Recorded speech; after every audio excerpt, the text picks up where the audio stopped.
the 5 a.m. club this morning. I was in the 6 a.m. club because my wife's boot camp slowed down and they I guess they had their graduation or something. So I don't have to get up and be out of the house by 5. So I sleep until 6 now, which is quite wonderful. And anyway, so I got up and I was listening to what's going on in the financial world and what's happening in financial news. I like to try to stay on top of that as much as I can. And one thing that I saw that was really interesting that I think is an important kind of economic consciousness exercise that we can start the day off with, because I actually have as a whole other topic I was going to hit, but this comes to mind.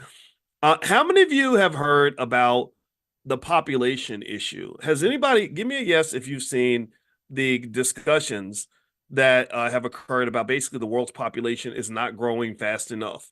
Has it, has anybody seen that? Especially in places like Europe and Japan and other places, the one of the challenges that they have is that people are just not having babies anymore. And there's I guess this what they call, I guess, the replacement rate, where they need a certain number of newborn babies to make up for the people that are dying. And what they're finding is that the numbers are not aligning, that the number of replacement people is not high enough to replace the people that are dying. So, what happens in a country when you don't have a high enough birth rate is that your productivity drops. It's a wealth thing. Your wealth in your country drops because a lot of your wealth is related to productivity. Productivity comes from having young people getting up and busting their butt, going to work, making things happen. So here's what I want to kind of reflect on for a minute. And I think this is really, really, really, really to me very telling. I literally came to this conclusion today. Um, so let me ask y'all this other question. How many of you remember, how many of you are old enough to remember when it was the opposite?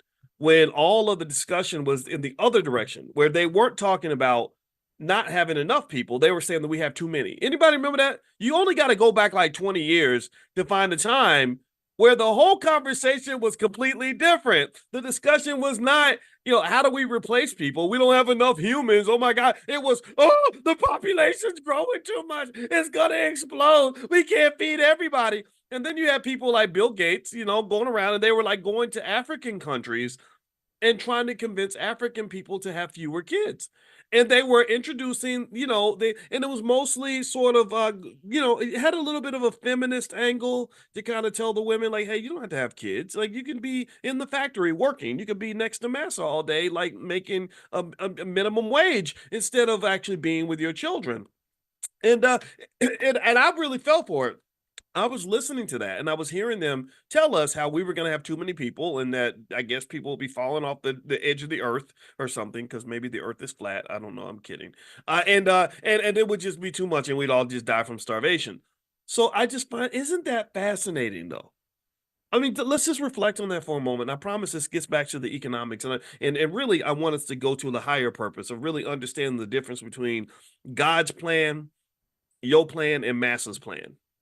Yeah, in fact, let's put it in that order. You got Massa's plan, your plan, and God's plan. And here's what I want to go. Here's what I want to dig into.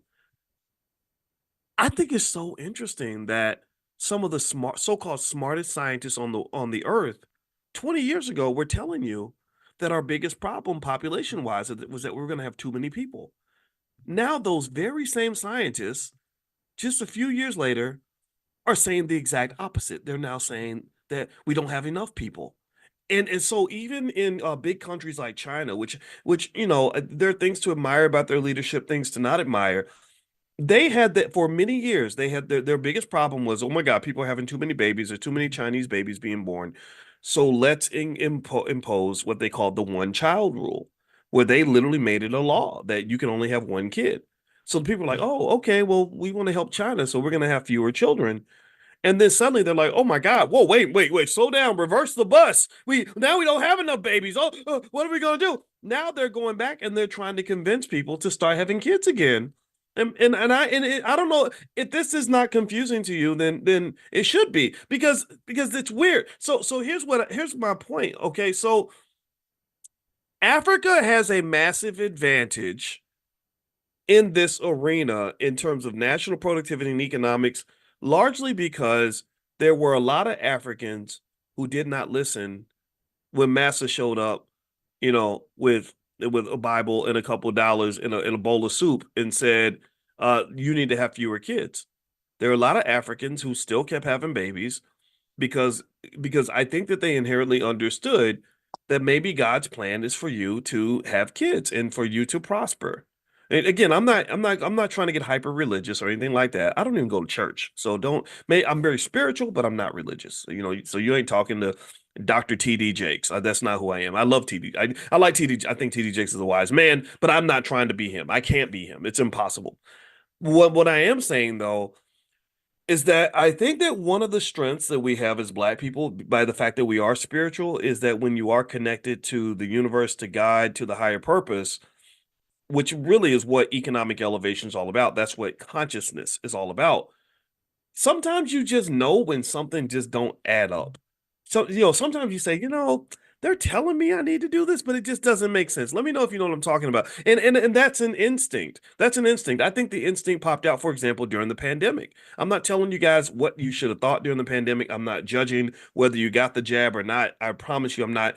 But isn't it fascinating that now that that pandemic is over, you're starting to see a whole bunch of people do a whole 360, like Chris Cuomo. Well, I used to say ivermectin was a horse tranquilizer, and I cussed people out because they used it and thought they were crazy. Now I apologize. I was just wrong. Oh my God, I was dead wrong. He's literally doing that. Dr. Fauci's in these hearings now. Again, I'm not telling you what you should think, but I am telling you that what my wife and I did, because my wife and I are both spiritual.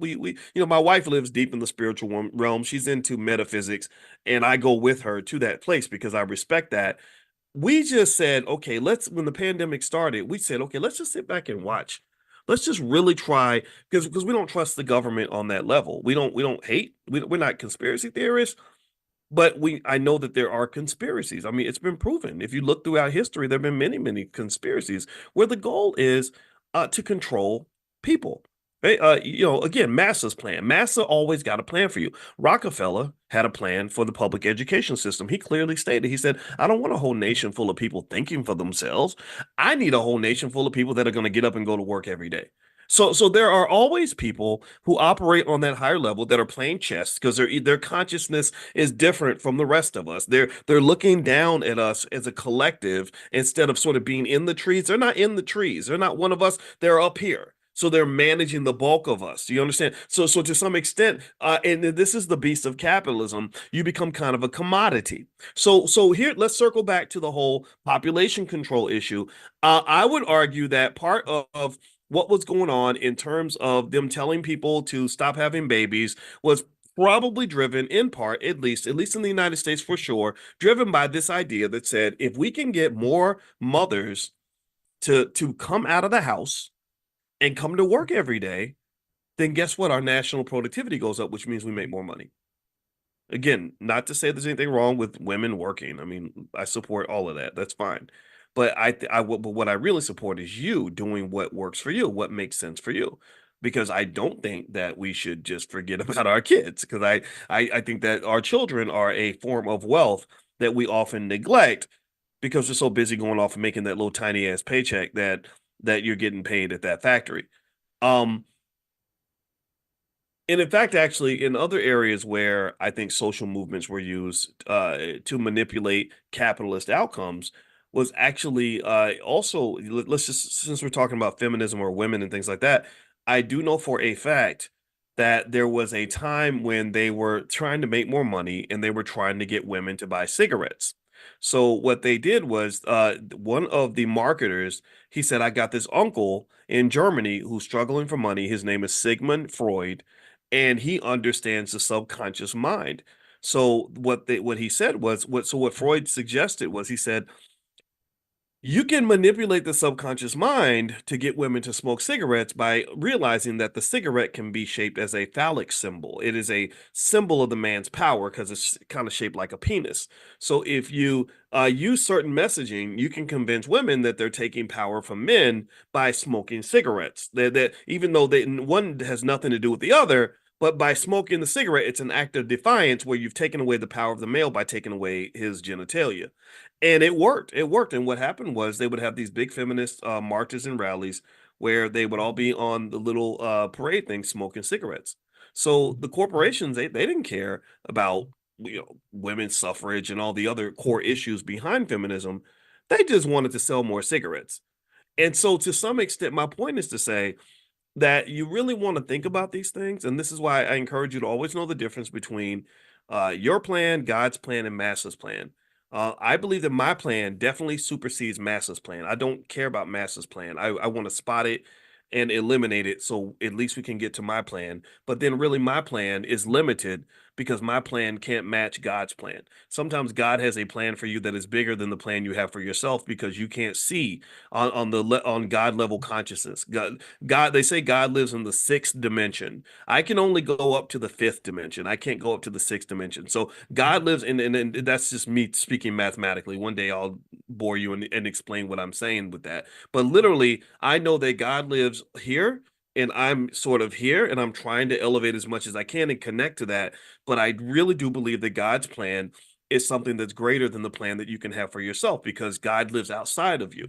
And so when I think about my own life and I think about the dreams I used to have and the plans that I had to achieve those dreams when I was 23, 24 years old, I had all these big goals and all these things I wanted to accomplish. And what was interesting to me as I look back on that is that the more untethered myself from Massa's plan, because remember, Massa got a plan for a black man.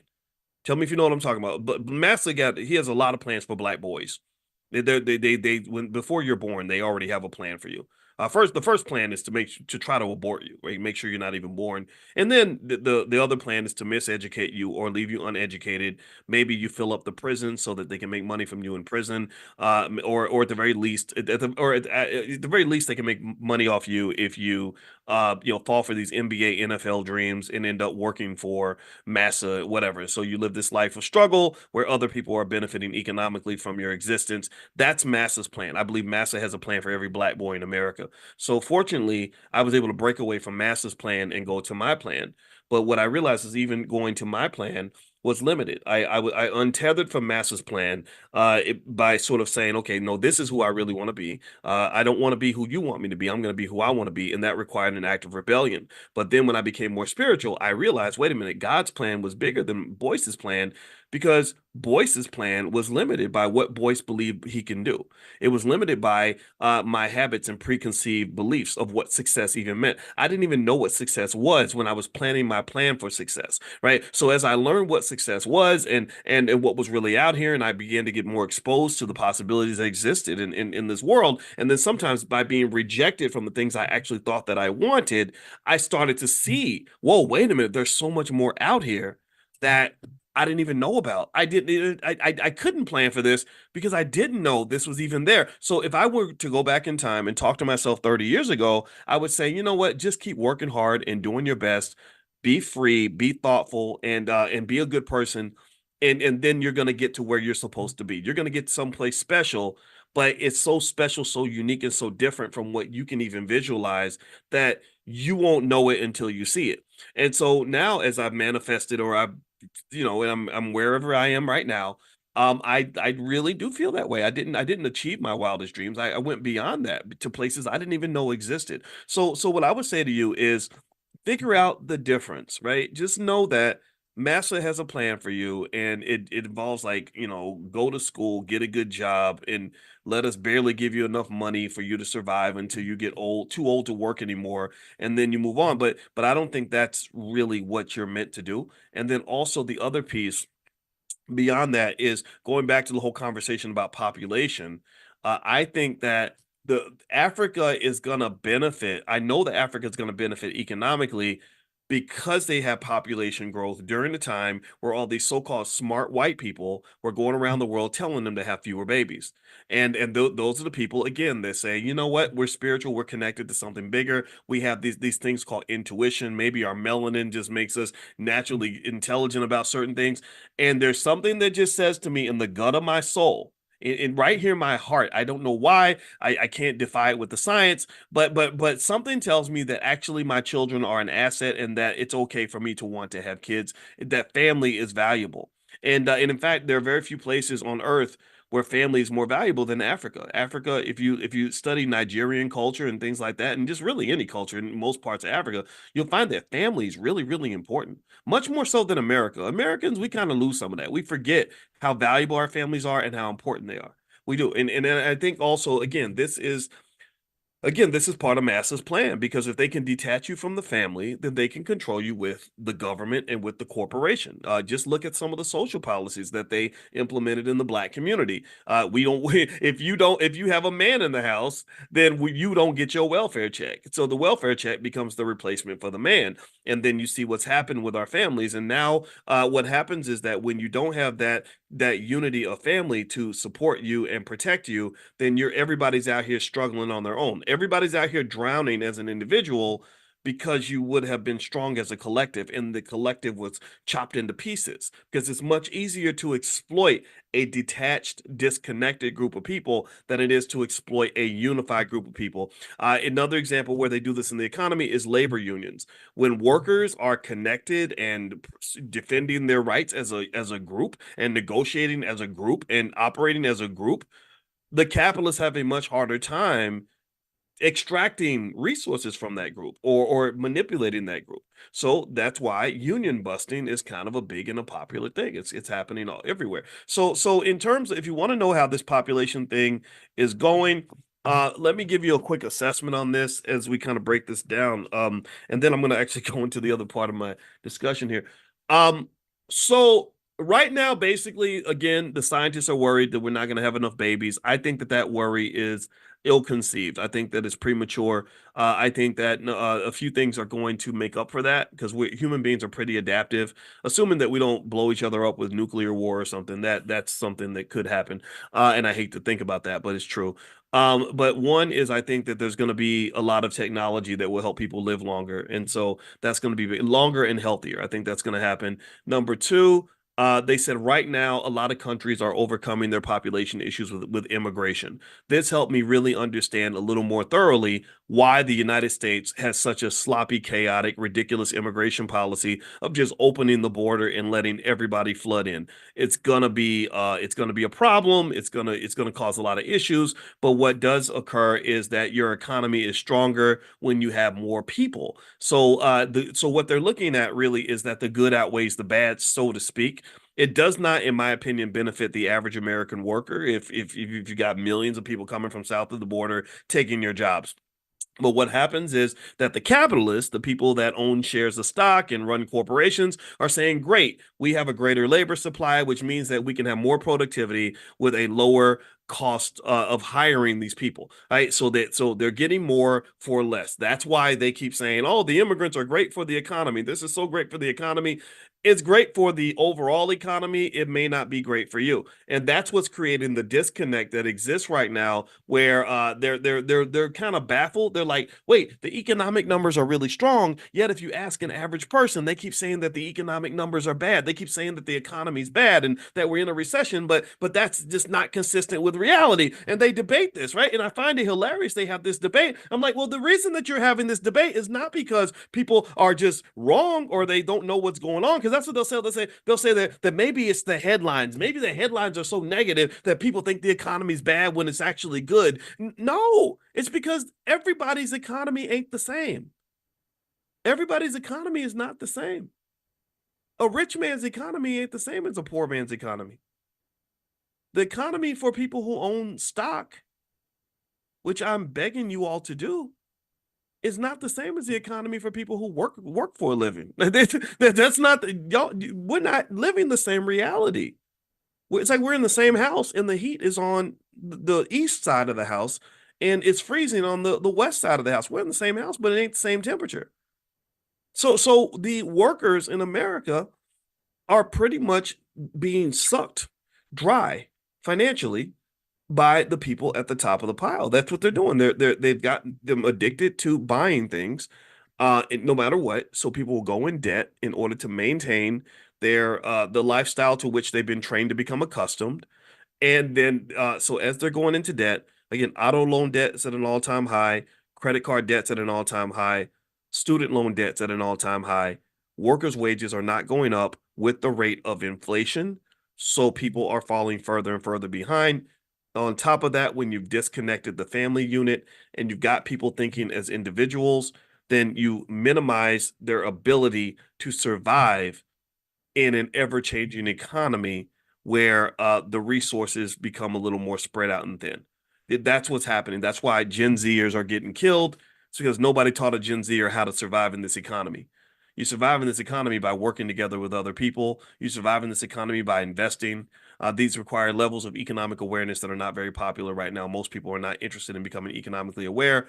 They're only aware of the pain that they experience from the lack of economic awareness that has plagued them since the day they were born. That is what's happening. People are aware of how sad they are. They're aware of how broke they are. They're aware of how mad they are, but they're not aware of how to fix the problem because nobody really talks about solutions. That's not what people do.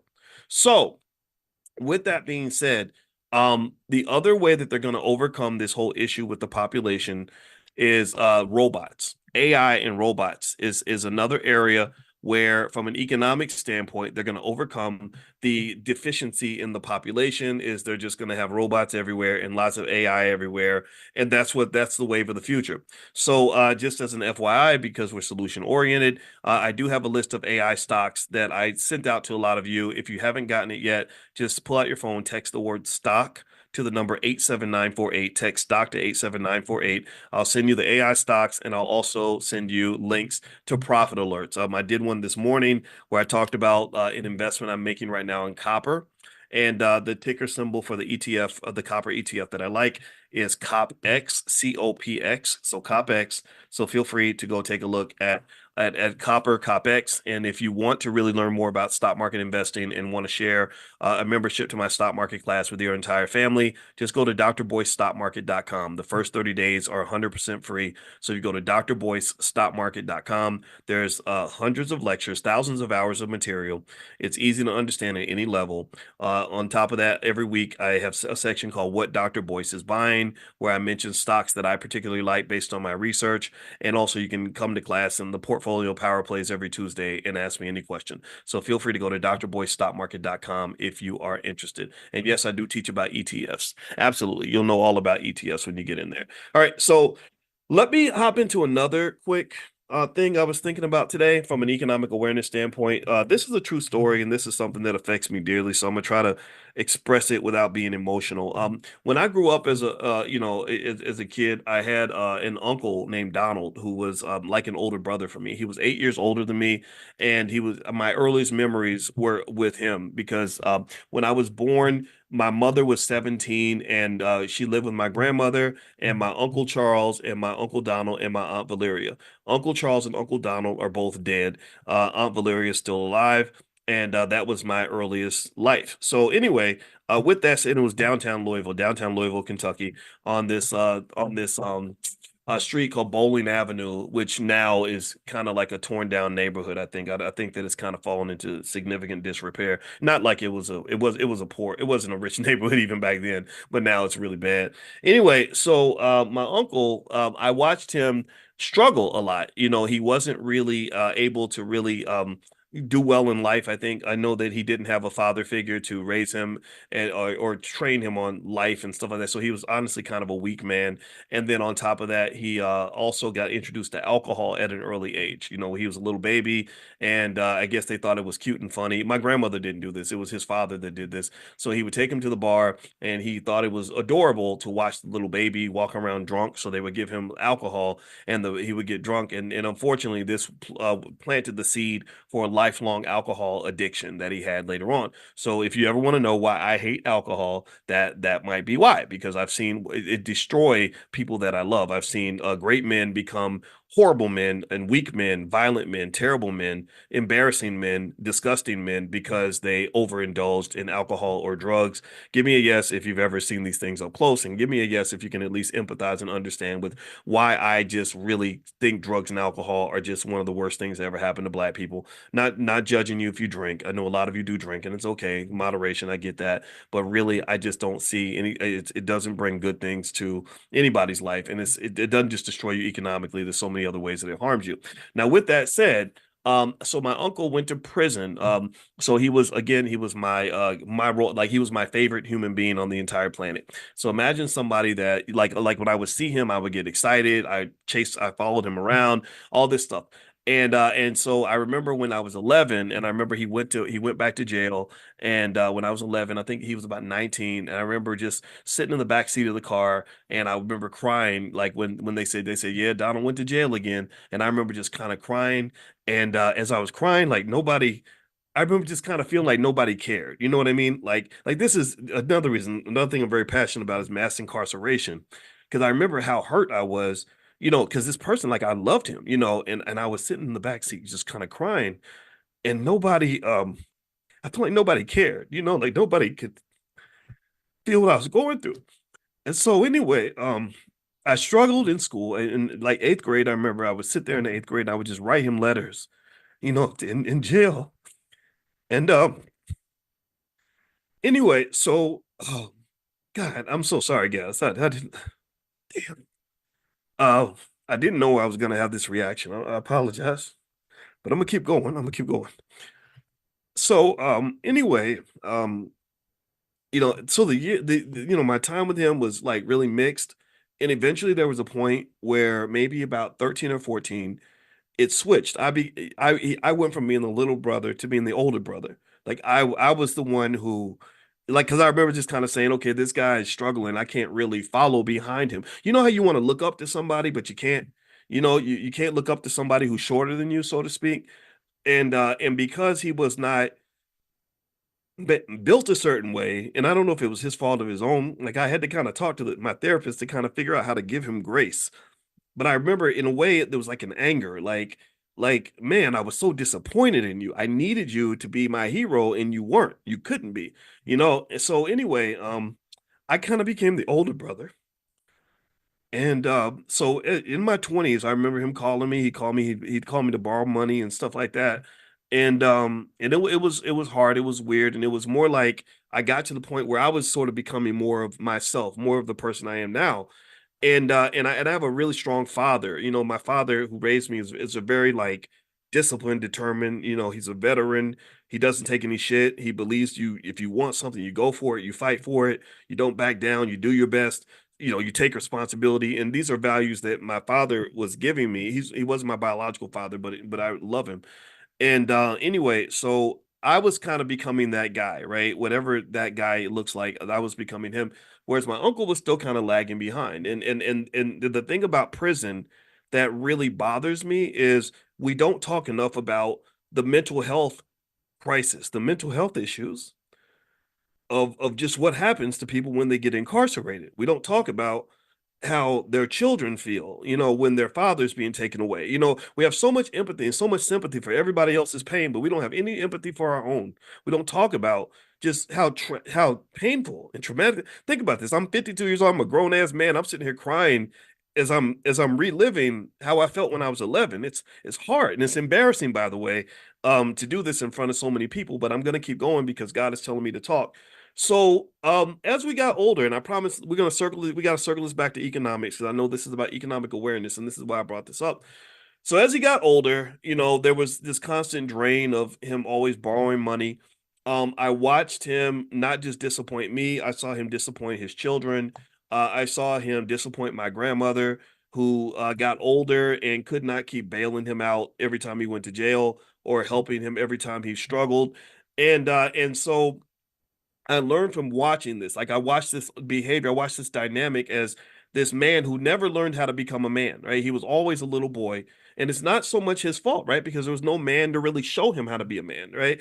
And so he stayed a little boy even in his 20s, his 30s, and his 40s, and he would go to my grandmother, when she's in her 60s and 70s, and he would borrow money. Like, he wouldn't show up to help her. He wouldn't show up to help pay bills. He wouldn't show up to cut the grass. He would show up to borrow money. And he was also plagued by these mental health issues from incarceration and other things he went through, as well as drugs and alcohol. And so it got to the point where he became that relative that a lot of us have. A lot of us have a relative like that. Give me a guess if you have somebody in your family that reminds you of this, where they just can't get it together, where you just kind of feel like you can't depend on them. You can't, you're gonna have to bail them out. They're never gonna be there to bail you out. That's the dynamic. That's what happens. And these people are built like the world society builds that. Malcolm X, his bodyguard was talking about how it felt to be around Malcolm, and he started to cry. And they said, "Well, why do you feel that way?" He said, "Because Malcolm encouraged us to be men, and America wants the black male to remain a little boy." That's what he said. He said they want us to be little boys, and that's why. So if you ever see me get real pissed off when I see rappers or anybody encouraging black men to be immature and ignorant and ridiculous and backward, that's what it comes from. It's like we don't need little boys in the community. We need men. We need men that are going to lead. We need men that are going to build. That are going to want to think strategically, not these little cartoon characters that they give us in the media. And I think that's all by design, right? Because men build things, men create things, men break down barriers, men open doors, men protect, provide all these other things. Little boys just sit there and let things happen to them. They don't pay attention, or they don't try hard enough, or they give up easily, right? So long story short, I became kind of the older brother to my uncle, who became my like a little brother, who would call me and ask me for money and all that. And then one day, things just kept getting worse and worse. And then he became homeless eventually. And one night when he was homeless, and he'd go to the liquor store and stuff. And one day he got hit by a car, and I don't know if the driver says he was laying down the middle of the street. I don't know if he was doing that or not. But that's what the driver said, and he got hit and he got dragged like 100 feet down the street, and he didn't die. It was interesting. He had significant brain damage, and he also became paralyzed from the waist down. So he ended up in the hospital getting brain surgery and spinal cord surgery at the same time. He died on the operating table twice. And so, but again, because I loved him, I came to see him and did my best to help out however I could. It was really, really hard. And so here was this guy who didn't have any health insurance, any plan for the future. Like nothing was there where he could actually take care of himself in this really fragile state. And it was heartbreaking for me because again, he was my favorite person on the planet. So it's really hard. Some of you have seen this where you have to watch your favorite person on the earth suffer like in these horrible ways, just not being able to clothe yourself or feed yourself or use the bathroom, by yourself, just stuff like that. And so then eventually, after about 3 years, I think he eventually got an infection in the hospital, and he ended up dying. And I think about his life a lot because it shaped me. I was very close to him, and it made me really think about preparation in terms of how you want your life to go. And it made me think about how many of us are not trained to prepare for things like this. He wasn't prepared at all for the expense of being in a wheelchair. There was no insurance at all on anything, and he wasn't prepared in terms of education or no saving, investing, none of that. It was like he was just kind of surviving from day to day. And I think sometimes that stress and struggle of just surviving can keep us from having the consciousness to sort of make these long-term plans and to say, okay, well, what if this happens, or what if that happens, or how do I provide for these other people in case something goes wrong in my path? And I also know that when you take all that lack of sort of awareness and you compound that with problems like drugs and alcohol, as well as mental health issues, which I think can be connected to drugs and alcohol, right? Like people will say, well, it's not the drugs that caused him to do this; it was mental health. He was bipolar, but those two things are connected, right? If you are a person who has mental health issues and you self medicate through drugs and alcohol, then drugs and alcohol are not going to help your mental health. Like if you're already a little bit bipolar or already a little bit mentally ill, the drugs and alcohol are only going to accelerate and accentuate and worsen the pre-existing condition that is inside of you. So I think they feed into each other. So long story short, um, I saw this man who could have and should have been somebody's husband and father, could have and should have been an asset to his own mother, could have and should have been a role model for me. I saw him just literally um, deplete himself and shrivel into this broken little person that I couldn't even identify. And so what this made me think about from an economic awareness standpoint, and I think about him all the time. He died in 2012. I think about him at least two or three, four, five times a week. Um, what I learned from that experience is that a few things, and I'm gonna lay these things out as quick as I can to help you kind of summarize this instead of me just sitting here and embarrassing myself by getting emotional like that. One is really how we raise our children is so important in terms of whether or not they're going to be assets to the family. You have to really sort of decide and be very conscious and aware of going back to the beginning, the difference between your plan and Massa's plan. At the very least, your plan, God's plan, and Massa's plan. So God has an amazing plan in store for your children. You have an amazing plan, or you should have an amazing plan in store for your children. Massa does not have an amazing plan in store for your kids. My uncle that I just described to you, the sad part about his life is that I bet you that at least 60% of you can identify with another black male just like him. I guarantee you that there are thousands of you that are listening right now who have somebody in your family who fits that damn description. That is what we call in finance, we call that systematic. See, there's things that are what they call systematic, and then there's idiosyncratic. Idiosyncratic is like a one-off. Like it's like, okay, I had a cousin who had one leg, one ear, and had an IQ of 170. That's idiosyncratic. That's a one-off. You're not going to have another person out here like that. You're not going to meet anybody like that. But systematic is where you see this same outcome replicated thousands and thousands of times all throughout society. I mean, you don't have to, you could throw a rock and find a broken black man in America just like that.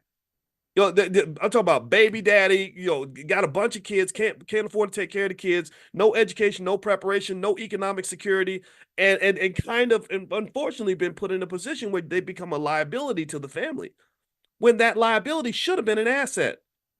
It should have been an asset. So what I ask, and this is my friend's speech from the group Arrested Development. He's a great guy. I love this guy. I don't even talk to him that much, but I have so much respect for him. He did a documentary called The N-Word Factory, the IGA Factory. I'm not gonna say the N-word because it's too early in the morning to be using words like that. But he had a documentary with that title, and I said that's a great title because what happens is that Massa's plan is to mass produce millions of young black boys that become liabilities to the community when they should have been assets. God's plan is for your son to be the hero of the family.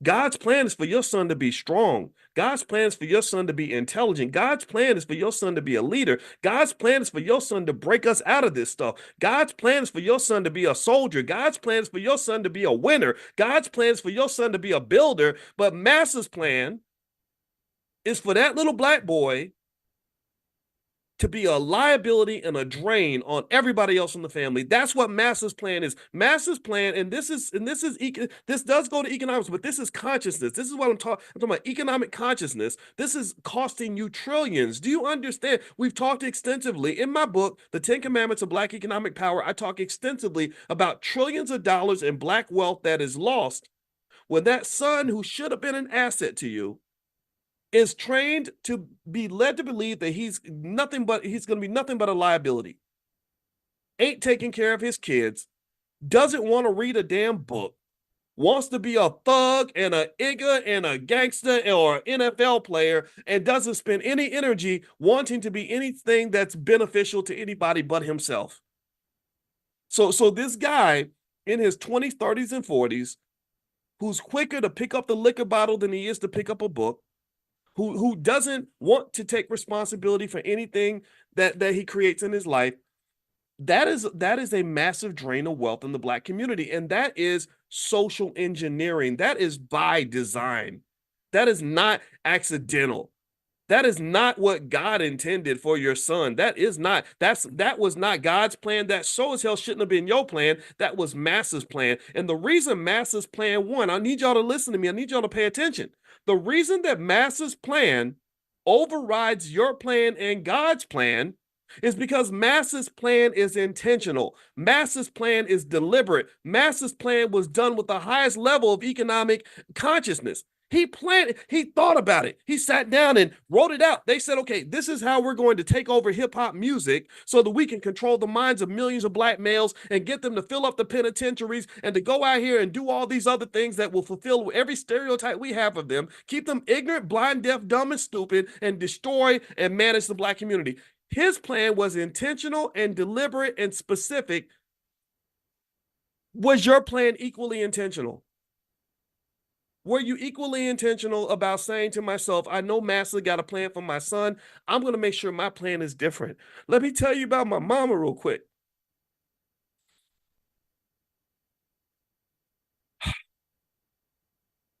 When I was 5, I've told y'all, some of y'all, this story before. When I was 5, there was a white lady that was my elementary school teacher or my preschool teacher. And she sat my mother down and she said, I need you to understand how your son operates. She said, he's very active. He gets up, he walks around, he makes noise, and he doesn't follow rules very well. But she said one day I saw him doing that and I wanted to embarrass him. So I went and I kept on teaching. I kept ignoring him as he was getting up, walking around, singing songs and talking to the other kids. And the way I was going to embarrass him was I was going to ask him to repeat back to me every single thing that I had put on the board. And she said, do you know that when I did that and he got up and walked around and did everything he normally does? And I said, okay, Boyce, I want you to tell me everything that I was just teaching everybody. She said, do you know that he told me every single thing that I had been teaching? He was listening while he was walking around appearing to be distracted. So what she said to my mother, she said that when your son gets to the public school system, they're going to try to medicate him. They're going to diagnose him. They're going to do all these things. They're going to tell you that something's wrong with him. And this lady, I'm not a person who walks around thinking that every white person tries to be evil. I don't believe, I don't think that way. This little white lady told my mother, do not let them put him on any medication. Do not let them diagnose him. Your son is fine. He just has a lot of energy. A lot of boys have energy, and that's it.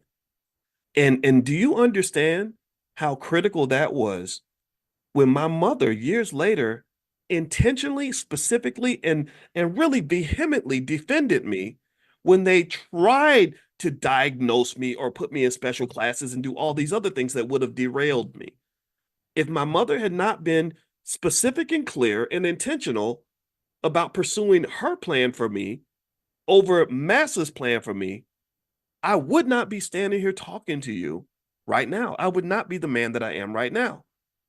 So what I'm really saying here is this. The world tends to move out of the way for people who know who the hell they are and people who know what the hell they want. So part of the reason that it's so important for you to be conscious on every level, and we talk about economic consciousness, and the economics certainly folds into this, but you got to be intentional about everything. You got to be intentional about everything. And if you don't know enough to have that clarity and intentionality, then this is where little things like meditation come into play. This is where you got to sit down and figure out who the hell you are, what the hell you want, what you want for your family, where this ship is going to go. You got to be clear. And when you are clear, the world will move out of your way. Part of the reason people don't mess with me is because they know that I'm clear. I ain't scared of nothing. I know exactly who I am. I know what I'm talking about, and you ain't gonna pump me out of nothing. And so I encourage you to understand the same thing.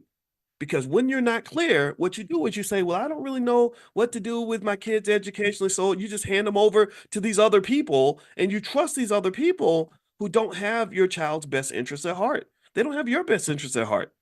They're thinking about other stuff. Oh, well, I don't know what I want to do financially. So I think I'll just take this job so I can pay a couple of bills. And okay, you go ahead and do that. But just know that they're not thinking about your long-term economic security. You have to understand these things. So again, I end on this final simple note. You got God's plan, your plan, and Massa's plan. So because God's plan is it has more clarity and more relevance and it's more accurate than your plan because he knows more than you do, then Consciousness means elevation. Elevation means you're getting closer to God. God lives inside of you. That's a fundamental belief a lot of people have. So the God is inside of you. You got to listen to that. You have to, that's where you sit in silence, you meditate, you disconnect, you think about things, process things. And then once you've done that and you gain that clarity, then you make sure that your plan got to override Massa's plan. Because Massa ain't got nothing good planned for you or your black son. Nothing. Your black grandbabies. Massa ain't got no good plan for none of them. But what is your plan? What is our plan? And don't tell me all day about what white folks are doing. I don't care about that, honestly, because I truly believe that when we really know who the hell we are and what we want, nothing can stop us. Nobody can get in our way. Nobody can. And that's what I want to share with y'all today. And I hope that this fit. I did not know I would end up sniveling and crying and stuff. I didn't plan on that. I was really mixed about whether or not I should talk about my uncle because I'm real sensitive about that. And honestly, that experience was so significant for me that it drives a lot of my beliefs today. I'm really, really deeply offended by what they've done to our greatest men. They've locked them up. They've ruined them. They've either locked them up physically or locked a lot of them up psychologically. And this is something I'm determined to fight against because I think that we can do better than that. I think that God meant for something better to be for us, and I think that we can go get that. So I'm gonna finish up for today. Quick reminder, if you want to get reminded when we do economic consciousness every morning, just text the word morning to the number 87948. Text morning to 87948. Later on today, we're going to do the portfolio power play. We're going to I'll answer a million questions about the stock market. The stock I mentioned earlier that I'm going to buy the ETF. I'm actually going to buy some more shares right now because the market's about to open. It's COPX, COPX, because the price of copper is expected to go up because the demand is going up, which is going to outstrip supply. And I think that's an opportunity. If you want to see other parts of the stock market or learn more and send me questions or see all the other stocks that I pick for the students, just go to drboycestockmarket.com. That's drboycestockmarket.com. The first month is free. And then I saw some of you were asking about my book, The 10 Commandments of Black Economic Power. You can get a copy at drboycebooks.com. All right. So have a good day, everybody. God bless you. And I enjoyed speaking with you this morning. And I look forward to seeing. Let me see. The Fly Nubian Queen channel has it up there as well. And maybe I'm trying to think about ways that you can go find it. If you go look up Pillow Talk with Dr. Boyce and Dr. Alicia on YouTube or Spotify, you'll find it there. And so as we were kind of talking about this, and my wife is a therapist and her doctorate's in social work. And so love money, politics, intelligent black people, things like that. And try to think about it, as two scholars might. So we literally lay against our pillows and kind of talk things through. And sometimes we don't agree. And in this case, this was no different. We didn't agree on everything, but we learned from each other, right? And so as we were talking about this, as I was thinking about Diddy, and in case you don't know the whole thing that's going on with Diddy, is that Howard University is having to really backpedal and kind of back off their relationship with Diddy because of all of his allegations and everything else. And and this led me to really think about the nature of college and education and educated black people versus intelligent black people, or educated black people versus black people that have knowledge, and just sort of knowing the difference between education, knowledge, and wisdom. Those are three different things, right? Education is something that you can get. You go give a university $200,000, they'll give you an education, which is basically a piece of paper that gives you. It's like your working papers. It gives you this piece of paper you can use that will allow you to go into a specific economic system and get a chance to go and work for one of the companies within that system. It's not going to get you enough money typically to build wealth or get ahead or go build a community. Right. In fact, most college graduates, unfortunately, don't have the skill to build anything. They can't go and create an economy. They can go be a part of an economy, right? Those are two different things. There's a difference between knowing how to ride in a car versus knowing how to drive a car versus knowing how to actually design and build a car. Do you understand the difference? Let me know if you know the difference between those three things, right? If I ride in the car, then I'm going to go wherever the driver takes me. If I ride in the car, then I can't really dictate where this car is going to go. Now I can then maybe drive the car, which means I'm the boss. I become the HNIC. I'm the HNIC. I'm running this thing. I'm driving this thing. But even then, my power is somewhat limited because the people who actually get to decide where the car is going to go, it's not me. It's the person who owns the car. Do you understand? So the person who owns the car, they get me on the bat phone and they say, "Okay, Boyce," and I say, "Hey, I'm gonna drive the car to the hood. I'm gonna go to the hood today. We're gonna go back to the hood and pick everybody up in the hood." And the driver calls and says, "No, Boyce. Now that's not what we agreed upon. I made you the HNIC because I need you to drive the Negroes to Beverly Hills. You have a bus route." And you're the boss, but don't act like you really running things up in here. You ain't running things. You're just doing the work. You understand? Like you're just implementing the bigger strategy that I decided to apply myself because this is my car. I own this thing, right? So there's the people that ride in the car, there's people that drive the car, and then maybe there are the people who own the car, and then you go even further, there are people who know how to build a car. So a person who owns the car gets to make every decision related to that car and what happens with that car, where it's going to go, etc. And then you got the people who know how to design and build a car, which for the most part, based on what we've discussed in our economic elevation trainings that we do every morning, those are people that I refer to as economic gods. An economic god has the infinite ability to manifest a reality. They can do what the founders of Silicon Valley did, where they went to these orange groves in California where nobody lived, and they said, let's build some computer companies out here. And they did, and that became Silicon Valley. I don't know if y'all know the history of Silicon Valley, where literally about a third of the world's wealth is generated in Silicon Valley, where all the big tech companies are, Google, Facebook, and all that. That started off as just nothing. That was just a bunch of empty orange groves, and nobody wanted to be out there. So people, they saw a vision, they manifest that vision. And so one of the things that's interesting to me, and I'm going to go ahead and lay this out here, is that I believe, and this just came to mind as I was thinking about Howard and Diddy and HBCUs and some of the things that I love about HBCUs, but the things that also frustrate me, is that most HBCUs and don't really shape their own destiny. Like if to me, how you shape your destiny is driven by who's paying your bills.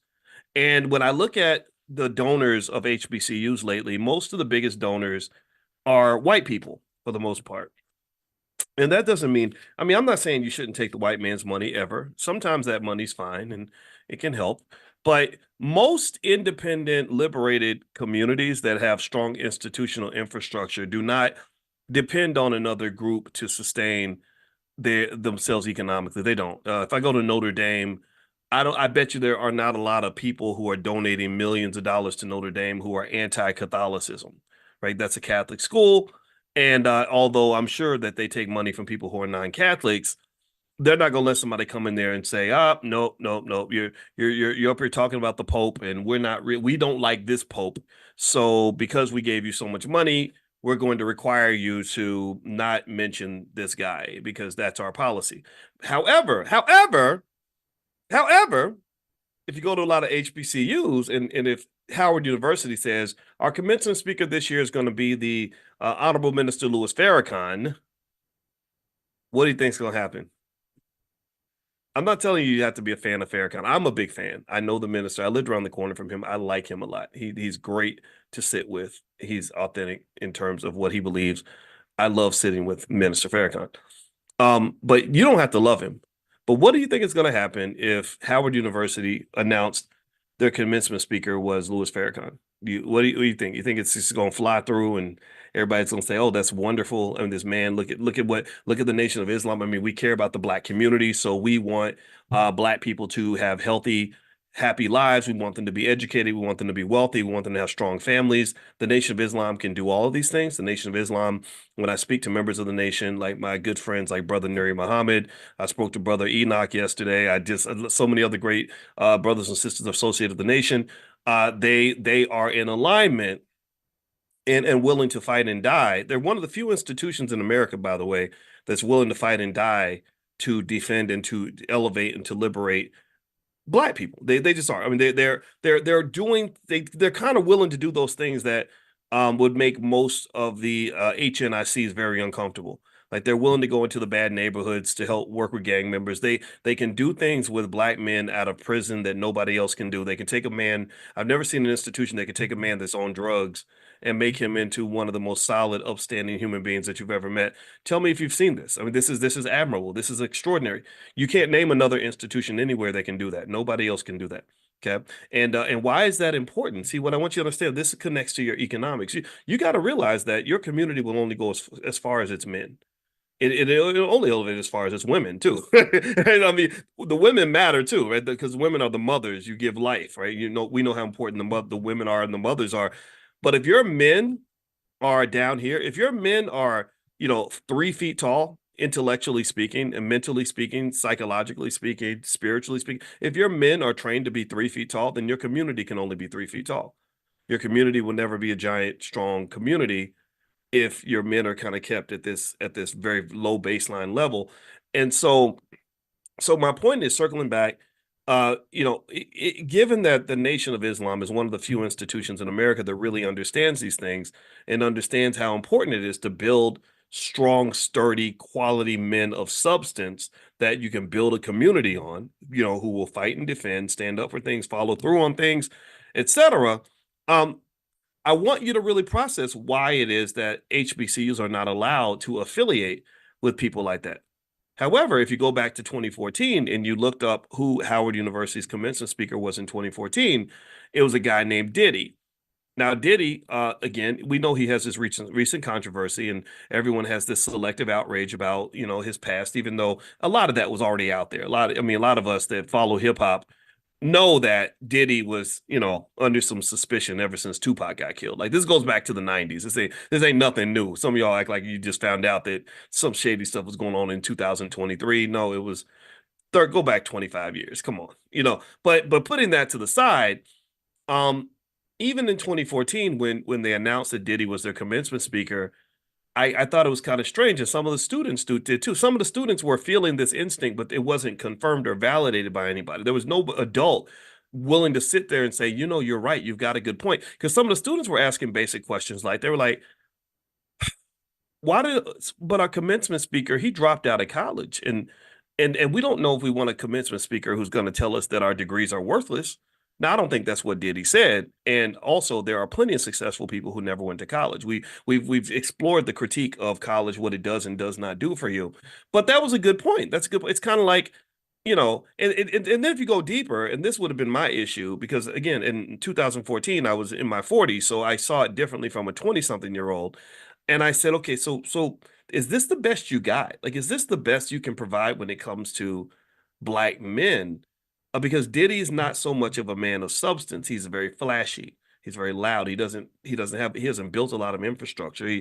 For many years, a lot of people had the false impression that he had this liquor brand and he owned it and all that. And then you found out later that he didn't really own it. He was kind of an employee. He was kind of a mascot, kind of a brand ambassador, which is fine, but that's very different from being a boss. It's very different from building infrastructure. It's very different from building factories and creating 100,000, 200,000 jobs.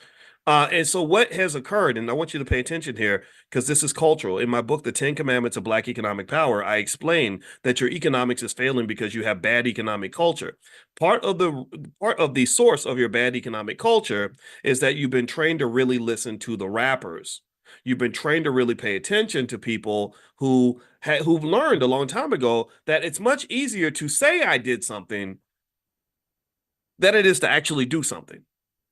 Right? It's I'm gonna get more likes on Twitter if I say that something's going to happen than I'm gonna get by actually doing the work required and making the 10, 20-year commitment required to build what I that's why, for example, you've had 50 years of hip hop and you haven't had any Black-owned hospitals come out of that, any Black-owned schools come out of that, not a lot of Black-owned businesses, not, and now think about this though. This is what's interesting to me is that I can go to a lot of neighborhoods where if I say, who are the Black people that you admire the most? Who are the most famous Black people in America, most successful people? A lot of times they're going to name people in the entertainment industry, and that's fine. But I go across the street and I look at the white community, and the most famous white men that I see are guys like Elon Musk, who are talking about, quantum physics on his Twitter page and talking about building rocket ships to Mars. Whereas I go over to our side and it's maybe a rapper 50 Cent, and we say, and you go to his page and go look at his page. It's very there's a lot of childish stuff on there. There's a lot of it's comedy. It's childish comedy. And what this does when you're childish and you're comedic and you're loud and you're boisterous, that's very childish behavior. And you cannot have a community that gets built when your so-called leaders are children. The thing about Diddy that's interesting to me is that he, to me, is like a Black Peter Pan. And I'm going to offend a lot of people when I talk like this, but it's okay. When men talk, children get offended.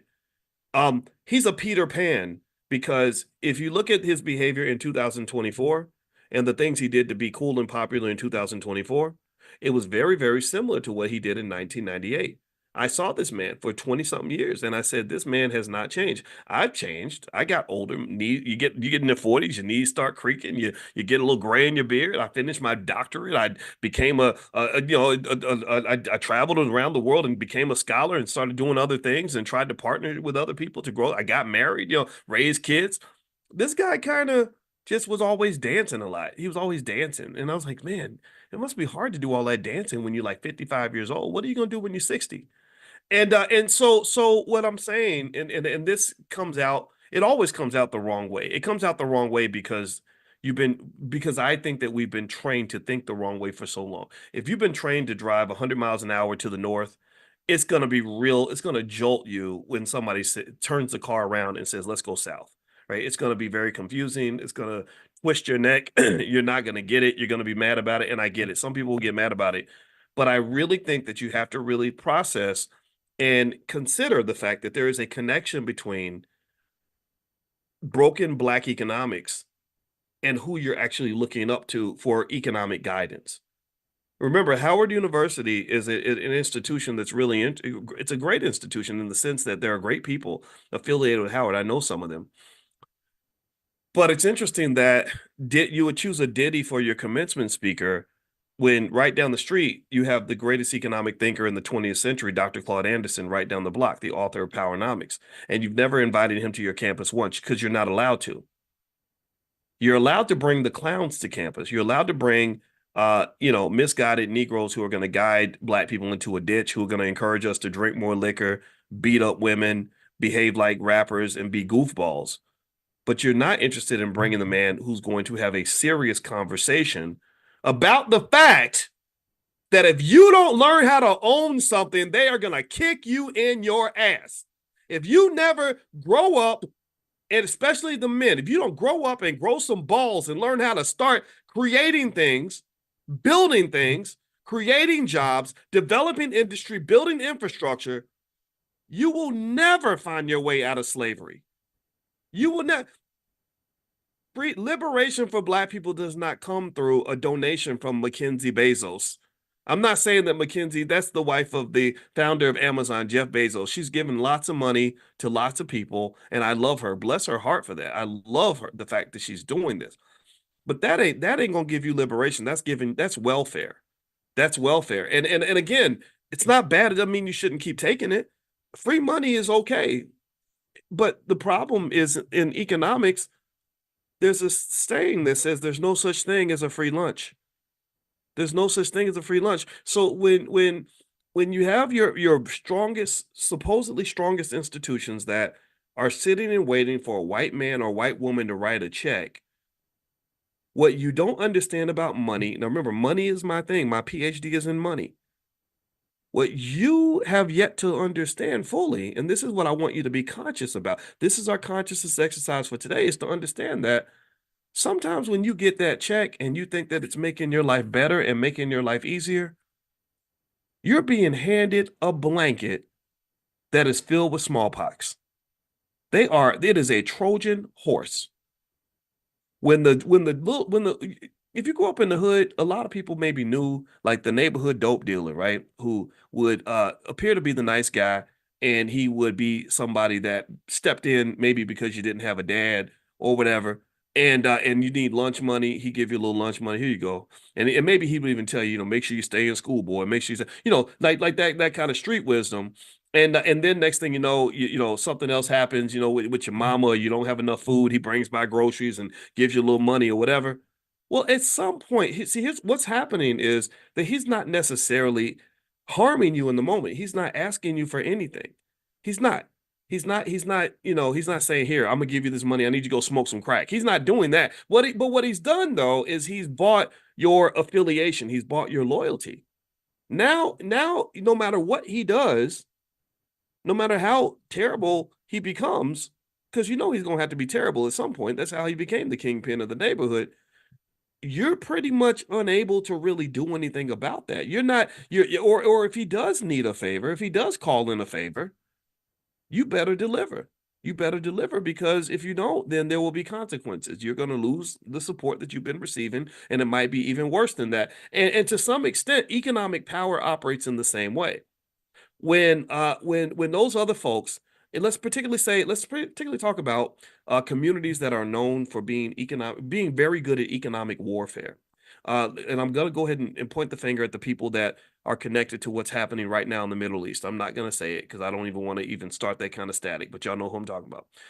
And I'm not saying that they're all bad. I'm not saying that everybody's trying to be sinister, but what I'm saying is that there is a long history of us being told that, hey, these are your friends. These people want to help you. This guy owns a record label. He wants to sign black artists, right?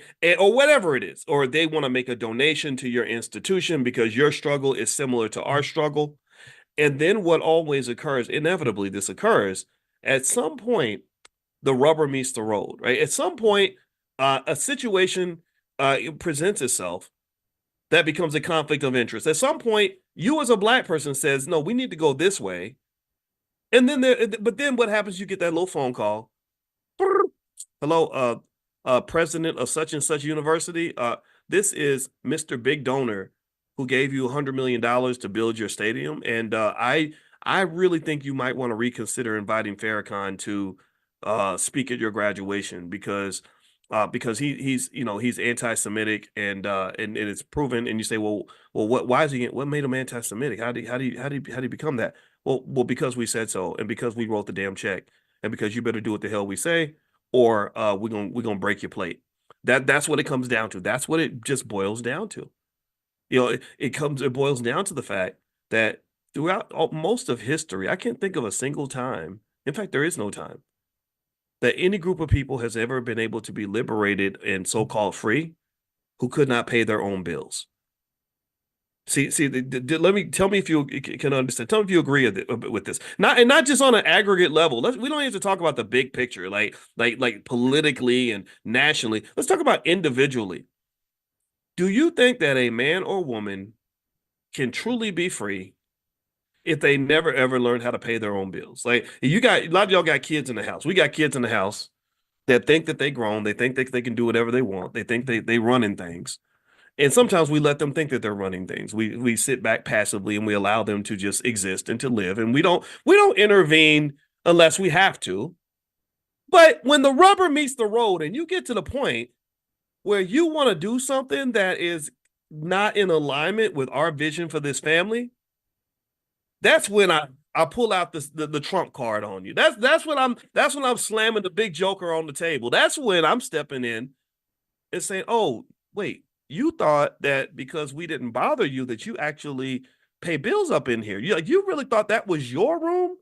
No, that's not. No, you locking the door on your. No, that's not your room. That's my room actually. I'm letting you live there. Do you understand? Like, I'm being nice to you, but I'm about to put this big joker on the table to let you know you thought you was gonna win with your little king of spades, didn't you? That's what you thought you was gonna run the table with a king of spades. I was letting you win. I was letting you have the illusion of power. You had the illusion of freedom, but you're not really free. Pinocchio will never be a real boy. The only time you're ever going to be free, Negro, is when you're out of this house and paying your own bills. That's now, I'm not saying you got to go. I'm not pushing you out. I'm never going to do that. But I need you to understand who's really in charge. And in this particular situation, I'm going to have to put some boundaries on your behavior. And those are real conversations. A lot of you have had these conversations with your kids. I have I'm the bonus dad and I love my children. I really do. I love all my children. I have one biological child, but a lot of kids I just scoop them up because I just love supporting Black children, and they're a blessing to me. And my oldest son is 6'9", so he's much taller than me, and he looks down at me, and I'm like, you're taller than me physically, but I'm about 12 feet tall. So in this house, you're not don't challenge me in that way, because you're not it's going to be ugly. It's going to be uncomfortable for both of us. So I need you to go ahead and just submit, just accept the fact that you're the 20-year-old who can't pay his own bills, and I'm the 52-year-old who ain't scared of shit. And then we'll get along much better at that point, because I want to mentor you. I want to help you. I want to help you become a man. Right? Because you're a great man. I want you. But see, this is my and this so here's my point. I'm being silly here, but y'all get the point. You can't have freedom. You can't really control nothing. You can't really run nothing until you're willing to make the sacrifice required to do that. And the problem that I have with the rappers is that the rappers are really good at talking a lot. They're really good at telling you, I'm the boss of this and I'm doing that and I'm running this and I'm running that. And it creates this culture where you have a lot of fast talking men in your community. Tell me if you know Negroes like this. A lot of y'all know guys like that. That'll talk all day about what they gonna do, and I'm gonna do this and I'm gonna do that, and then won't follow up with anything. Literally will say I'm gonna do this and I'm gonna be there Tuesday, girl. I'm gonna pick you up. I'm gonna take you to the restaurant. We gonna do it, and don't follow through. And that's because they were never taught that. They were never really taught what is required to see. The thing is, freedom requires sacrifice. And I don't think we have a culture that really encourages tremendous sacrifice. Um, in terms of when we're speaking about wealth, for example, when we talk about wealth as being delayed gratification, uh, a preparation culture as opposed to a reaction culture, a culture that instead of being reactive, you're proactive, you prepare, you build, you work, you do the work, you quietly work along and build the infrastructure you need in order to secure your freedom. So when you talk about financial freedom, here's what I want to get to on this, so you can understand what financial freedom looks like. A lot of people don't even know what financial freedom looks like. A lot of people think financial freedom means having a whole bunch of money. That is not true. That is not true. There are lots of $10 million slaves out here. There are people that make $100 million a year who have less freedom than Kunta Kinte did in the book in the book Roots. Like they have you have a lot of $100 million Kunta Kintes out here. So don't think that having lots of money is the only way to economic freedom. Economic freedom pretty much means that you can make the decisions that work best for you without money being a barrier for you to make those decisions. So sometimes that means having more resources that allow you to make critical decisions without anyone's interference. Like, for example, the 6'9", 20-year-old that I told, he needs to learn to pay his own bills, and then he gets to decide what he's going to do that day. But another aspect of that is knowing the difference, which something that so we don't talk enough about this, knowing the difference between good money and bad money. Understanding one clear idea, and some rappers get this. My friend Immortal Technique, one of the greatest rappers of all time, and when I say my friend is kind of loose, but we talked 2 times and we talked for 2 hours because he's so intelligent. And I just respect smart people, and so one thing that he talked about extensively in the interview I saw, and I agree with this 100%, is that all money ain't good money. All money ain't good money, and I don't know if we really know that. I don't really know if we are always aware. I think sometimes we get lulled to sleep into thinking that we have more friends than we do. I don't think that we understand that, just like that little kid who doesn't understand that that drug dealer who offered to buy you the candy bar, that he's not doing it just because he's trying to be nice. He's buying something from you. He's buying loyalty from you. Right. And sometimes that's okay. I'm not saying the drug dealer is not capable of doing something good. I'm just saying that a financially conscious person would say, no, no, no, no, Tyrone, we give the nice man his money back, because we don't want to be we don't want to be connected to none of that, right? And that to me is what the HBCUs, or what a lot of Black institutions don't get.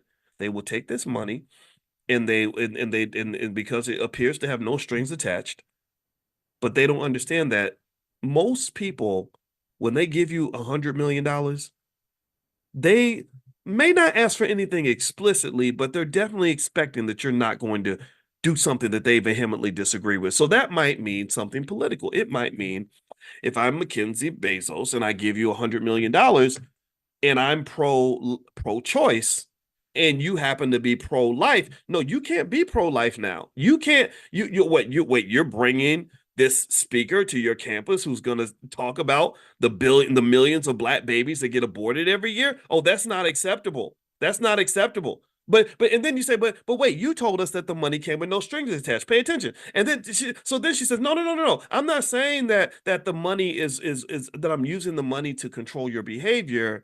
I'm just saying that I don't feel comfortable supporting an institution that would bring in a crazy radical speaker who would say something like that, because speakers like that are dangerous. That's what they do. That's what people do. They say you're free to do what you want, but you're not free to do what you want and still get my money at the same time. Do you understand? Does that make sense? And I do that a lot too. We all do it. Money is power. See, this is not. I'm not accusing them of doing something different from what we've done with the kids. When the 17-year-old comes in and tells me what she want to do, what me and her mother will say, well, you're free to do whatever you want, but you're not gonna do no, you're not gonna have an iPhone when you go do it.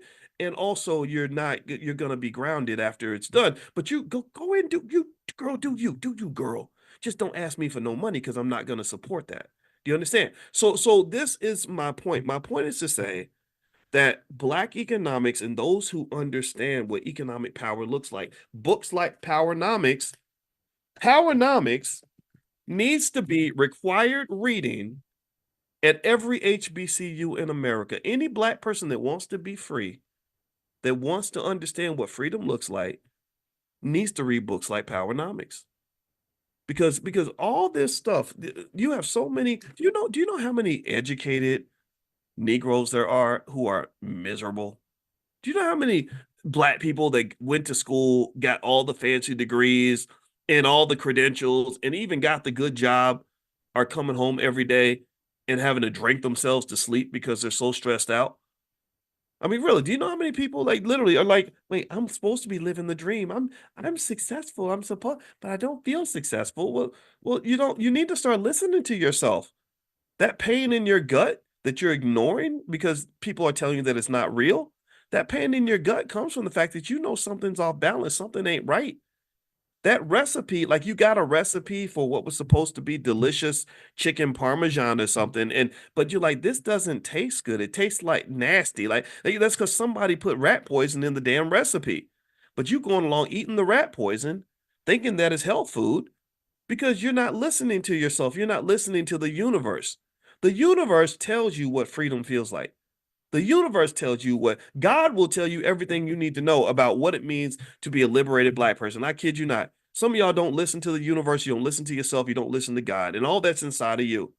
And what I mean by that is that I don't even a dog knows the difference between what it feels like to be free and not free. Dogs don't go to college. Dogs don't have bachelor's degrees. Dogs don't even read books, but a dog don't need to know how to read to know what it feels like to be a free dog versus being a dog that's in captivity. So you are the dog to some extent. Some of us, many of us, are like the dog that is in captivity that's being told every day that you're free.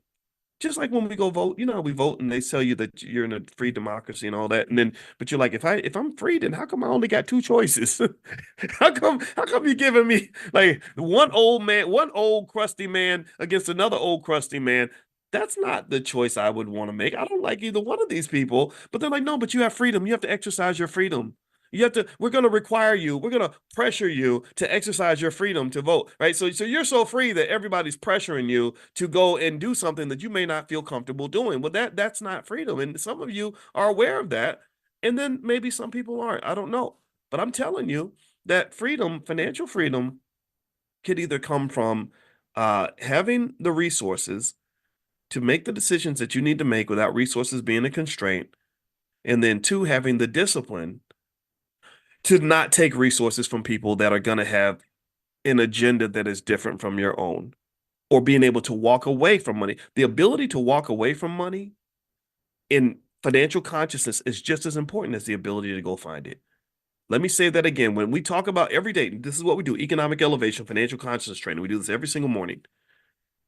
The ability to walk away from money is just as important as the ability to find it.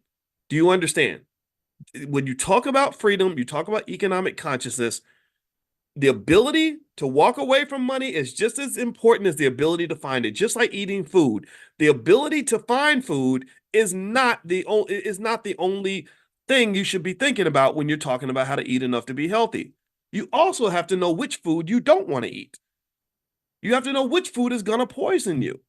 You have to be able to have that discernment. And I don't think that our economic discernment is very high. You know why? Because beggars can't be choosy. Your HBCUs, unfortunately, I hate to say it, but y'all some begging Negroes. Y'all begging every year. It's all about, oh, we can't do this, we can't pay the bill, we don't be struggling. Blah, blah. Beggars can't be choosy. So when a beggar is hungry, a beggar can't. You hand a beggar a McDonald's cheeseburger that's got some rat poison in it. Oh, he better eat that thing. He's not gonna be like, well, actually, I wanted a salad, and I was wondering if you could go to Chipotle and get me a chicken bowl with the quinoa. Yeah, like he can't do that. He can't be picky. He can't say, well, I was hoping to get something healthy. No, you can't. You're not in a position to be choosy. So you're gonna eat whatever they feed you. So here's what I'm saying. This I'm solution oriented on this. You have to have a whole generation. This is a national emergency. This must be code red, state of high alert. You need an army of young people that are trained on powernomics related principles who are going to go out in this world and learn how to build something. You got to have 10 million entrepreneurs, 10 million investors, 10 million wealth builders, 10 million people trying to own real estate. You got to have more black people trying to build wealth with the skill of wealth building. You got to have more of them than you got basketball players, football players, rappers, twerkers, and everything else you got. You're mass producing people that know how to twerk. You're mass producing people that can bust a rap, but you also need to mass produce people that are gonna go create a job and build a business that even understand how to do that. And that's two steps. First, they have to understand that it's important. And then second, they got to know how to do it the right way. A lot of people don't know how to do it the right way because you spent 12 years learning how to twerk. Or 12 years learn whatever the hell they teaching in these damn schools. They show as hell ain't teaching them how to read, write, and do math. They're not doing that. They're show as hell not teaching them nothing about money. So I don't know what the hell they teaching them in public school. I don't know if they teaching them how to use proper pronouns and to know if a boy is actually a girl. I have no idea what they're teaching, but whatever it is, they're not teaching them what they need to know. And the thing about it is it ain't just the public schools. It happens at the college level too. I'm a college professor. That's what I do. I taught at the University of Kentucky, Indiana University, Syracuse University, etc. I also wanted to teach at Howard. I interviewed at Howard. I went there. I went there and said, "Hey, I'd like to be on the faculty." And I got interviewed by a fucking Chinese man. Why in the hell? Excuse my French. I'm not gonna cuss anymore. I was like, why in the hell am I being interviewed by a Chinese man who is gonna get to decide whether or not I'm capable of teaching African American students? How is that possible? Who decided that this is a good idea? How did this happen?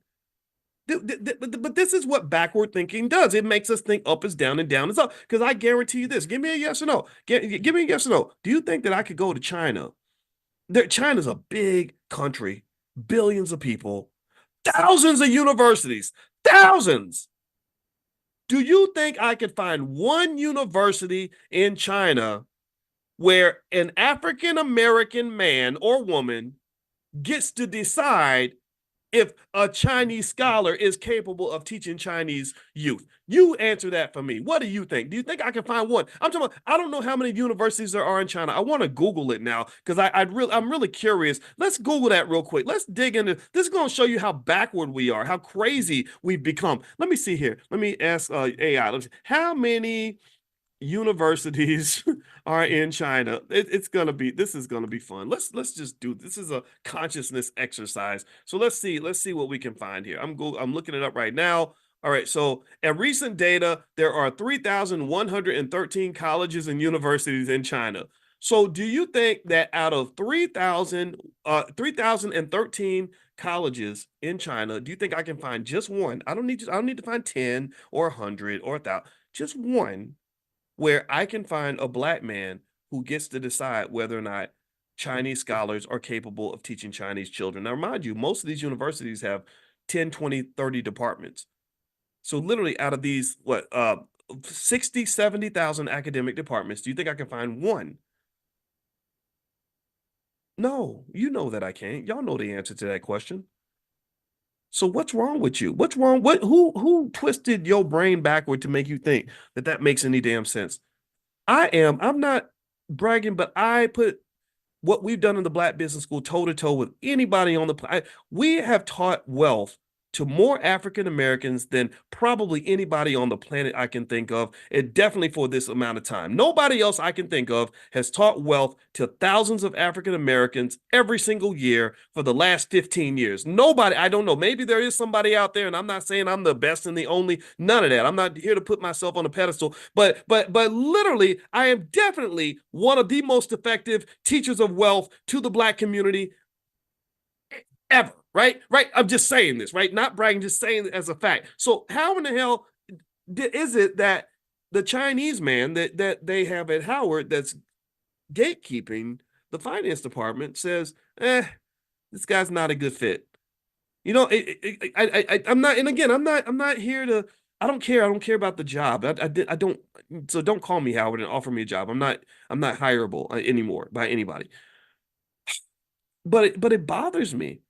You know, I mean, it was nothing wrong with my credentials. I got trained by Renee Stoltz, one of the greatest thinkers on the entire planet in the field of finance. My dissertation committee was flawless. Like they had the top people from the top universities. So my point is to say that something's kind of wrong. And I'm going to tell you, a lot of it's um wrong because your institutions are shaped in a really weird way. And they're taking money from really weird people who should not be funding our smartest and our best and our brightest. They shouldn't be funding them, they shouldn't be guiding them. I'm not saying that all this is bad. I'm not saying they have to give their money away. I'm saying that something is distorted. You know, when powernomics is seen as dangerous, but yet a violent rapper is not. Just like how is Dr. Claude Anderson dangerous, but the rappers you bring on campus are not dangerous at all? How is Farrakhan seen as dangerous when you have dangerous white people coming to campus all the time? You would gladly invite Joe Biden to campus, knowing that he incarcerated more black men than any president since slavery, but yet somehow powernomics is scary, or the Nation of Islam is scary. Who told you they were dangerous? Oh, I get it. Yeah, the Anti-Defamation League, the Southern, what is it? The Southern Poverty Law Center. Yeah. So what I'm saying is that it's very strange that we have these people that have solutions. By the way, like all these problems that plague the Black community have been solved. They're easily solvable. Your biggest problems lie in a few key areas. Let's walk through these problems really quickly, shall we? And then we'll state how the solutions are very simple. Your kids are not being educated. Their education is absolute shit for a bit large majority of them. The answer, black owned schools. There are thousands of black teachers around the country who, if provided the resources, would educate the children at the highest levels with love and everything that they need to be successful. I have seen this in real life. I went to visit Freedom Home Academy International in Chicago. This school has 7-year-olds who know things that college students will never know. So all you'd have to do is fund Freedom Home Academy with billions of dollars, the same way you put billions of dollars into music that tells young black men to become criminals and to disrespect women and to get high at every available opportunity and to waste their money and to destroy their lives and to murder each other. If you put just as much money into educating children the way they educate them at the Muhammad University of Islam as you put into educating our kids to kill themselves, then that whole education problem would disappear overnight. Other problems, the economic problem, the wealth issue. Well, the wealth issue is easy. You can't you'll never build wealth in a community if you're raising a bunch of employees who are starting their careers in debt. That's what's going on. So the half of all black college graduates default on their student loans. They cannot pay their student loans. So that's why you have millions of highly educated black people with bachelor's and master's degrees who've been working for 30 years, who have a net worth that is lower than a newborn baby. That is the distorted economic backwardism that we are taught at an early age. And we're, for whatever reason, I guess because things that are familiar are very comfortable, things that are new and radical scare you. Maybe that's why you're committed to doing things the wrong way, because doing things the right way involves a type of change that is both very uncomfortable and presents a type of uncertainty that perhaps you're not comfortable with. So what happens at the end of the day is that a lot of our universities are pumping out all these graduates who have debt up to their eyeballs, who never learned how to create a job for anybody. All they know how to do is hunt for a job and find some white man that will hire them and pay them just enough money so that they can barely survive. And if you are barely surviving, then you can't elevate other people because you can't even elevate yourself. How in the hell am I going to help thousands of people get jobs when I can barely keep a damn job myself? Seriously, I mean, really, if I'm struggling and I'm barely making it, I can't lift nobody else. The first step I got to apply in order for me to lift somebody else is I got to get Boyce up out the water. So if Boyce was drowning, just be clear. Some of y'all, give me a yes in the chat. Give me a yes in the chat if talking to me every morning you feel has elevated you in some way. Give me a yes if you feel like our conversations have benefited you and you're wealthier, you're doing things better, you see things better. Give me a yes in the. Okay, so think about this. So do you really think that I would be able to be out here trying to elevate you if I can't even pay the bills? If I'm barely getting by, if I'm struggling and I can barely make it, I gotta impress my boss. I'm sorry, I gotta go, y'all. My boss called and he told me that he saw me on the internets and I'm in trouble now. I got to go, y'all. I can't do that, right? So the first step, see, what you got to understand about wealth is this: wealth is built on this idea that a lot of us haven't conceptualized. Nobody taught you this. When corporations build wealth, like Nvidia became one of the first $3 trillion companies. I think it is the first $3 trillion company. They built trillions in wealth, and in order to build wealth, what you got to understand, you got to have one simple thing that most people don't have. Now, you ready? Write this down. Write this down. This is important. You have to have a surplus. You got to have excess. And what does that mean? Excess, it's easy. It's like a profit. You have to, it's like the amount of money you make has to be higher than the amount of money you spend. Your assets have to exceed your liabilities. You have to have a surplus. In order for Amazon to be worth a trillion or two or whatever, they had to have a surplus. If they'd never gotten a surplus, if their revenue had never exceeded their expenses, then they couldn't be a multi-trillion-dollar company. It would be very hard for them to do that. And so if you think about this process, think about how many people you know where, because we're trained to go, like chase these jobs and that's it. We don't see anything beyond the job. How many people do you know where their income is here and their expenses are here? So their revenue, what they're bringing in is here and what they're spending is here. Well, they have no surplus. And when you have no surplus, you're barely keeping your head above water. If your income, if your revenue flinches down and goes down 10%, then you start drowning. You start going into debt in order to survive and maintain. That's what a lot of Americans are doing. This is a consistent, a little sneaky trick of capitalism. This is being done to all of America, not just black people. But we just fall for it the worst because we have the lowest capital base when we're born. We have the worst economic culture. That's why it hits us hardest. But believe me, we have pneumonia, but white people definitely have a cold. So this is not just done for us. This is done for anybody that's exploited in a capitalist system. So what I'm saying to you is that in order for us to elevate and to build this wealth and build this power and to become whatever we claim that we want to be, we're going to have a class of black people who can somehow find their way to a surplus. You can't, if you have a beach and everybody's drowning at the damn beach, somebody's got to learn how to be a good swimmer so you can be the lifeguard for all the people that are in the ocean drowning right now. But if I'm down here drowning with you, I don't have the ability to save you. I don't even know I'm trying to keep myself alive. I'm so busy with strugglenomics that I can't vibrate to the level of powernomics. You understand? And this is what consciousness goes back to. I always talk about this financial consciousness class. I'm actually excited about this because I've never taught a financial consciousness class before. And I don't even halfway know exactly what all the material is going to be, but consciousness is partly connected to what frequency you can vibrate on. Consciousness is about levels.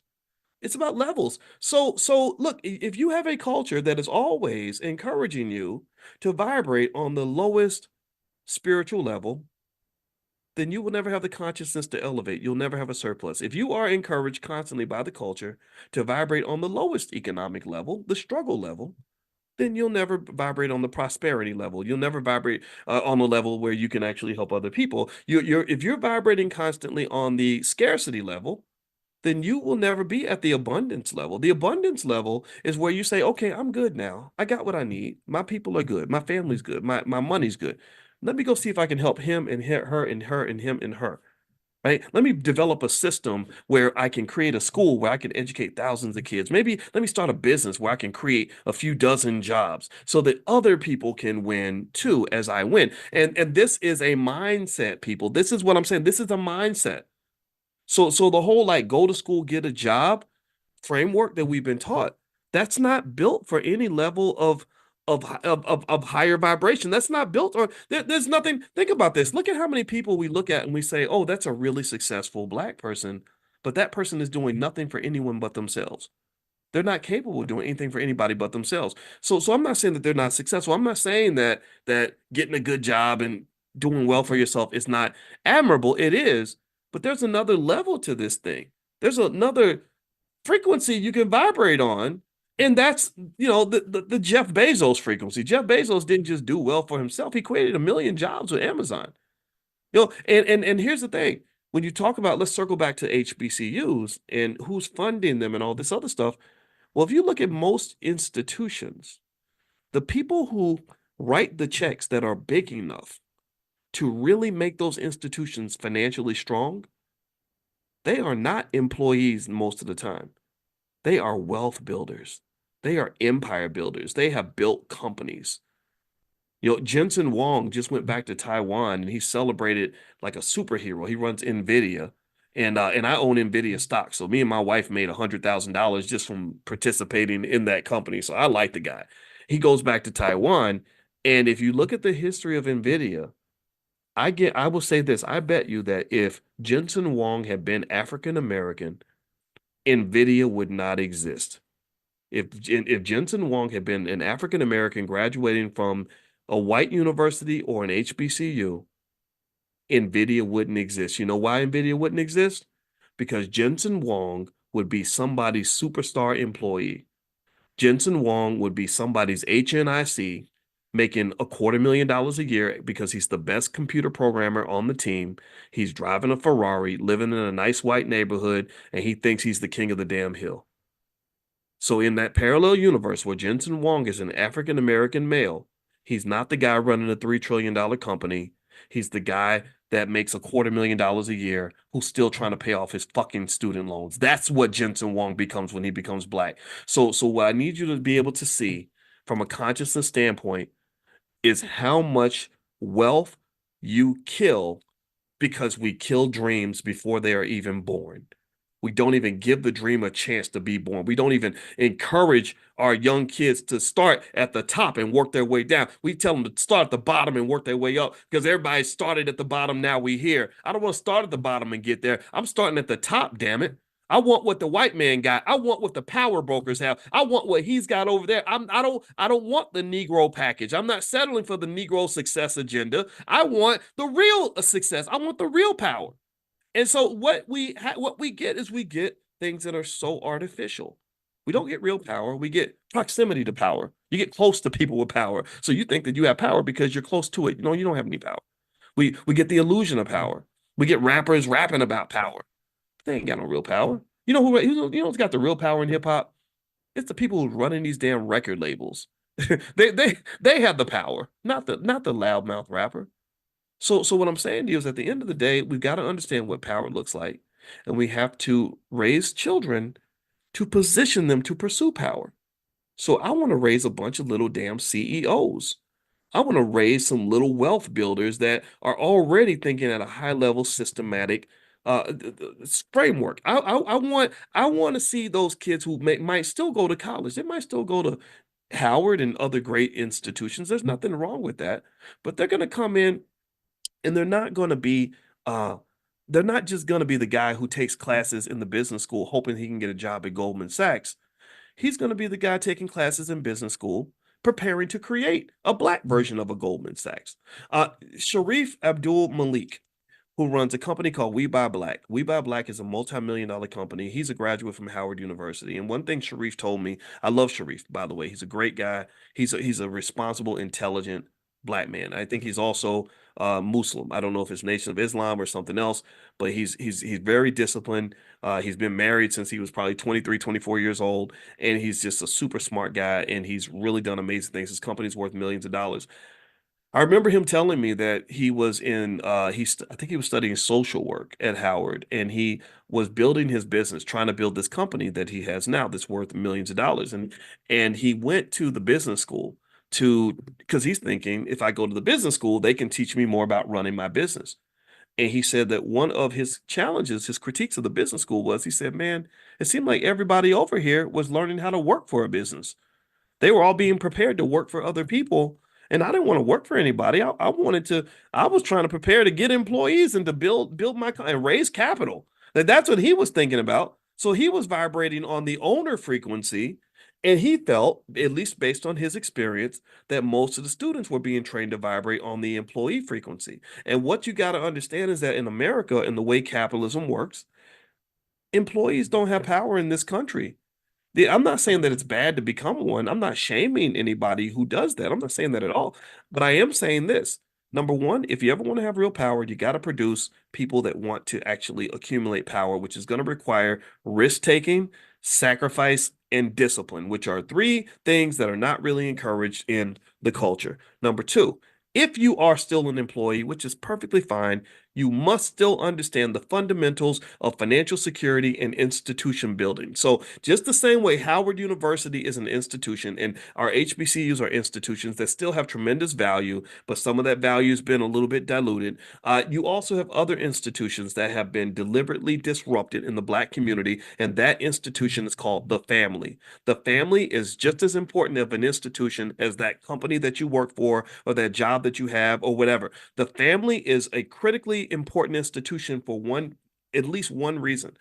When you have a family unit, you are combining resources. You are getting closer to achieving what we talked about earlier, that surplus, where your revenue exceeds your expenses. You're bringing in more than you're putting out. That's it. You're not operating on the struggle level, you're operating on the abundance level, where you then have the ability to create space and structure and protection for other people. So when you're talking about the family, the other investments I've talked to you guys about extensively are things investing in things like relationship management. So you know how to get along with your wife or get along with your husband instead of doing what everybody else does and getting a divorce after 2 weeks. Because I know that my wife is my teammate, and I know that with my wife as my teammate, we can achieve an abundance where we then have the surplus required to be able to create structure and stability for the children. Because when you break something up and everybody's scrambling, then everybody ends up broke. The statistics all show this. The data shows this. So don't just think that institution building and the mandate to build strong institutions belongs to people that run Howard University. They got a big job to do, and I have no disrespect for them, but I think they need to do things better. The responsibility is also on you. And also, again, whether you go to the ownership class or the employee class, the reality is that in America, if you want to get ahead financially, you got to own something. You got to own something. Do you own shares of stock? You got a job, okay? How much are you investing in shares of stock? And are you investing as much in owning stock as you're investing in owning a car? Are you investing as much in owning stock or real estate as you are in in investing in going out to eat or buying new clothes? So really, at the end of the day, what I'm really saying to you is that whatever level you're on, ownership is connected to control. Ownership is power. We have no power because we have no ownership. So everybody should be owning something. In fact, on Monday morning, you got a couple extra dollars, go own your butt some shares of stock and keep and do it aggressively. Approach it as if your life depended on it because it does. Because when you are in the middle of economic desperation and financial despair and economic pain, terrible things happen. Bad things happen. That's all I got to say. I don't have anything else to say. I'm going to stop for today. I hope that this was helpful to you. I hope that you benefited from this discussion. And again, if I offended anybody, then, I apologize for that. It's okay. I don't know all the answers because God is not through with me yet. And I did not mean to offend those at HBCUs or who graduated from HBCUs. Everything's nuanced. There's bad and there's good everywhere. So this is not an absolute statement, but it is one where I hope that we can at least all agree that work needs to be done and we're not where we need to get to. And the only way we can get to a new outcome is if we approach things with new ideas. What are the new ideas we're going to embrace going forward? I think a good place to start would be to take concepts like powernomics and people like Dr. Claude Anderson and start celebrating them as much as you celebrate the damn Diddies. Diddy ain't done nothing for you except caused you a bunch of problems, done a bunch of yapping and all kinds of other nonsense. It's time for us to also celebrate the grown men in our community, not just the Peter Pans. So that's my 2 cents. That's all I got to say. All right, I'm going to get out of here, guys. If you want to get a copy of my book, The 10 Commandments of Black Economic Power, or our financial flashcards for kids, you can go to drboycebooks.com. That's drboycebooks.com. Second of all, if you want to get invited to our economic elevation Money in the Morning sessions, it's totally free. You can just text the word morning to the number 87948. So text morning to the number 87948 and I'll invite you. Last but not least, you may or may not know, but I have a couple of podcasts on Spotify. So if you go to Spotify and look up my name, I have a podcast called the Dr. Boyce Breakdown where I cover pretty much everything. And then I have Dr. Boyce Daily Stock Markets where I give you daily updates on what's going on in the stock market. And then my wife and I do a podcast called Pillow Talk. So we just do a lot of talking, a lot of teaching, and it's a lot of fun. So love you guys. I'll see you all tomorrow morning at 10 a.m. and I hope you have a wonderful, wonderful day. I'll see you working out. You just don't feel right when you don't do what you're supposed to do, and so I have to have that confession that I'm feeling a little bit like, and by the way, just a reminder, for today, we're going to do tonight at I want to say 8 o'clock. We're meeting for the Prime program. So if you have an interest in stock options and learning how to make money selling stock options, it's a great way to make extra cash. Make sure you're on the text list. I'll send you guys a link where you can test out Prime for $1. And it's kind of a limited thing we're doing in the Black Business School. So you can try it out the first month for just $1 and see if you like it. And feel free to give that a try. Make sure you're on the text list, though, and I can send you the link. To get on the text list, text the word morning to 87948. If you text morning to 87948, you'll not only get access to this free training every morning, this private Zoom, but also you'll get special offers from the Black Business School if you want to elevate your economics in a meaningful way in terms of digging into some of these skills and essential skills that I believe that actually will surprise you in terms of you'd be amazed at how money is much more abundant when you kind of have a Swiss Army knife of skill sets that you can lean on. Like when you have a lot of different ways to make money, money tends to be more apparent, more abundant. It tends to appear in your life a lot more. Whereas when you have limited skill set, when you haven't studied it and you haven't learned some of these things, which are really techniques that I could show to a child, you end up, thinking that it's hard to get money, and it is hard to get money if you don't know where money is and you don't know what people are doing to obtain it. And so anyway, if you come into class, I think you're going to be super impressed. We got some students in there that literally are making $3,000 to $5,000 a week or more. I'm not kidding. I'm not making this up. I'm not here to talk about MLMs and what's the other one that people do, blessing looms and all that. This is not like that. This is not one of those stupid things. I have a PhD in this stuff, so I can't run around presenting these goofy ideas that I see on the internet. This is something that actually works. It involves trading and selling stock options, and it's not. And I use the word trading very lightly because I'm not really into trading like that. Because unfortunately, trading is a type of. It can devolve into a type of gambling, and so a lot of people go into trading, and then they're surprised because the amount of money that they put in is more than the amount of money they pull out. And that's because trading isn't designed for you to really make a profit. But selling stock options is very easy for you to actually generate income because what you're doing is you're selling the rights to your securities. And there's a massive market for this because there's so many people out there that want to speculate, they want to gamble. So it's no different from the way casinos will sell risk to people that want to go to Vegas and lose money. So anyway, feel free to take a look. If you get on the text list, I will send you all a link. Just text the word morning to 87948 and I'll invite you. You can come in and see it for yourself. And I know it's going to blow your mind. So many people in Prime are super happy and excited, and I know I get excited because that's how I actually make my money. Believe it or not, I don't. I used to do the other stuff, but not anymore. All right. So anyway, let me hop in and let me talk to you guys about the topic for today that I wanted to drill into. And before I do that, though, I want to say hello to everyone that's here. I know hundreds of you pop in every single morning, so I'd be remiss not to greet you. Errol Semengal, good to see you. Errol from Pompano Beach. Antoinette, good to see you. Good morning, Antoinette. Althea Garvey, Maryland, good morning. Good morning, Jonathan McLennan. Good morning, Edward Samuels and Sharon and Shaniqua. I see Shaniqua Hutchinson, Winston Butler. Who else? Darren Cyprian. Let's see. Landers Jones, Deanna Hodges. Good morning to everybody. Good morning, Donnie Redmond. Okay, so let's hop in and let's get started here. So, what I want to talk to you about today is overspending. And one of the things that people don't know is that there's a lot of research done on the psychology of overspending. In fact, that part of the psychology is part of the reason that in the Black Business School, my wife and I, who's a therapist, we realized we need a Black financial therapy department because a lot of these scientific techniques are used extensively on the Black community to extract lots of wealth from us. And it doesn't, now mind you, it doesn't mean that it's all evil and horrible and sinister. It just kind of means that an awareness. When you're aware, you're less likely to kind of be sucked in by some of these little tricks.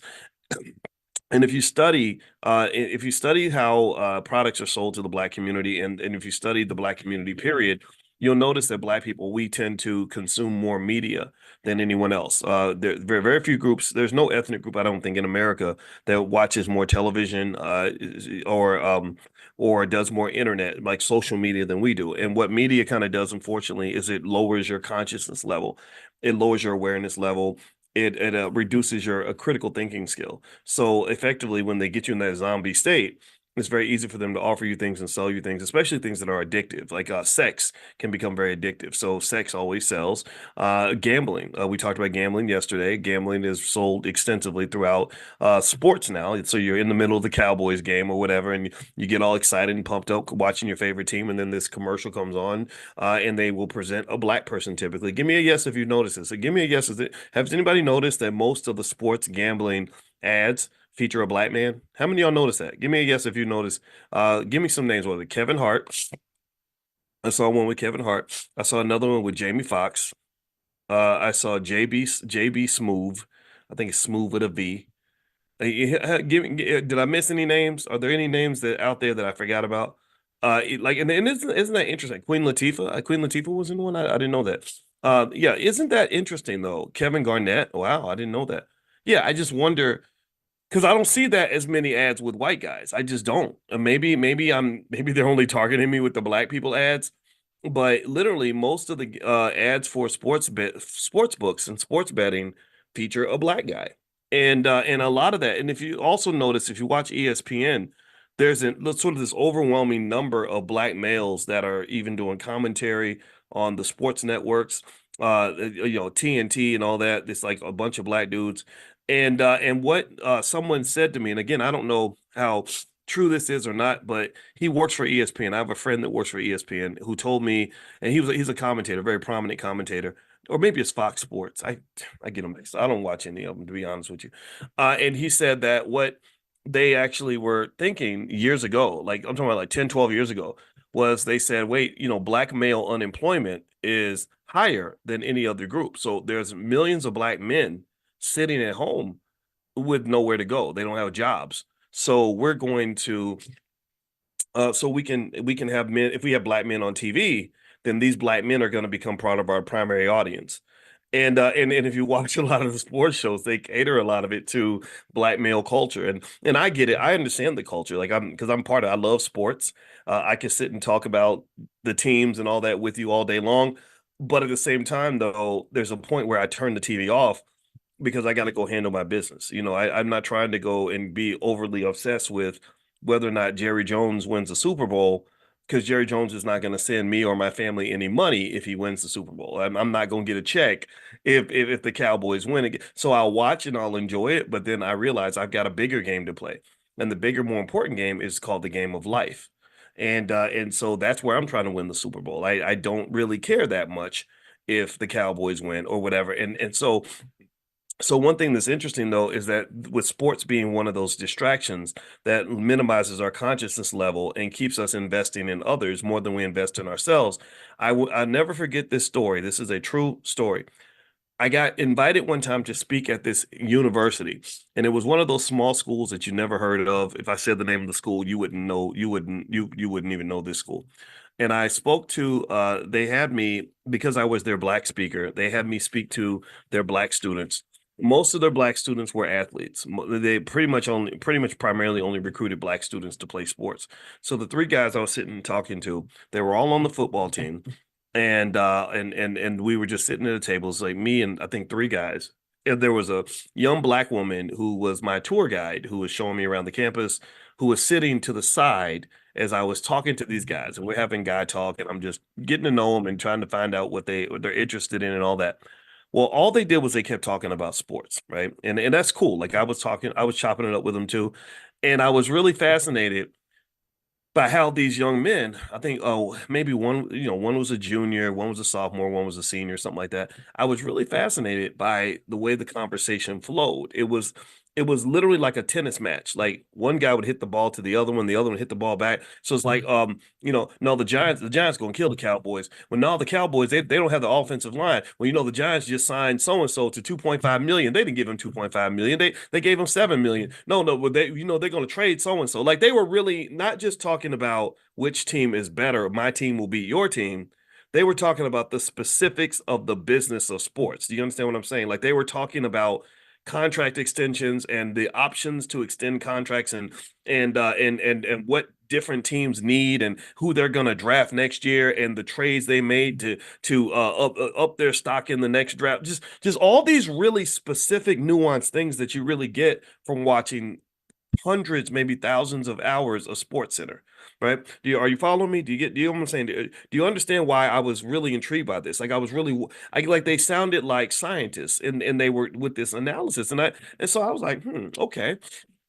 Now, mind you, first off, I find it interesting that when a person puts that much energy and effort understanding something that is not going to put a nickel in their pocket. I mean, I get it though. I get it. We love what we love. I could talk to you about. I was just watching the NCAA track and field championships. I can tell you all about the great sprinters at Florida and LSU and everywhere. Like I follow that and I'm interested. I'm interested in the Olympics. I'm wondering if Fred Curley can beat Christian Coleman and like and Noah Lyles is if he's gonna get 2 gold medals. I'm watching these things, but there's a point where I have to detach because I got things to do, right? And I also um kind of try to make sure I remember like this is not your sport. Like you're not like you don't get too happy or too sad when somebody wins because this has nothing to do with your real life. And I remember listening to these guys just really going back and forth about the NFL and really talking like you would have thought these guys were sports agents. You would have thought that these guys were team owners. You would have thought that they had an investment stake in these teams. You would have thought they were on the roster. And so what I did was I said, okay, well, I said, well, you guys know, I said, you know what you ought to do? You ought to like start a YouTube channel and just talk about sports. I said, that there's guys out here that make a lot of money doing that kind of stuff if you can do it. And I like there's a guy named Pat McAfee or something who basically got together with the guys and would talk sports on YouTube, and he got $200 million contract or something with ESPN. So I was like, yeah, this is something you guys should do. And I said, do you know how people make money on YouTube? And they said, no, how do they make money on YouTube? I said, okay, well, you get paid like for every 1,000 viewers that you have. That's how the ad network works. So I think I said something like, so let's say that you have 10,000 viewers and you're gonna make $5 for every 1,000 viewers on your episode. So then you get 10,000 viewers. So the amount of money you would make would be 10 times five. Now, so how much money would that be? I think I just asked it. And I was like, so how much money would you make? And there was like complete silence. Like no one said a word. And I said, "Oh, well, maybe I said it wrong." Like I was sitting there thinking, okay, maybe I missed, maybe I didn't say it loud enough. Maybe they're just shy. They're football players. I don't think football players are typically not shy. They're very assertive. So I said, okay, so let's look at another example. Let's say that you do an episode on your show and you get in the course of a month, you have 100,000 viewers. So you make $5 per viewer. So how much money would you get if it's five times 100, right? You get $5 per thousand. You have it 100,000. So five times 100 is the amount of income you would make that month. How much money is that? And it was really fascinating to me that nobody answered the question. There was just complete silence. And I just was like stunned. My brain stopped working because I just thought I was in the Twilight Zone. I said, "This is a practical joke, right? This is this what where are we? This is a college campus, right?" And I didn't. It's not to insult the guys or anything like that, but I sat and I was like, "Wait a minute!" But they were just breaking down in scientific fashion like the offensive line of the New York Giants, who was going to get traded, what the salary cap was, and what their contract extensions look like, and who's going to get picked in the next. Like they were telling me things. All this, I mean, like literally, they were football scientists who could not tell me what five times 100 was, and they were in college. And I'm sitting there thinking, I'm shifting my butt, shifting in my seat. I'm like thinking, how you gonna make money when you can't count? Like I'm not being mean. I hope I don't sound like I'm. If I sound like I'm being mean, please forgive me. I'm not trying to look. I'm not looking down on those guys. I felt sorry for them. I was like, what happened here? What's going on?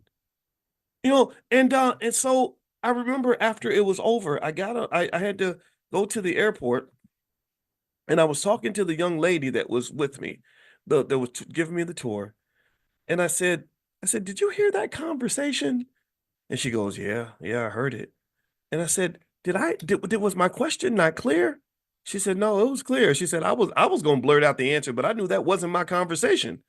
Because she comes from that tradition, like where when men are talking, that's when men are talking. When women are talking, men need to butt out. And maybe when men are talking, we need to talk to each other. We don't always need, so she was kind of just letting us have our space as men.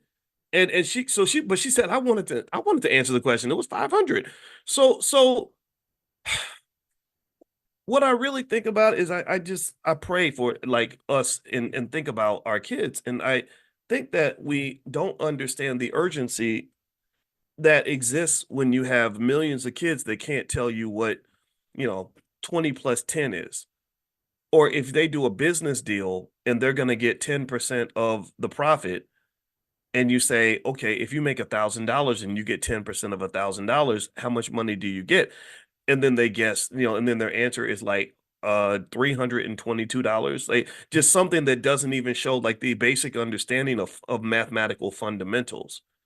And so this goes back to that point I've always made. I don't trust white people to educate black children. I just don't. I don't hate white people. When I talk like that, I know people get scared of me, and I don't care because I'm not a person to be afraid of, but at the same time, I'm not a person to be played with. You're not going to play with me with a bunch of nonsense and somehow convince me that these kids who are unloved and uneducated are going to have a chance of success in the world. Because what happens is that when you deny our children a proper education and deny our children an economic education, they get to the point where, like everyone else in America, they get to the point where they're 25 and up and they need money. And then there's no more stressful position you can be in than when you need something and you don't know how to acquire it. It's like being in the woods and you need food and you don't know how to hunt, you don't know how to fish, you don't know how to grow nothing. And so the blame, if you want to blame someone, the blame is who put you out in the woods and gave you no survival skills.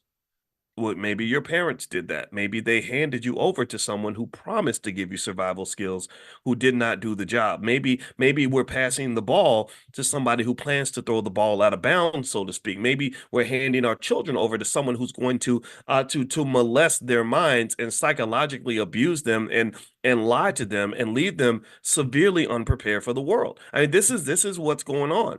This is what you're seeing in the world. And so I just personally think, I had I shared a video on my Instagram. My Instagram is Dr. Boyce Finance, and I have a backup at Dr. Boyce Money.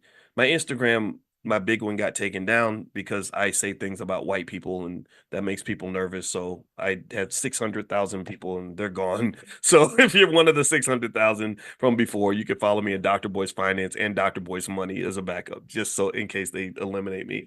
And I had a dream that I was talking to the I put up a video about Jaylen Brown, who plays for the Boston Celtics. Jaylen is about to go to the NBA Finals, and I talked to Jaylen Brown's brother via text recently, but Jaylen's very busy, so obviously because he's about to play in the NBA Finals, so we haven't spoken in the past few days. But anyway, I put up this video of Jaylen Brown, and I want to mention Jaylen because I think it's very important to know what a black man looks like. So Jaylen Brown, in his history, he didn't only sign the highest NBA contract in the history of the league, and he's not just a superstar that's about to play in the NBA Finals. Jaylen Brown, from what I understand, is an absolute, complete, total genius. You've got to go to my Instagram. My Instagram is Dr. Boyce Finance. That's where I put the video. He is the most brilliant one of the most brilliant young athletes I've seen.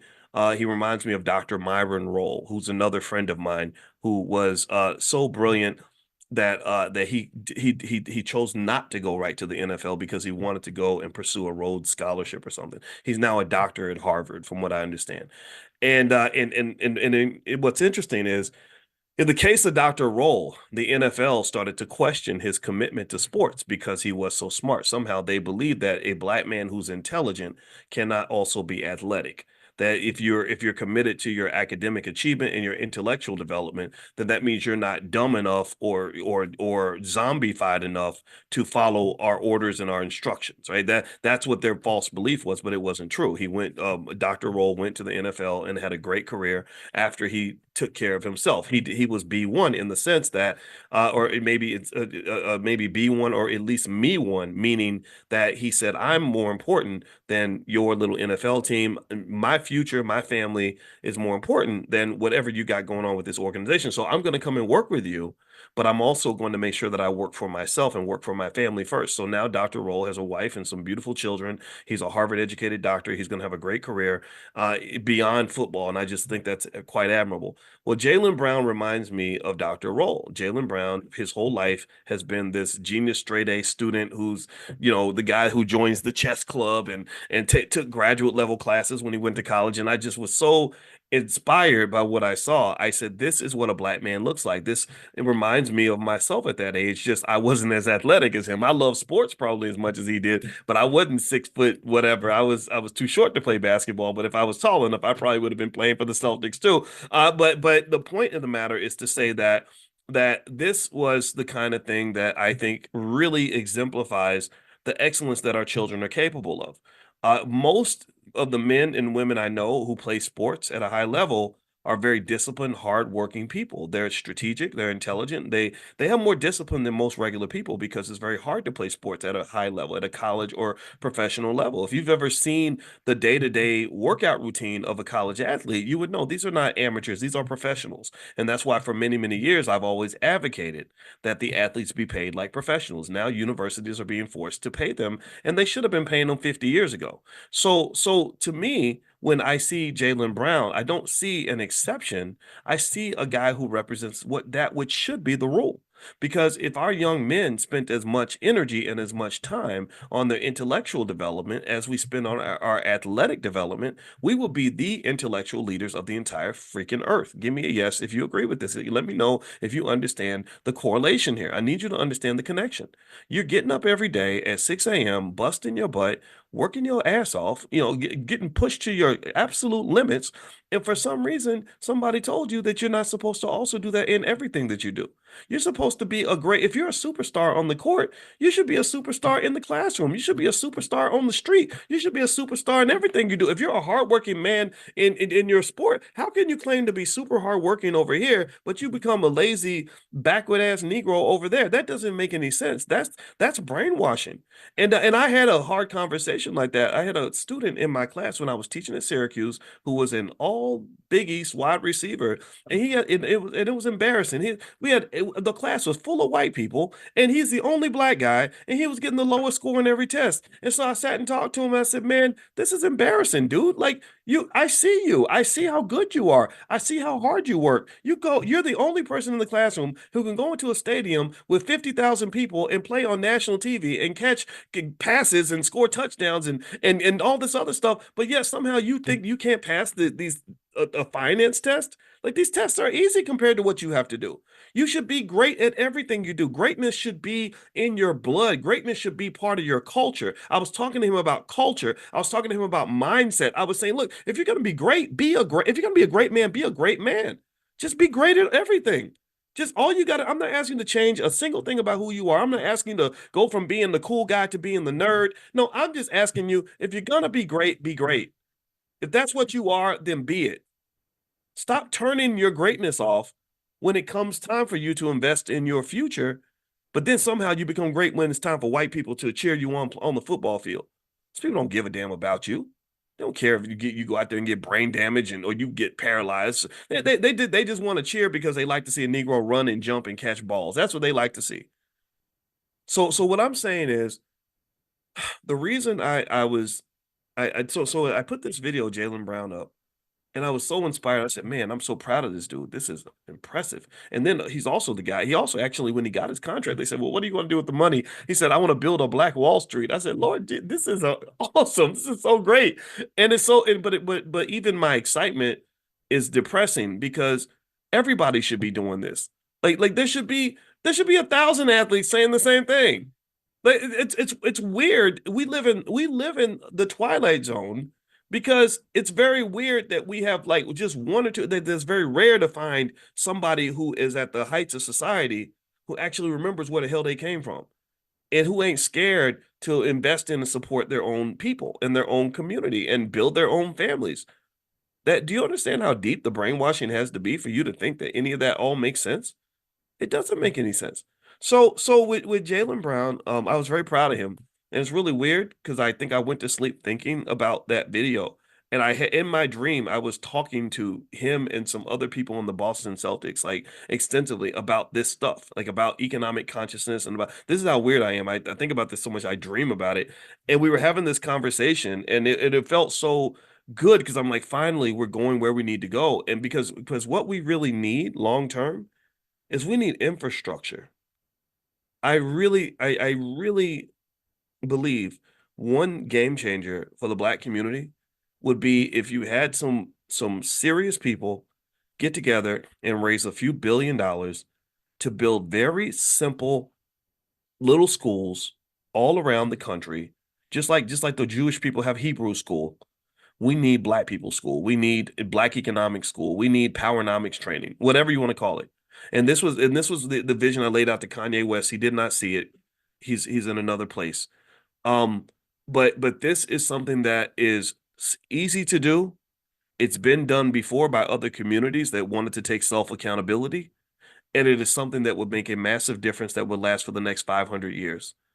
If you went to every city and just said, okay, we're going to put up, we're going to have $1 million budget per city, and we're going to create some little school, and we're going to focus specifically on powernomics principles or basic economic principles, and we're going to incentivize the people in the community to send their kids here to be educated. We're going to hire black educators who really love the kids, and then we can supplement it with other aspects of what it means to live a wealthy life, health, wealth, and relationships. We've talked about that, and we're just going to make sure that they're educated with love.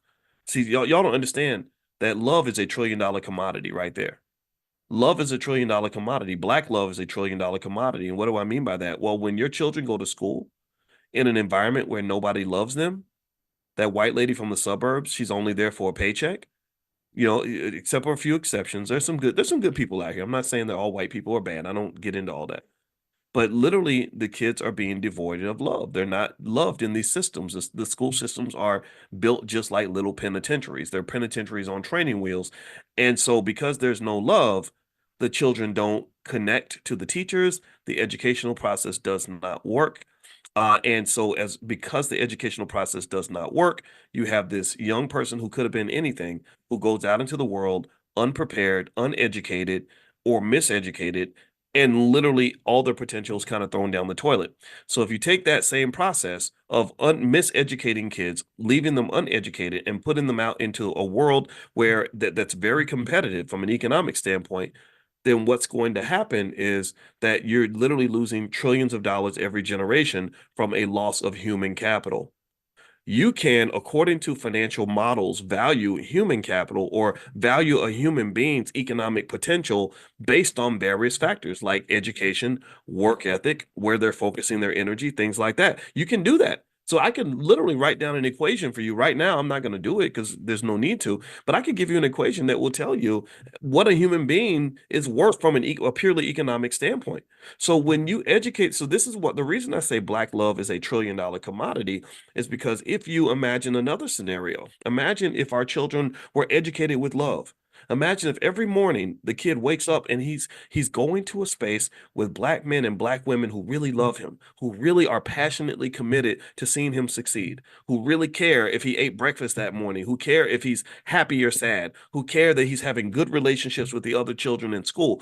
That kid is going to grow up and he's going to reach his potential. He or she is going to be far more successful. That little black boy is going to grow up and become a great husband and father for some black woman instead of being one of these men that disappoints everybody, right? Again, not that you put that all on men. I don't want to get into that. But seriously, think about what happens when guys are not raised properly as children and not loved properly. Well, they grow up and they become a freaking nightmare for somebody. Like no accountability, no responsibility, making a bunch of babies, don't take care of them, not showing up for their family, not showing the children look up to them, but eventually they can't anymore because daddy's a drug addict or an alcoholic, like my daddy was. And so ultimately, at the end of the day, what I'm saying is that when you have love in the room, you're elevating the value, the economic value and economic potential of these children that are being raised in a pool of love, instead of having them raised in a nasty, toxic bathtub full of hate and disrespect and microaggressions and dysfunction.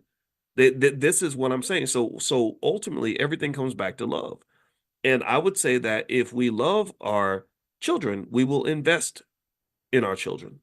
If we love ourselves, then we will invest in ourselves. The things that you love, you take care of. The things you don't love, you throw them out the window. You waste those things. So I would argue that the lack of self-love, the lack of love for each other, the lack of love for our children, the lack of love for progress and everything that we claim to believe in, that is what causes us to continue to do things wrong.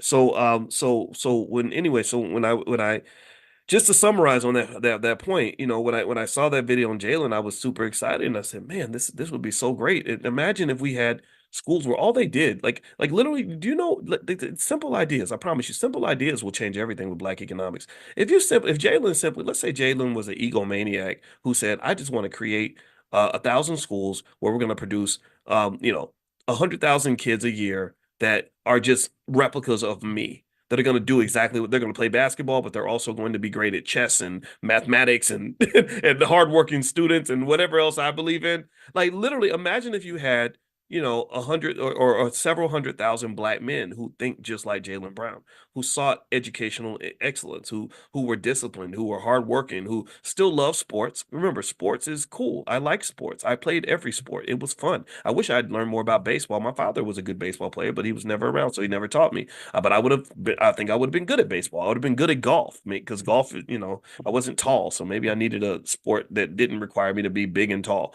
But the point is to say that just simply taking your models of success and being able to mass produce them in almost like an industrialized framework, that is a pattern and a model that's been used by countries to build powerful nations. The United States, the reason Hitler was so scared of the United States in World War II is because the United States has had some of the most amazing industrial capability of any country on the planet. They could just they if they want to make a bullet, they're not going to just make one or two bullets. They're going to make like a billion bullets. They're not just going to make two or three really nice ships. They're going to make like hundreds of ships because they've got a process, a system. Do you understand? So what we need is we need a system. We need to look at our best and brightest and our baddest and our boldest and our most extraordinary men, our most extraordinary women, and we need to build them just like you build a Tesla in a factory. Because they already do that with hip hop. There's a whole documentary called The Nigga Factory. They already build gangsters. They already build thugs. They already have a factory to build athletes. They have factories to build black kids that want to be comedians or whatever. That's why if you go to most schools and you ask the black boys, what do you want to be when you grow up? An overwhelming majority of them are going to say, I want to play in the NFL, the NBA, or I want to be a rapper. They are because there's a system. It's systematic. So the question becomes, given that you know that there are so many systems that are plotting to turn you left, how many systems do you have in place that are plotting to turn you right? Given that there's so much, remember, media is a system. That's why, if you think about the radio stations, when all the radio stations got together and said, we're going to play the same music everywhere in every city, that's when Lil Wayne and people like that become mega famous. And they're because everybody around the country is hearing the same songs. It's systematic. So what I'm saying to you is that those who have that position of power, who have those resources, I wouldn't put it all on Jalen. Jalen's in his 20s, I think. So that's a lot to put on you as a young guy. But those people that have access to capital should also have a way of thinking or advisors that can think in a systematic fashion so you can implement systems to counter the systems that are there to harm you. Remember, racism is systematic. Systematic racism is what really, really plagued you. It's not this specific one, it's not these one-off situations like, oh, I went to the grocery store and the white lady didn't want to give me my change. I don't give a damn about that. Who cares if they like you? Stop getting that's not racism. Systematic racism is when you're talking about the massive denial of opportunities, when you talk about massive economic theft that's occurred over multiple generations to the tune of $14 trillion. It's when you talk about entire systems designed around white supremacy, like the school system, the prison system, the economic system, system. So you got all these systems that are working against you. What systems do you have that are working in your favor? Or are you even, because remember, to think on a systematic level, you have to have a certain level of consciousness. A person who's sitting in the system can't always see the system. They can't see the system unless they elevate in terms of consciousness to rise up and look down and say, well, wait a minute, this is happening to me, but oh, it happened to millions of black boys. There was millions of black boys that wanted to put on medication and do all these other things. Do you understand? This is why consciousness is so important. I'll share the story, then I'm done talking about this topic. But I still remember when Snoop Dogg was talking to Tupac. And as you know, in case you don't know, Tupac got killed, and Tupac was right in the middle of his beef with Diddy and everybody else, and Bad Boy, and Tupac was pretty committed to the beef, right? Tupac had been traumatized because he got shot in New York and he's thinking somebody set him up, and it's kind of bad.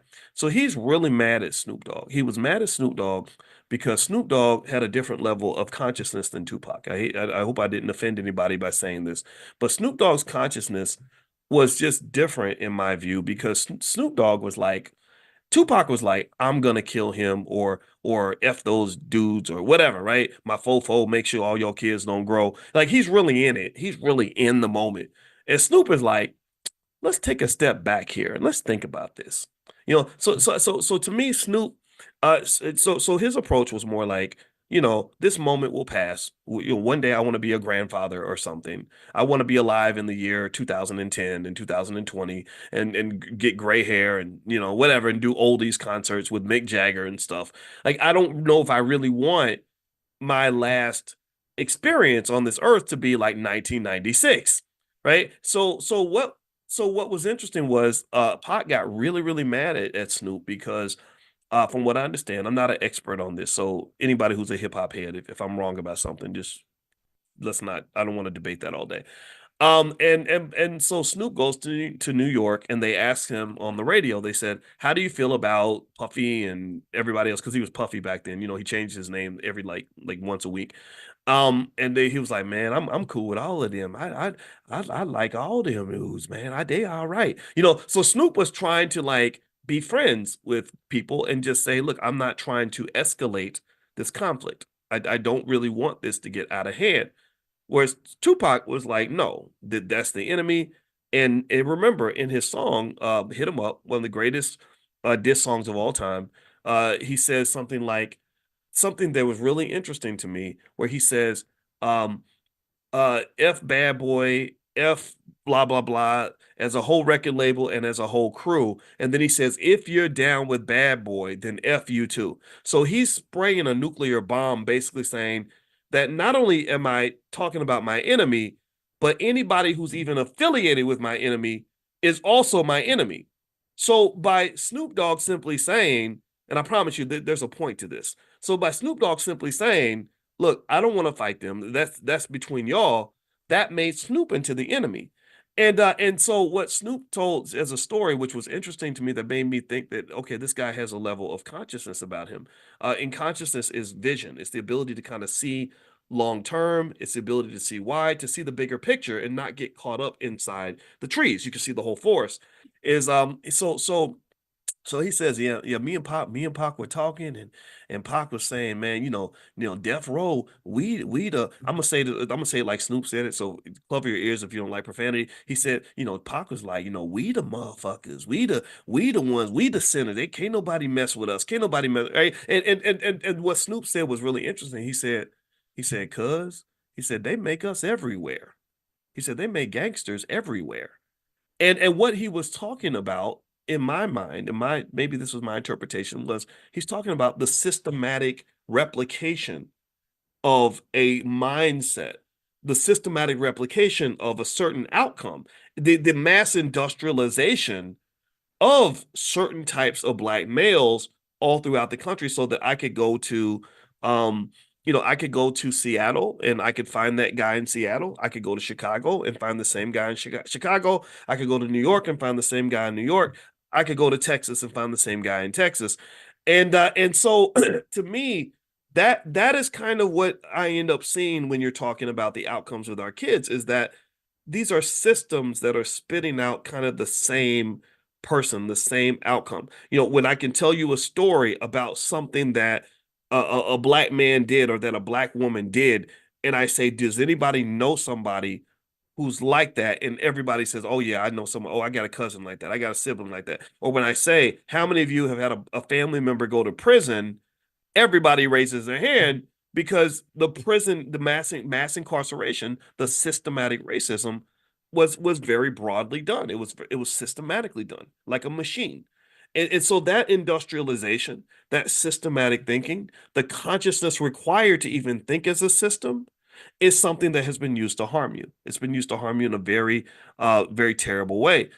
Even Joseph Stalin, who ran the Soviet Union, he said, one death is a tragedy. He said, but a million deaths, that's just a statistic. Like that, nobody cares about a million deaths, but everybody cares about one. If you hear one story about one person and that the suffering they went through, it makes you sad and it makes you cry. But if somebody says, "Oh yeah, a million people died," it's like, "Oh, well, okay." Right. So that was basically him having like a different type of consciousness. And this is the thing, right? So I don't want you to think the word consciousness is always good. Sometimes a heightened level of consciousness can actually be a terrible thing. Right? It's just like, oh yeah, yeah, we're just gonna kill 10,000 people over here, but we'll save 100,000 people over there, right? So don't ever assume that consciousness always means that you're a better person. Consciousness, it's just awareness. It's living in a certain dimension where you see things in a certain way. Just like going back to that original analogy, if I am driving on the road and I can only see the car in front of me and I can only see the freeway route to get to my destination, that's a level of consciousness. But if I get in an airplane or a helicopter, I rise to the third dimension. I can use height now, so I have an awareness that exceeds the people on the road. I now have an advantage over them. Do you understand? Let me know. Please let me know you're following this. I know I am going in 1,000 directions I did not plan to go into, but I hope this makes sense. So because I have extra consciousness, I have awareness, which means I have an advantage because I have more information. I have more variables in my equation that I can use to make specific decisions. So, what I would like for us to focus on and think about is how this consciousness can be used to your advantage. I think by being more conscious of, of the way our children are being educated, it's gonna give us an advantage. I think being more conscious of the way our economics is being manipulated, that gives us an advantage.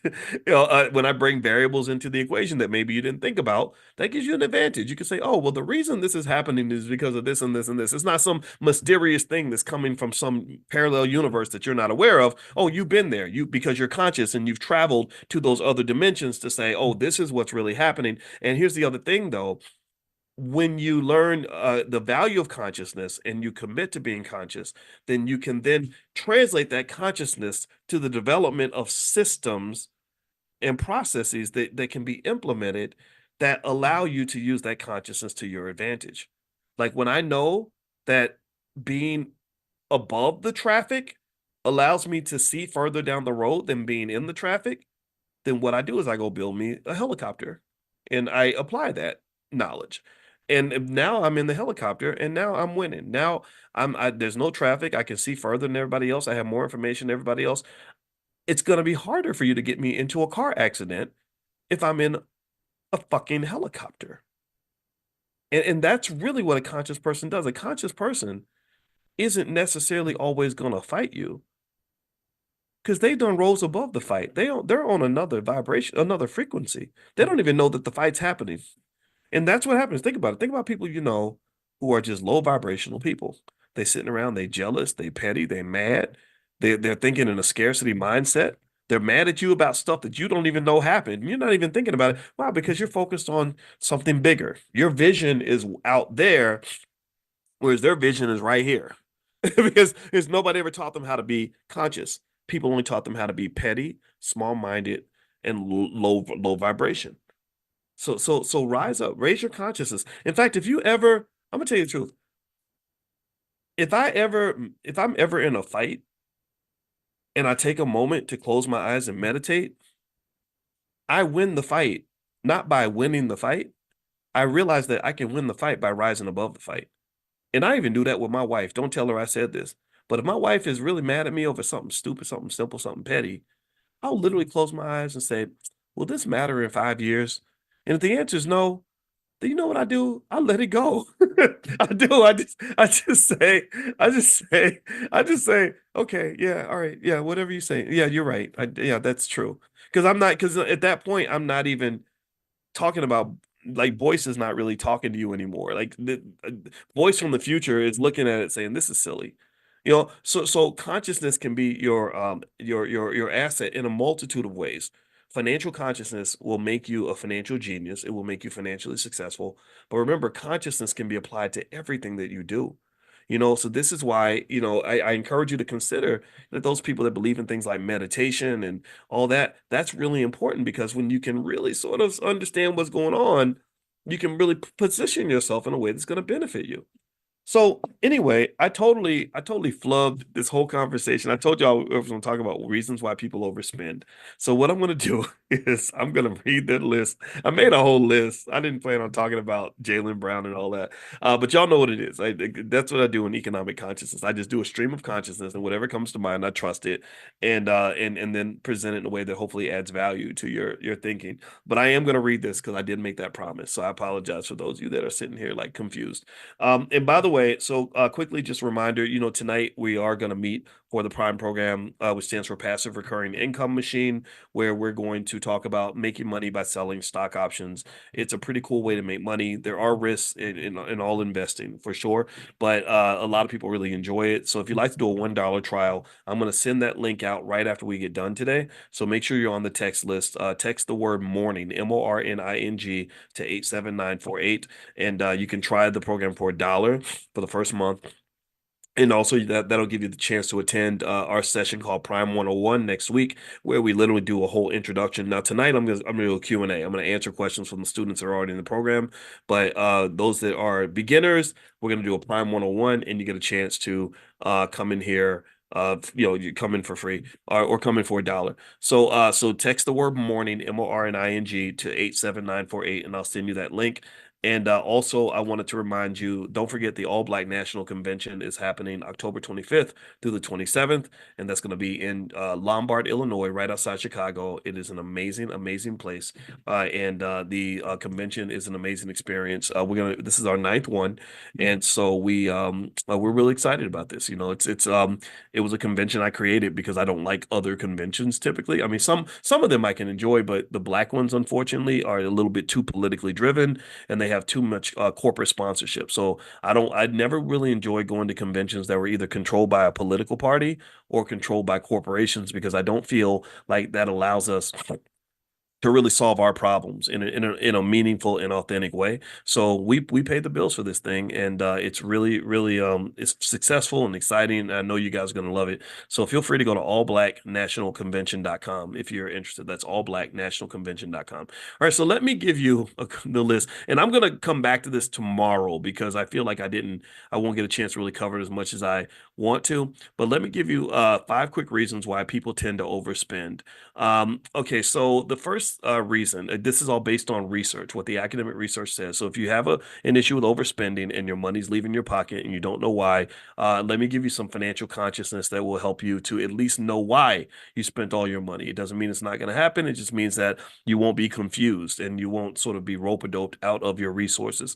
So the first is emotional triggers and impulse buying. So according to a study by Kruger in 2016, people often overspend due to emotional triggers such as stress, sadness, or boredom.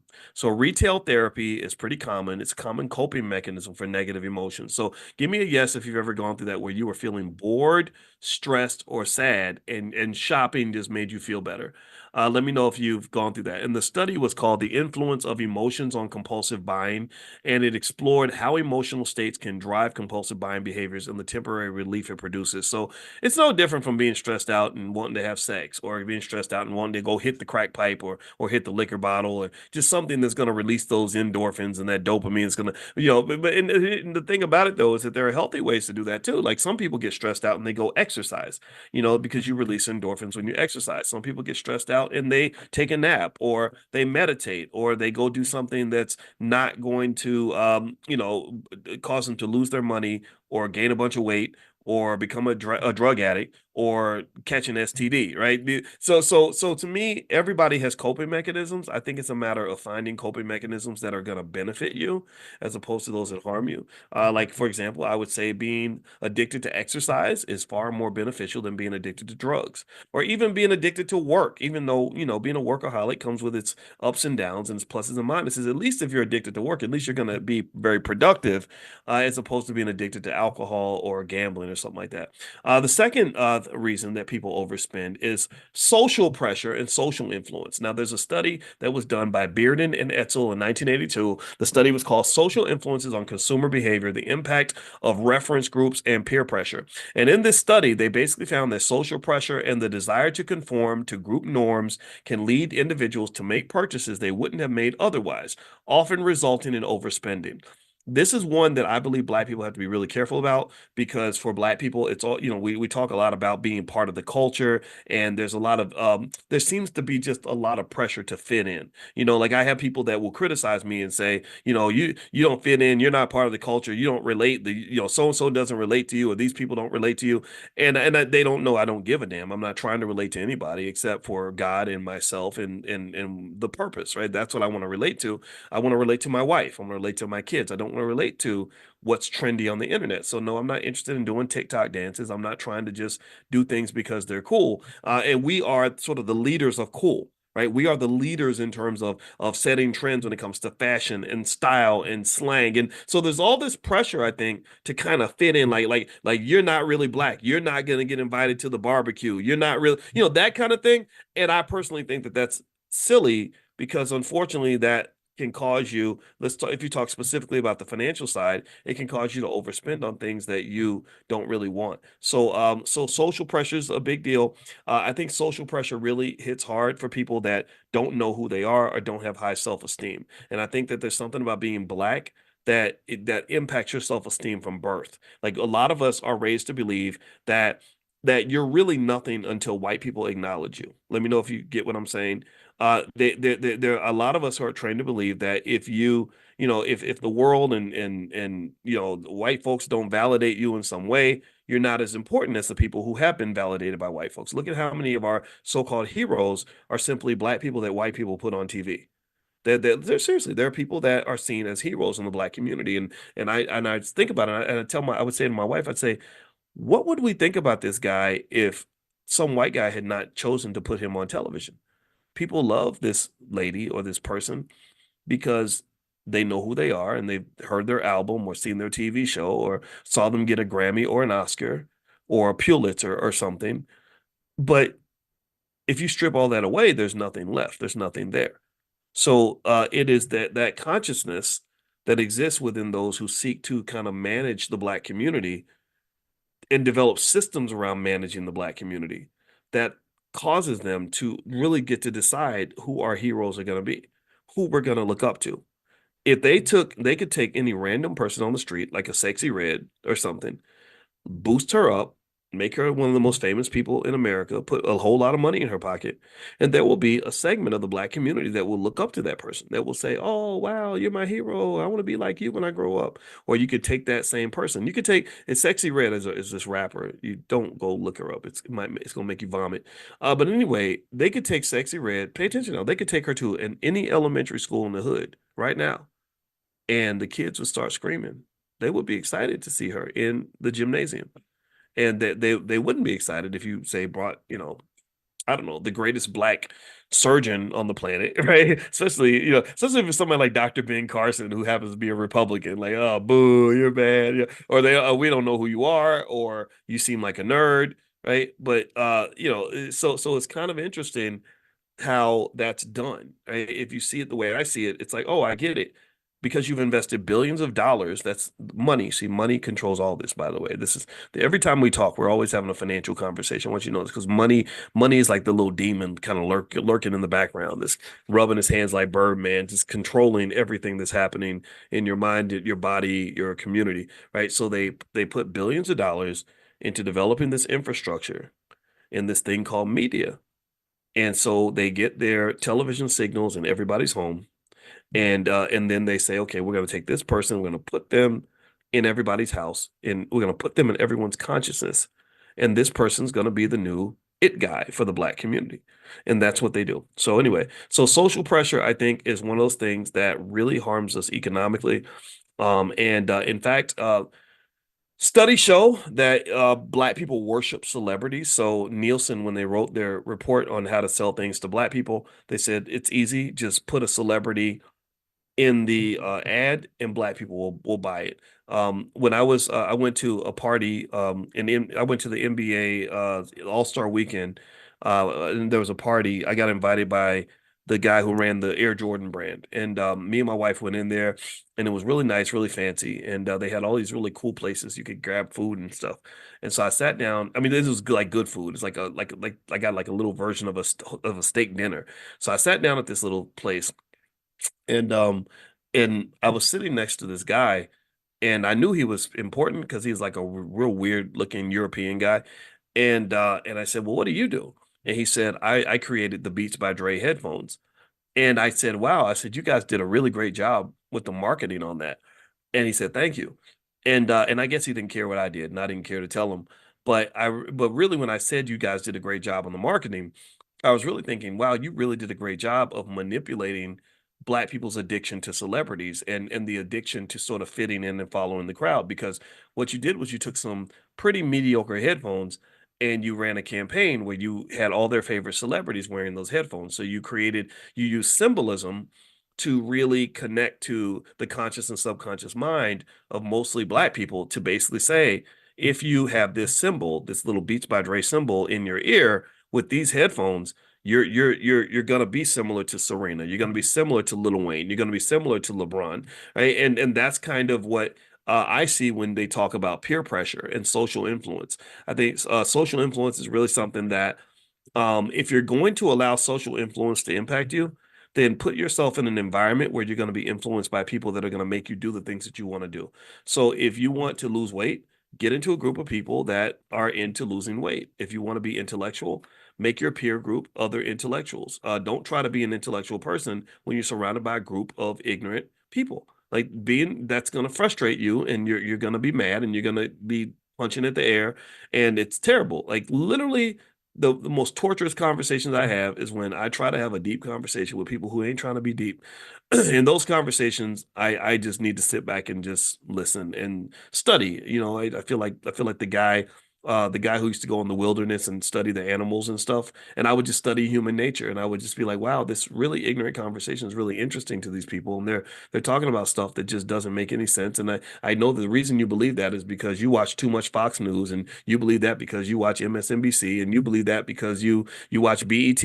And I'm not judging in a negative way. I try not to do that, but I realize this is not my conversation. This is not a time for me to bring out the other side of Boyce that wants to go super deep on topics, because this is not the crowd to do that with. So find your crowd, find your people. Be intentional about that. I think that consciousness is also connected to intentionality. So if I'm consciously and intentionally selecting who I want in my space, what woman I want by my side, what friends I want in my house, what people I want to talk to, then that allows me to structure an environment that is conducive to me becoming the man that I want to be. I don't want to be a man who's out drinking liquor at the strip club and using drugs. So I'm not really gonna want to spend a lot of time around people that are doing that. I want to be a man who's trying to be better, who's trying to pursue his goals, who's trying to be smarter, etc. So when I pick my friends, I pick them specifically and deliberately, because unfortunately there's a culture that kind of wants to push you in a different direction. So use peer pressure to your advantage. Don't let peer pressure cause you to do things that are not going to be good for you. Number three is instant gratification. This is another reason people overspend. That's a big one.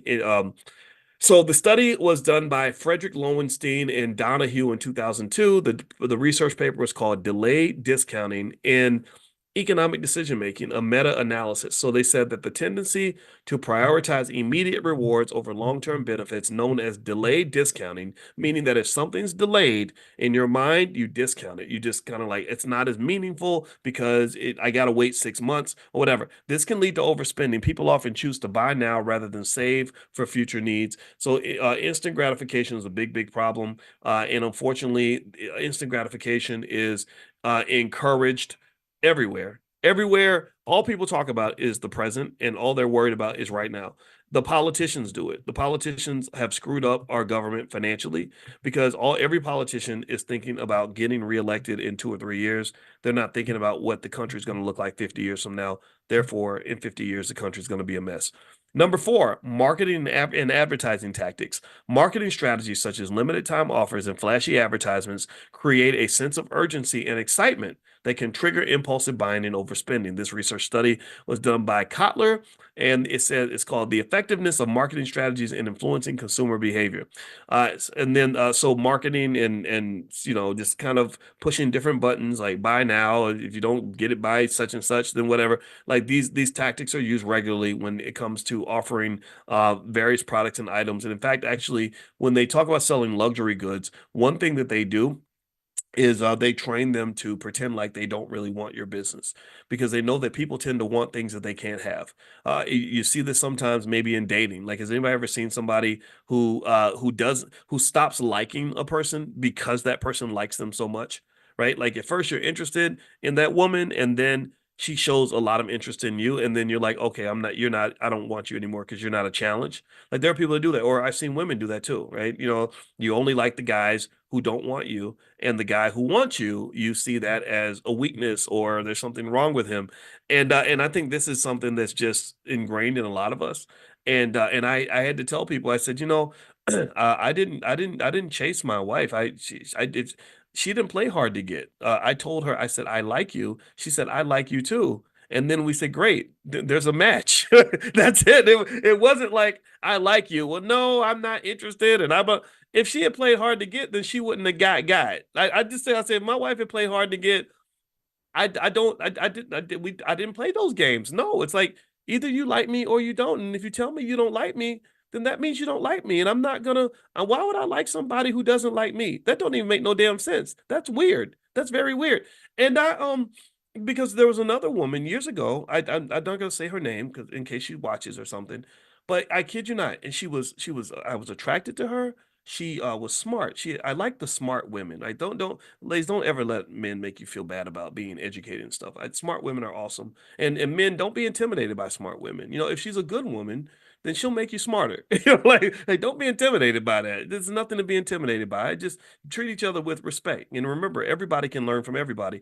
PhDs, some of us PhDs, we know a lot about one thing, but there's a lot of stuff that we're missing. So never assume you can't learn from someone with less education than you. That's flawed thinking. Education is not the same as knowledge, and knowledge is not the same as wisdom. Wisdom says that your little PhD, your little MD, your little JD, whatever, that means you have a lot of knowledge in one special area. That does not mean you know everything. So don't be that person who thinks they know everything. Okay. So anyway, so yeah, there was another lady, and this is a true story. I never told the story before, but it's funny because it's relevant. So why not share it? And I was probably about 30, and I got into that stage in life where I was ready to, settle down. I didn't want to settle down when I was broke. I'm sorry. It doesn't feel good to like, I was having trouble feeding myself. I didn't want the responsibility to have to feed a bunch of other people. I know that some people say, oh, that stuff shouldn't matter. It mattered to me. I wanted to have a decent income because there's a lot of pressure when you can't provide. So I got my first job. So I was feeling myself. I'm making good money. She was another professor, just like my wife is a professor. I was very attracted to her, and she had a good job. So one my good job with her good job, we had a good income. And I went to this lady, and I just kind of let her know I was interested. I said, "Hey, why don't we have a relationship?" And she starts going, I don't know. I got to think about it. I don't know. I don't think it would work. And she starts telling me all the reasons why it wouldn't work. And I'm kind of disappointed, like, dang, well, I thought we were good. And so 3 weeks later, her friend calls me and goes, "Well, why?" Well, and I'm telling her friend, because here's the thing: when you a young black man with money, you 30 years old and you making six figures, there was women lined up around the block. It wasn't hard to meet a new woman. So I met another lady that I liked, and I was telling my friend, I was like, "Yeah, I met this girl. We're going out and da da da." Right? And she goes, "Well, what about so and so, the girl that rejected me?" And I was like, "But I said, but I did ask her. I told her. I told her the whole story. I said, yeah. I said, hey, why don't we date?" And she was hemming and hawing and saying, no, thank you, I'm not interested, and blah blah blah. And you know what she said? I kid you not. She goes, no, no, no. She likes you. She was just rejecting you to see if you were serious. And I was like, what? I was like, no, I am a serious man. If I ask you a serious question, I just expect a serious answer. I don't know how to play those games. I was not trained on I did not grow up believing or being taught that no means yes and yes means no. I didn't. Because that gets guys arrested, by the way. That gets you labeled as a predator, or that gets you a sexual harassment accusation when you assume. And that's my belief that no means no, yes means yes. And I know that there's nuances to this. I believe that with human nature, yeah, there was a time where like that song, remember that song? It's cold outside. I really gotta be going. Come on, baby, it's freezing out there. No, I shouldn't. I really shouldn't stay. No, come on, baby, you gotta like that. Do y'all know? Y'all remember when that song got labeled as like a Predator song or something in the Me Too movement, where they were saying that they can't play that song anymore because it's predatory sexual harassment, or it's rape culture or something, right? So there was a time where you could have those sort of nuanced experiences with each other, but the world I grew up in was like, no, if you want to be safe, you take people for their word. So when you say no, that means okay, no problem. I don't want to be that guy. I don't want to be the harasser. I'm not the guy. I don't. And also, here's the other thing too. There was a self-esteem dimension to this that says, why in the hell would I want to be somewhere where I'm not wanted? Like, why would I want to be, why would I want to pursue someone or something that doesn't want me back? And that made me think about how many of us kind of do the opposite. We will literally give our very best to people who give us their worst. And that struggle love, it translates to everything. We do struggle love when it comes to economics.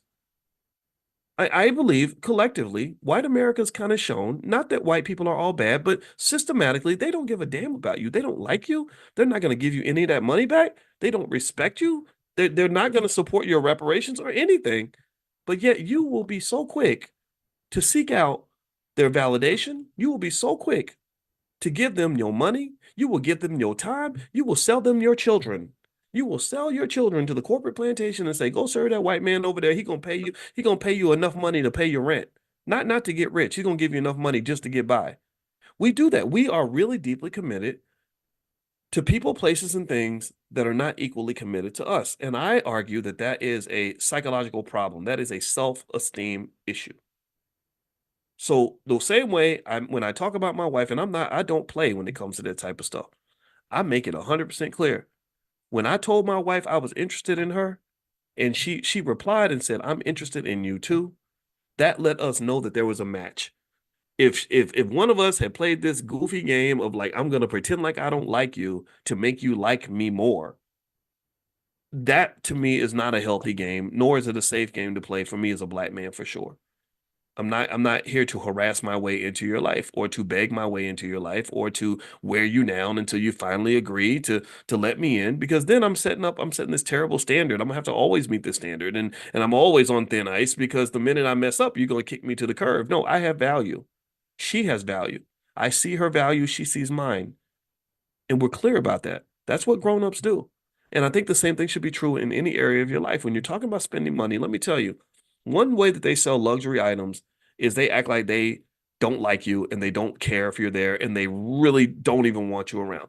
Do you know Bernie Madoff? Do you know the way Bernie Madoff? Anybody, give me a guess if you know the name Bernie Madoff. Y'all know Madoff, right? Y'all remember Madoff? He ran the biggest Ponzi scheme in American history to the tune of tens of billions of dollars. Do you know how Madoff got? And he was robbing his own people. He's Jewish, by the way. He was robbing Jewish people in a major way to the tune of like 60, 70 billion dollars. Do you know how Madoff got so many smart people in the Jewish community? See, we y'all think Jewish people are perfect when it comes to money. No, they're not perfect. They're flawed like us. Do you know how he got so many people to invest? He acted like he didn't want their money. He acted like, I got a bunch of other clients. I have a bunch of people who are already offering me millions of dollars. So if you don't give me your money by tomorrow, then I'm not interested. And so people will say, "Oh, well, I really want him to take my money, so I went ahead and hurried up and gave it to him because I was so scared." That's what he did. That's what he played hard to get because he knows that we're raised to be suckers in that way. We're raised to want things that we cannot have. And by people presenting something in a scarce fashion or in a way where they are you get the FOMO, thank you, that's a great term, where you create this space where it's like, look, I don't want nothing to do with you. It does something when you tell people they can't have something, they really really want it. So when white America tells black people all the things that we can't have, and they have all these things sort of locked away that we have to beg our way to get access to, we will literally sacrifice everything to get access to that special space. And what I think is a great mind trick, that because they're doing mind tricks on you, you might as well do mind tricks on yourself. Is a mind trick that I did on Boyce was I said, no, Boyce, you are in the special space. You are the special space. This Stop begging other people to let you to be around them. They should be begging to be around you. And not in a disrespectful way, but where you're sitting right now is the place to be. And I remember saying this when I was sitting in my little apartment. It wasn't a little apartment; it was a little townhouse in Syracuse, and I was doing this work, writing these articles. Nobody was reading, and I didn't. I was doing work nobody paid attention to. I remember saying, "I'm going to work so hard, and I'm going to be so damn good at what I do, that people are going to come looking for me. They're going to say, 'Damn, this guy in Syracuse is doing some amazing stuff. How do I get in touch with him?'"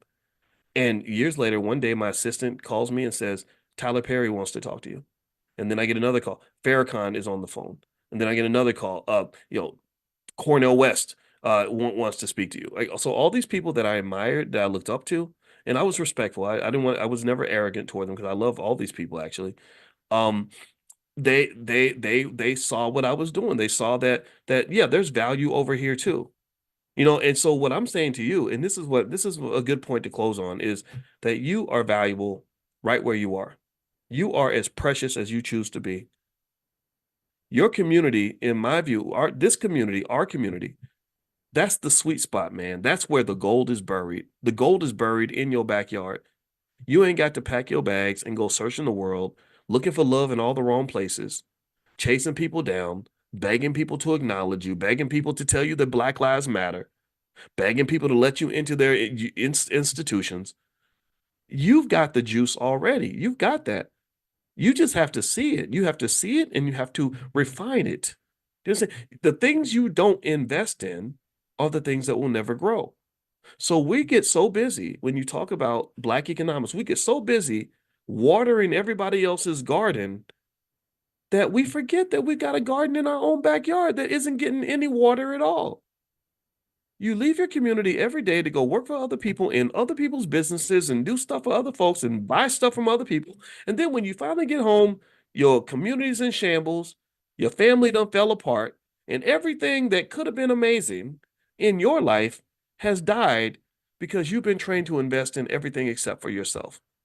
Your children alone, just your children, I'm not talking about your human capital and your creativity and everything else, just your children are a multi-trillion-dollar asset that you're not really investing in properly. We are not investing heavily in our children. If I was 22 years old again and I lived my life again, I would have found a great quality woman at the age of 22, had about 14 kids, and spent all my time investing in those 14 kids and making them into clones of whatever set of ideologies that we believed in as a family. And I would start at the age of 0 to make sure that we were all on the same page because ultimately I would be building an empire. That to me, that investment will be more important than any job I could get. It would be more important than any stupid award I could win if I was running off to Hollywood. It will be more important than any of the other stuff people are doing. So find the things that matter to you and invest in that. Invest in you. Invest in the people around you. Like that's where your win is. Your win is not looking for love in all the wrong places or begging white folks to give you a seat at the table. To hell with their table. I don't want their table. I don't want to be at your table. I got a damn table. I'm building a table. And I'm building a better table. My table's made out of gold. Your table's made out of faulty plastic. I'm not integrated into a burning house. I'm building a powerful kingdom. That's the mindset I think that will get us to the next level. In fact, it's the mindset I know that will get us to the next level. So keep building, keep investing in the things around you. That's how you win. All right, I gotta go. It's time for us to finish up for today. I really enjoyed talking to you. We're gonna be back tomorrow morning at 10 a.m. Eastern. If you want to get the reminder, just text the word morning to the number 87948 and I'll send you a link. So text morning to 87948. Also tonight, at 8 p.m. I'm meeting the prime students. We're going to talk about making money selling stock options. You're going to like it. It's really a lot of fun. It's really good stuff. Also, if you, in case you didn't know, at drboycebooks.com, my book, The 10 Commandments of Black Economic Power, is there, along with books from my wife. We have financial flashcards for kids, things like that. I know it's summertime, and if you have kids, your kids are probably sitting around doing nothing. So feel free to go to drboycebooks.com and take a look at some of the resources there, and maybe that will help you in your journey. So God bless you guys. It was real, and I'll see you all tomorrow morning, 10 a.m. Eastern. Have a Bitcoin is going berserk. But that's a no-brainer. Everybody knew Bitcoin was gonna, well, everybody that paid attention knew Bitcoin was gonna do this. It's actually over 70,000 now. At some point it will cross 80, in my opinion. I believe at some point it will cross 90 and 100 and everything else. I think Bitcoin is one of the clear investments out there. Although there's nothing that's guaranteed. There's nothing that's guaranteed, and I hope you all really remember that. Never forget that, right? So even if someone says, "Oh yeah, I really, really think this is going to happen," that does not mean it's going to definitely happen. Even as a professor, I can't predict what the stock market's going to do. I can't predict what any asset's going to do. However, there is a lot of evidence to say that if something is going to explode, it's going to be Bitcoin. And also, most of the indicators in terms of where the market momentum is going is pushing Bitcoin upwards. So if you've been consistently buying, congratulations, you're probably seeing this right now. And so you're well on your way to wealth, in my opinion. And so anyway, the one thing I wanted to kind of hit on today too had to do with something that was crossing my mind. I put something on my Twitter, and I really thought I really believe this kind of thing. And I think I said something. Sometimes I say stuff in a way that irks people. I don't know, but I said, I really believe that every parent should set a high standard for their daughters, so that some guy can't impress her by taking her on a weekend trip to Atlanta. And then of course people come in and say, well, what's wrong with going to Atlanta, and why do you hate poor people? And I don't hate poor people. That's not it. That's not it. I've been on many trips to Atlanta, but I really kind of I was just thinking about standards and how what you do with your kids financially really does set a standard. What they expect from you in terms of character and integrity goes a long way in terms of what they're going to expect from men that they interact with, especially your little girls. And a lot of times you just see, things that make me kind of sad as a father, like women kind of wanting, like really desiring men that just don't have good character. If you think about it, there are a lot of, if you think about Diddy and Cassie, for example, which is kind of the talk of the town right now, there were a lot of women that were happy for Cassie to be dating Diddy. They thought she'd won the prize. They thought that well, she was looking good. She was in the driver's seat of her life. And girl, won the prize. You got the man everybody wanted. And that's just not the case.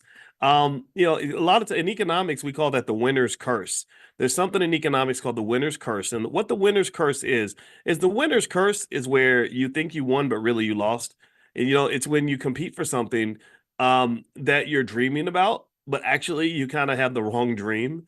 And effectively, that is kind of what I see when it comes to the stuff with Diddy and Cassie and all that is like, I don't know. I mean, in hindsight, do you regret this relationship? And how would you have felt if I'd come from the future, if I'd gone into your life 15 years ago and said, don't do this, like don't date this guy, there's going to be bad things are going to happen? Would you have said thank you for protecting me from something that was going to harm me, or would you have just wanted to learn things the hard way? And I just hate to see that. It really makes me sad. And so actually what I wanted to do in terms of helping you understand how these financial standards can play a part in how your children see the world, let me pull up some data for you. Yeah, so because this is this is important. So when you're talking about setting financial standards for your daughters, let's talk about daughters in particular, right? So I know we have something similar when it comes to sons. I don't think the dynamic's the same because I don't believe boys and girls are the same. I know we have debates about, transgender and all that, but I just assume I believe that things are a little bit different. So when you talk about standards, here is some research that I found that kind of talks about what the standards actually mean and what they actually do when it comes to the quality of life, the ability of that little girl that you raised to have a healthy life. And I think about this, especially if you talk about, say, a guy like Diddy, I say, gosh, that's so interesting that this guy is known for beating up a woman and he has daughters. And I wonder how he feels. I wonder if you said, would you want your daughter to date a man like you? And I wonder if the answer would be yes or no. If the answer is yes, that would make you question, like, what kind of man are you? What you really would want some guy to, beat your daughter, kick her in the face right when she's trying to get on the elevator. Um, and then if he says no, it says, well, why would you want to be the kind of man that you wouldn't want your daughter to date? Because now your daughter is going to grow up, pay attention now. Your daughter's going to grow up looking up to men like you. She's going to grow up thinking my daddy's a great guy and I want a guy like my dad. And so, so the question becomes, are you perpetuating these curses? And I think money's behind all of this, right? I think that money distorted hip hop. Money made rappers and these black men, mostly black men, into something other, and women too now. I mean, some of the female rappers, unfortunately, have kind of fallen into this trap. And so there are these people that have billions of dollars, and it's not us. We don't have billions of dollars to invest in things like this. They invest billions of dollars into these image distorting false realities of black people. where for many years you had a whole culture around complete disrespect, disregard, and harm and assault toward women. If you go back and you look at things I was writing 20 years ago, you'll know that back in 2002, 2003, I was saying that, if all these, liberation movements and Me Too movements and all that, when they eventually start to reckon and really study what's happening in the world of hip hop, it's going to be really bad for these guys. These guys are going to be hiding in a closet because they're going to dig up stuff that they did back in the 90s and the 2000s that was just clearly inappropriate. And I remember, because I remember one time when I was a professor at Syracuse, and I remember listening to the rapper Exhibit, and he had a song with Snoop Dogg, and in the song they deliberately talked about assaulting a woman sexually and getting away with it because they were so rich and powerful, right? And so this became the fantasy, the myth, the false reality that they were led to believe would be true, but they didn't know history. They didn't understand when Malcolm X used to say that the white man will sell you the liquor bottle and then he'll lock you up for being drunk. Shout out to Malcolm X. Yeah, his birthday was 2 days ago, and I should have said that during class, and I apologize for not bringing that up. And so really, I feel like in a way, what's interesting about some of the hip hop culture from a financial standpoint is that they kind of have this way of lulling you to sleep. Kind of have this way of making you think you're the boss, making you think you're in the driver's seat when really you're not the boss. Clive Davis is the boss, or Universal Records or Sony Music is the boss, and but they want you to think you're the boss. And then you go out and you operate like you think you're the boss, and then next thing you know, consequences come, and then you're held fully accountable for every single thing that happened under your watch. And that's what I sort of see when I see these things. So let me grab this research for you guys.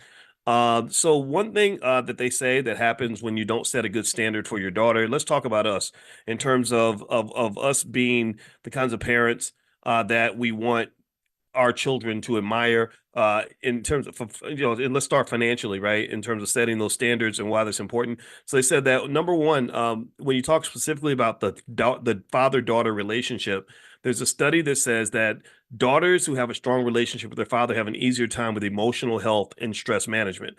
Daughters with strong supportive relationships with their fathers tend to have better emotional health and stress management skills. These daughters typically have higher cortisol levels, which buffer against stress, leading to healthier responses to stressors in adulthood. This emotional resilience translates into more stable and satisfying romantic relationships. And I just think about just maybe about 3 or 4 days ago, and I hope she doesn't mind me mentioning this, but one of my girls called me, or she texted me. She said, "I'm really having a bad day today. Do you have time to talk?" And we got together and we talked for a while, and we talked out what she was feeling, what she was going through. And then she sent me a text saying, "Thank you so much. This really made a difference for me." And it made me happy because I was able to be there for her. But it really, I thought about that interaction when I read this study that the fathers, we kind of can bring something there. I don't know if it's our confidence, I don't know what it is, but we bring something that adds value. And that's a type of, by the way, that's a type of wealth, right? If you are emotionally unstable, if you can't, if you're not disciplined, or if you're constantly self-medicating because you're constantly dealing with anxiety and depression and all these other things, it's very, very hard for you to have the discipline required for you to achieve your goals, build wealth, and do anything that you want to do.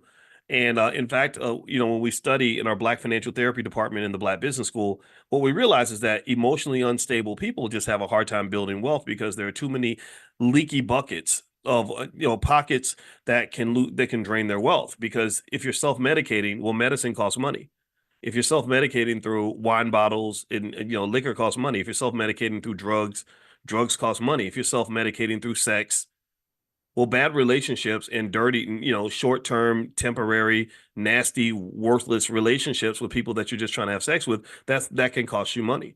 I know a woman that makes $300,000 a year who got robbed by one of her guys. She called him a hobosexual, one of the hobosexuals, which is these guys that look for rich Black women to sleep with, so they can get their bills paid. So this homosexual took her credit card and was buying clothes for some other girl that he was messing around with, and she found out because she went through her credit card statement, right? So you can go on and on, right? There's so many different ways that emotional instability can be costly. For example, when you buy luxury items, there's studies to say that what you're really buying is your self-esteem, because a person who has a good, really strong self-worth doesn't really need the luxury item in order to feel better about themselves.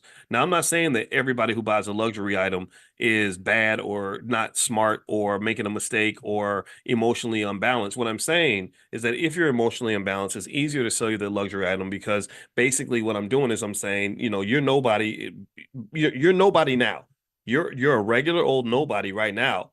But if I give you this Gucci purse or I sell you this Mercedes, well, now you're somebody. Now you're important. Now you're looking fly. Now you're looking good. And people who don't care about impressing people that that don't matter, they keep their money in their pocket. They say, "Why would I spend money with you just to get whatever um, public perception you think I can earn by buying this item from you?" Do you understand? It goes back to I kid you not. I remember when I was in college and I was invited to pledge every single fraternity, every single one of them reached out to me and asked me to join. And it wasn't because I was the coolest guy in the world. It wasn't because I was, I'm the, I'm some like the life of the party or anything like that. I'm not that guy. They all wanted me to be in their fraternity because I was known as the guy who had the highest grade point average of all the black students on campus. I was known as the smart guy, even though I don't think I was the smart guy. I would say I was maybe I was the hardworking guy. Maybe I was the disciplined guy. I don't know, but I wasn't. I wouldn't say I was the smart guy, but I was known for that. And so when they all invited me to join and to pledge, I thought about being an alpha for a minute, and it was an interesting experience because the guy that was an alpha, I think he was honestly hitting on me, and at that time, it didn't even hit my consciousness that another man would be trying to get with me like that. It didn't even cross my brain, And then I think about 5 years later, I look back and I said, "Oh my God, I think this guy was, I think he liked me." Whoa, what do I do with that information? That's weird. Like, no disrespect. I mean, don't get me wrong. Everybody, LGBT, everybody's welcome here, but it was weird for me because I'd never been in that situation, that space. And then it made sense. I was like, oh, that's why he was calling me all the time and just for no reason, right? So anyway, but not to say that was why I didn't want to be an alpha. My brother's an alpha, so shout out to all the alphas. And then my friend, I remember my friend that was a Kappa who tried to get me to pledge Kappa, and I was like, they kind of pretty. They got the little canes and twirling canes. I can't twirl no cane.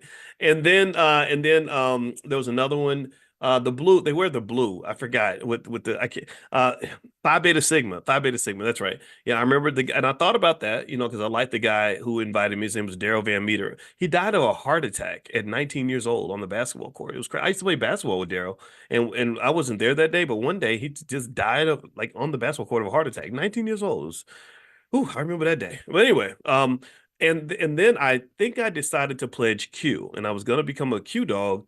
Can you imagine me as a Q dog or Mega Man, whichever one I would have been? And so I was gonna pledge because my roommate was a Q, and I remember that when I kind of looked at the guys that were already in the fraternity, I felt kind of bad. I did not feel like I did not respect the guys that the men that I saw. I did not see them. I remember I think in terms of thinking like an investor, one thing about thinking like an investor is that you apply this to everything in your life. An investor mindset, which is really why we're here. This is what economic awareness or financial consciousness looks like. An investor mindset means you don't look at where things are, you look at where they're going. And the thing that a lot of young people don't understand is that who you are doesn't matter. What matters is what you're becoming. What you're doing every day determines what you're becoming. That tells me where you're going. That tells me what direction your car is headed. So if you're a person that, lays in the bed all day, smokes weed and plays video games and watches Netflix, well, you're becoming, that's what you're becoming. If you're a person who gets up every day, busts their butt, you're constantly learning, you're constantly growing, you're constantly saving and investing and all this other in building, well, then we know what you're going to be in 5 or 10 years, right? Because all your life really is this accumulation of thousands of little choices that you've made along the way. So I looked at these guys and I just saw things that kind of bothered me, like they drank a lot. They drank a whole lot. And I didn't drink at all, but they would be drunk all the time. My roommate was drunk every weekend. And I just didn't feel like that was good because in the 90s, a lot of black men were going to prison. And and I didn't want to get drunk and do something stupid and end up getting locked up because wasn't nobody gonna bail me out. I didn't have no plan B. And then also they did this weird thing where they had a party where they picked two girls up on the side of the road. This is the type of stuff in our culture that I think we got to just kind of talk about because it destroys people's lives. But they picked up these two girls on the side of the road, and they told them that if you want to ride home, you have to do things for us at our party, if you know what I mean. And so they had this party. I kid you not, this is a true story. One girl was in one room offering one service, if you know what I mean. The other girl was in the other room offering another service. And I remember thinking, back then, I mean, I'm 20. I'm trying to figure life out, and I was like, that doesn't seem right. That does not seem good. That seems because I was thinking about things like diseases and all that, but even criminality, right?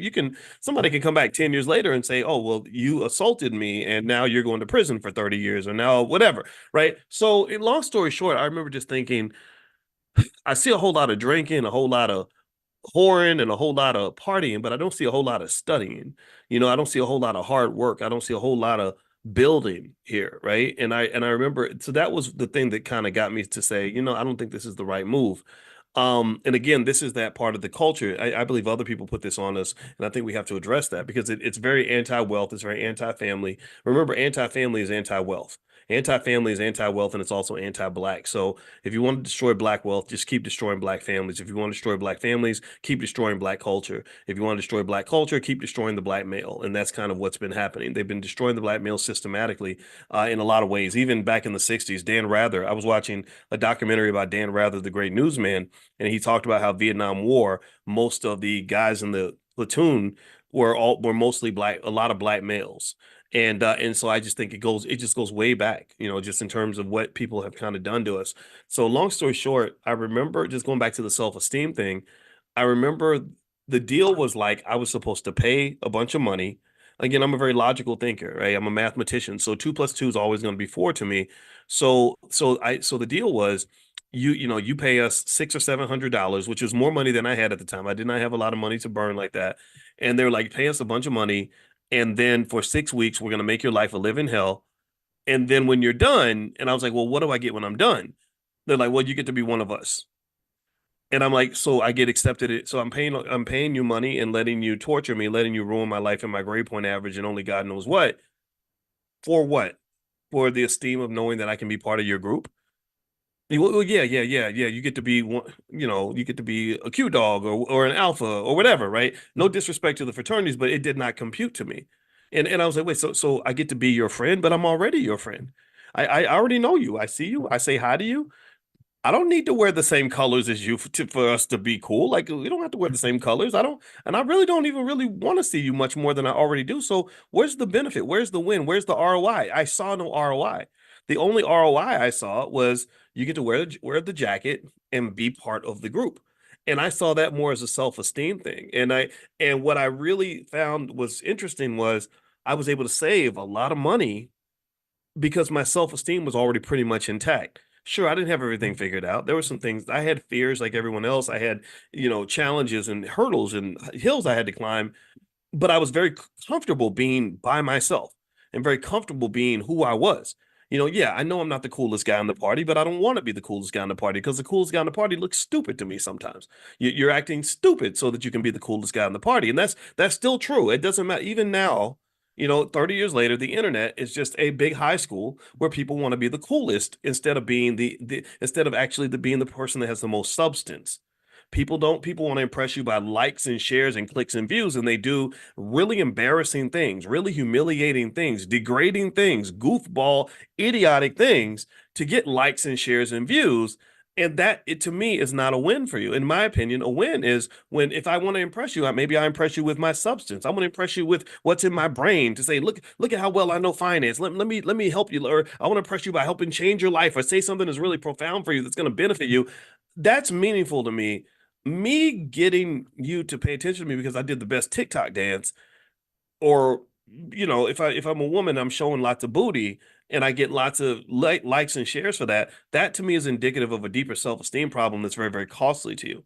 So what I'm saying to you is that going back and I'll finish up on those studies in terms of how it can affect our girls, but it affects our boys as well, is that people that have their self-esteem intact don't have to engage in these horrific exchanges with the world to get these false senses of validation from other people, right? Like a little girl who's raised with full confidence, full self-esteem is not going to keep investing her body into ratchet, disgusting, disease-ridden men just so that she can feel a little bit of love. She's already got love. She's got a big stock of, she's wealthy. She's wealthy. She's emotionally wealthy already. Let me know if you follow what I'm saying. I'm talking about wealth. Do y'all understand that I'm talking about wealth here? I hope you get what I'm saying. Because I know I sound like I'm not talking about wealth, but I really am. If you're wealthy with love, then you're not love starved. If you're love starved, then you go and you are giving things away that are valuable so that you can get the thing that you need. Do you understand? So the children, here's the thing. I think that the best job we can do for our parents, or sorry, as parents, not for our parents, as parents, is to make sure our children are not starved of the things that they need. So they don't have to go buy these things by giving away things that are very valuable. Starting with money, people will give money away. Oh, I'll spend. I just made 300,000, and instead of using the 300,000 to build generational wealth, I want to spend 300,000 getting this dumbass European car from a bunch of white people who don't even like me, just so I can feel better about myself. Now I'm somebody because I'm driving this overpriced car that's declining, depreciating in value every single mile that I drive it, right? Or I'm gonna go and spend my money at the club and throw it around and put it in stripper thongs so I can be the coolest guy in the room, even though I look like Bozo the Clown right now. I look stupid because I'm throwing away my kids' generational wealth. Or you can just keep going on. Going back to the civil rights movement. I no disrespect, but I never understood this idea that I'm going to go and get beat upside the head sitting at a white man's lunch counter begging him to take my money. I saw this picture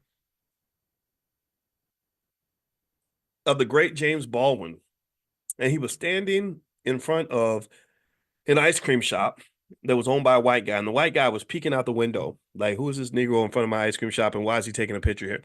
And at the top of the ice cream shop door, it said, "This is the colored entrance," right? So they had an entrance for colored people, an entrance for white people, and there's some white liberal guy who's doing commentary on the picture, and he talks about the contrast in the picture, and I got to put it on my Instagram, the video up because I got to go find it, but he's basically saying like, look at the contrast in this picture.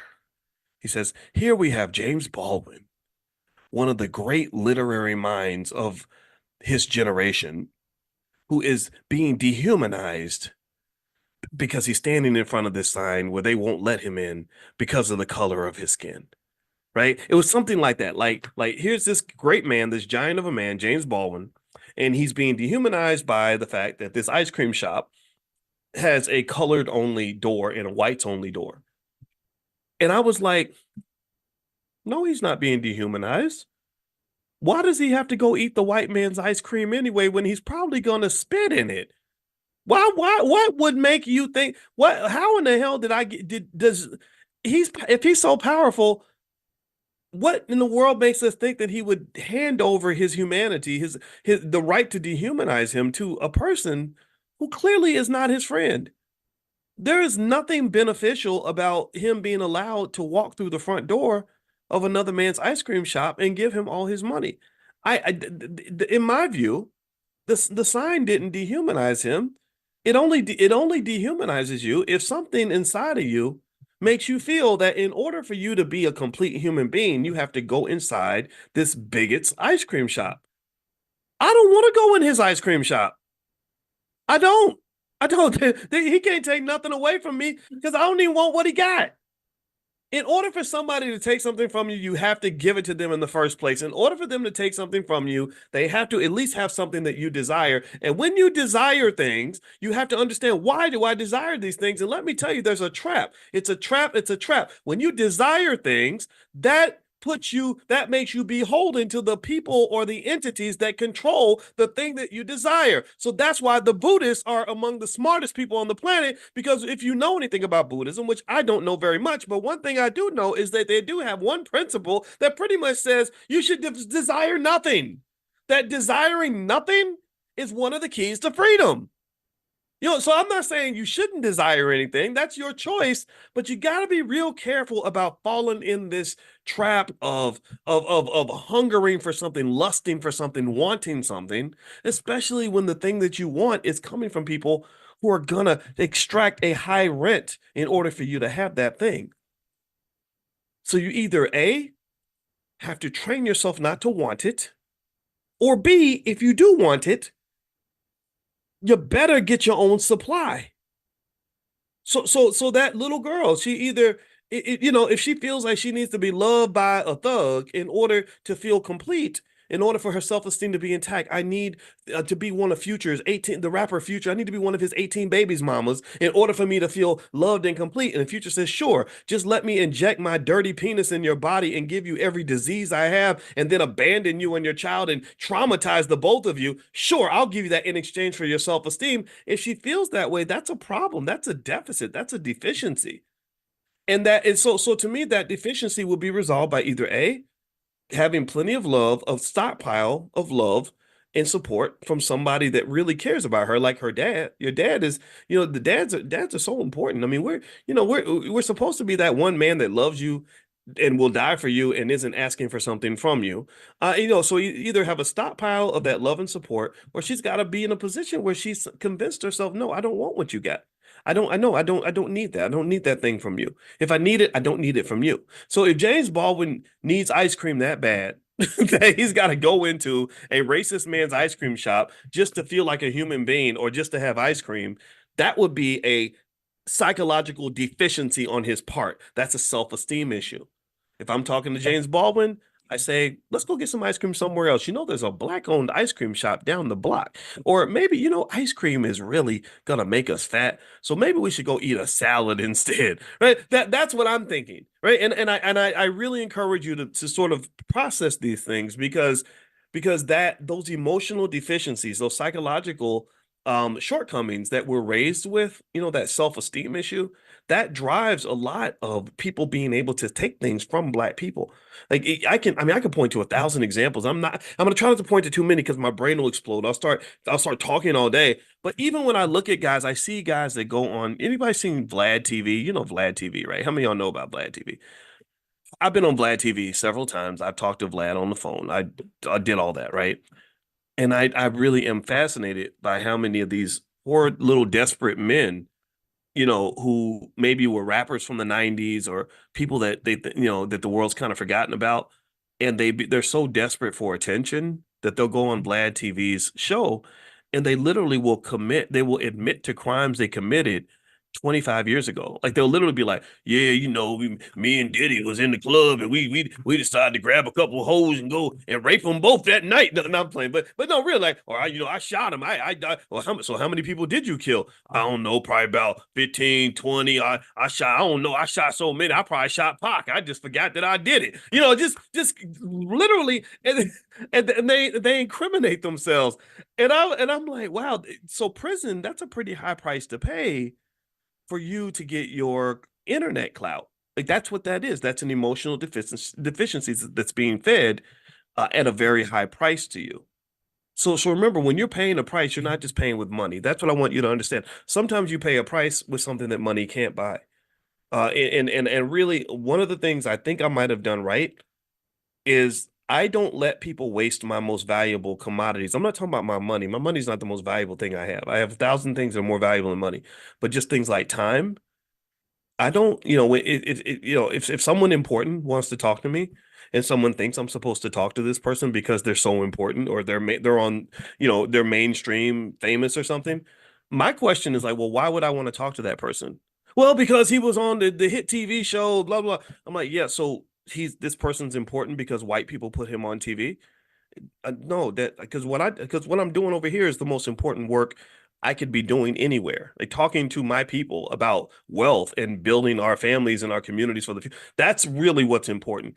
His reality show on Bravo, that just paid him a bunch of money, but that doesn't make it important. See, you got to stop believing that somebody getting paid lots of money to do a job means that they're doing an important job. Getting paid lots of money to do a job does not make the job important. It just means you got a lot of money to do it. And I'm happy for you. But your importance, your significance in the world has to come down to whether or not you're doing meaningful work for meaningful people, meaningful work for a meaningful purpose. You got a big gun and you're aiming it at the right target. If you got a big gun, you aim at the wrong target, then it's a wasted bullet. If you have a little gun and you aim it at the right target, it's wasted. You want a big gun aimed at the right target. That means you're doing meaningful work for meaningful people. You're applying your energy in a meaningful way. So that's why I tell you to go back to the basics, right? I just really don't understand who told us that that the job of a mother wasn't the most important job on the planet. That's the most important job anywhere because because if mothers weren't doing their jobs, society would crumble. We'd be raising a whole nation full of serial killers. So motherhood is actually a more important job than almost any job I can think of. And the second most important job would be fatherhood. But for some reason, somebody got us all twisted up and had us thinking that somehow going to that white man's factory every day was the most important use of your time. And I vehemently disagree with you. I vehemently disagree. It might be important for him. Sure, he's building family wealth. He's building generational legacy and everything off your labor. Sure, that's fine. But I don't think that's more important than the time you spend with your own kids. I really don't. And I'm not judging how you spend your time. I understand we have limitations and restrictions and things like that, but I just encourage you, to figure out what your standard needs to be and meet the damn standard. And then don't just meet the standard for yourself, meet it for your children. Because I don't think we're meeting the standard for our little girls. That's why they're chasing after some of these raggedy guys. I really do. I'm really fascinated in terms of learning how critical my role is as a father to the self-esteem of my girls. There's something that we give girls, and I think that we understate how important that is because we're so accustomed to the girls not having a father. But I say, well, what if so what if the majority of all the boys didn't have a mother? Are we saying that mothers wouldn't be important? Would we have a normal society if most boys did not have their mother in the house with them? I don't think we would. I really don't. So I think that when you see things happening that almost seem like bastardizations of Black culture, or just extreme disruptions in terms of Black society, Black relationships, choices. I'm the guy that would be curious, like Diddy or Cassie, what made you so attracted to Diddy? What made you think that this pretty gay rapper is an important man? Is it because he had lots of money? Is that what it was? Like, what if Diddy made the same amount of money as the guy at Burger King? That he was still dancing and wearing shiny suits and still a great rapper. Well, I can't, he wasn't a great rapper, but still, but still like charisma and all that. But he was making like 5.95 an hour. Would that have been your man? Would you have really endured, all this? I'm not judging the choice. I agree. I think it was a scary situation that she was in, but I really wonder about these things, and I wonder like what's really happening here that will make us even think that that would be a good life for you. Is it just the money? And because I can tell you as a person who thinks about money all the time, and I can tell you when you do what I do, you end up as a professor thinking about money and on levels and layers that you can't even possibly imagine. It goes so much deeper than you think. Um, I just want you to understand that money is not as important as you think sometimes. And money can be a massive distraction. Money really is a drug. The drug of money makes you high. And when you're high, you can end up doing things that don't make any sense. And in fact, I'm going to talk about that a little bit later in the portfolio power play, because right now you're in the middle of a booming stock market, which is going to create a lot of what they call irrational exuberance, which is a lot of greed. And so that is when the scammers come out. So people will be releasing the fake Bitcoins again and all that stuff, or the crappy cryptos.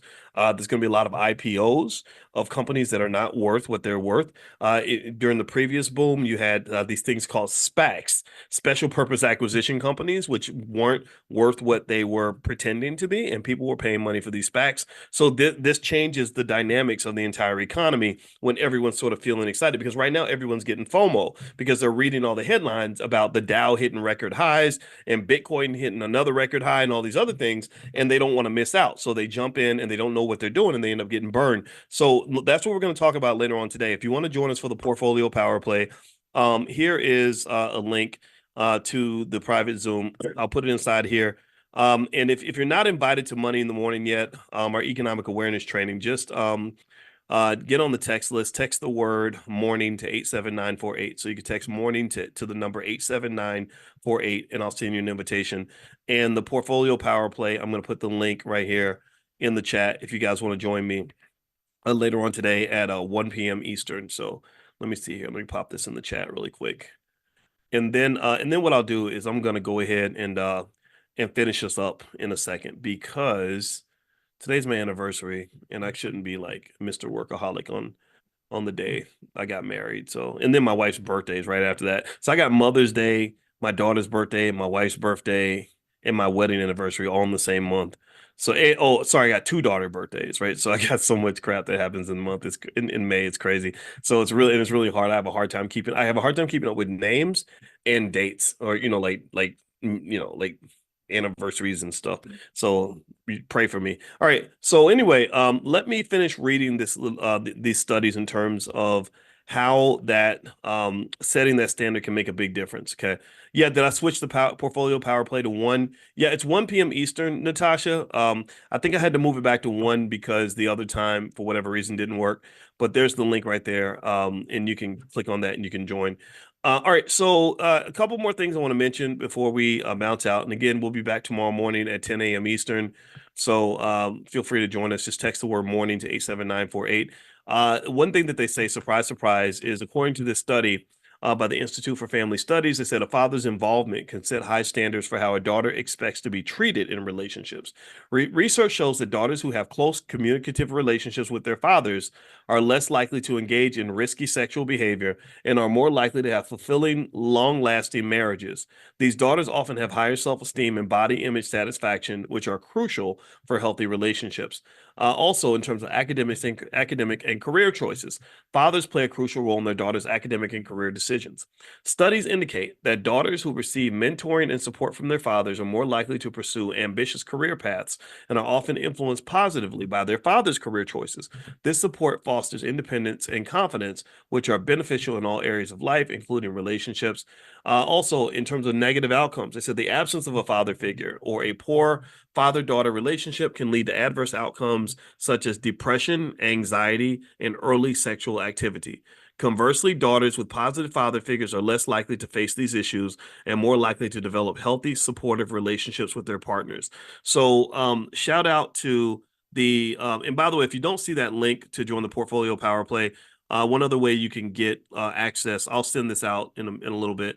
Text the word stock, STOCK, to 87948. If you text stock to 87948, you'll get a link from me right after this class, and I'll invite you guys in. So text stock to 87948. I'll also mention a couple stocks I'm buying later on today when we talk.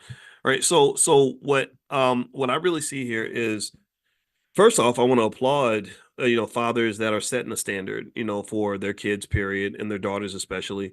I'm proud of you. I love you so much because of the fact that you are the fabric that's holding the community together. We need our strong masculine men to do this, because unfortunately, as Malcolm X used to talk about, America tries to make the black man into a little boy. So when I see rappers behaving in very childish ways, it reminds me of the fact that there are people that use their money to convince black males, grown black men, to behave like children. I saw the rapper Cameron on CNN, pretty much acting like a kid, because there's no pressure for them to grow up. So they're very irresponsible, very sloppy, very ignorant. And he's old. I think he's old enough to be a grandfather. I want to say he's almost 50 years old.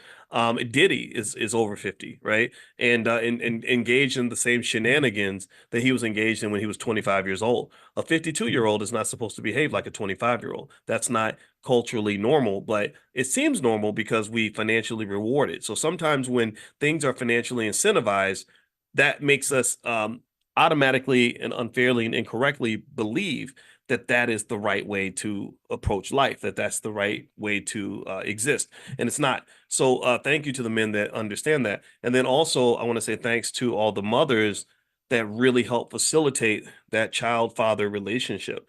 Because one of the things I believe is that from what I've read, I read about the science of bonding and oxytocin, which is the chemical in your brain that bonds you to other people. Mothers have a very natural bond with the children because oxytocin production in your brain during pregnancy connects you to the child. That's why when the baby comes out, the mother's already instantly bonded. With the father and the child, the bond has to be constructed, right, through having them spend time together, facilitating that, right? The mother kind of saying like, "Hey, spend time with your father," especially if the partnership doesn't last.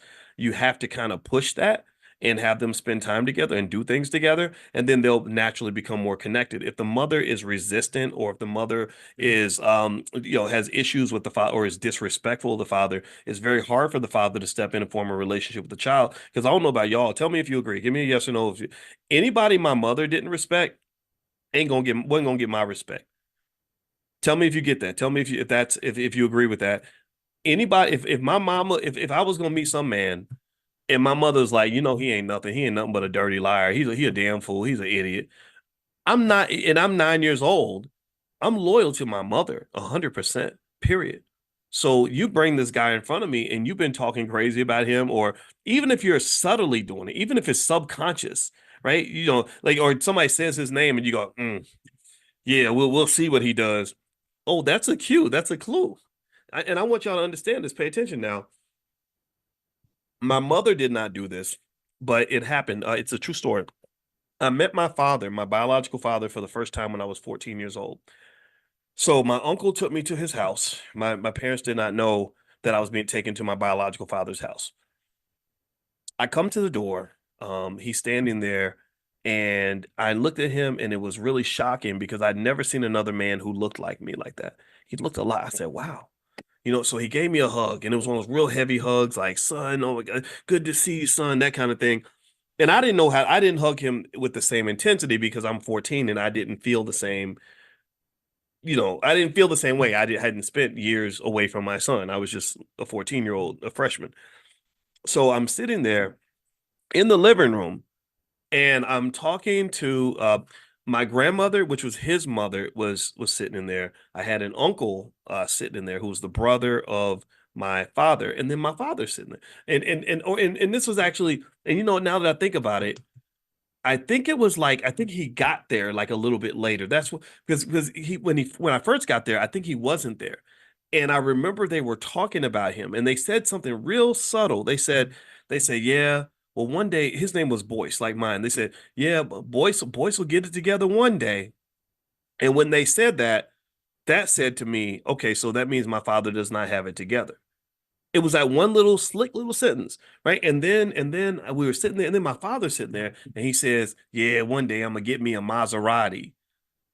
And I remember just looking at him, and I instantly had like almost no respect for him because I'm listening to this, and maybe I'm different. Maybe I assume I was probably a little bit different. Maybe I am a little more perceptive, a little more aware of things. I don't know, but I was like, this dude does not seem like he's not what I thought. Like I was hoping I'd have some dad who was doing amazing things that I could be proud of. I did not see that with him, right? And it was accurate. He was on drugs. He was in the streets doing whatever, and at that point the respect was kind of gone. And so really, what I would say to you is that you have to facilitate those relationships, and it's really to the benefit of the kid. It's not for your benefit. You may hate him, but that kid needs somebody that's gonna care about them without wanting something in return, because if that's not there, then she's going to look for that from a lot of other men who are going to expect her to pay a high price.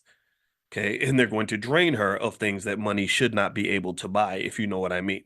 So that's my 2 cents. If you want me to package it up and summarize the gist of what we've talked about today, it is basically that healing and emotional health is extremely important for wealth building, because if you are whole emotionally, you don't have to pay and give your wealth away to people that help you fill those gaps. Do you understand?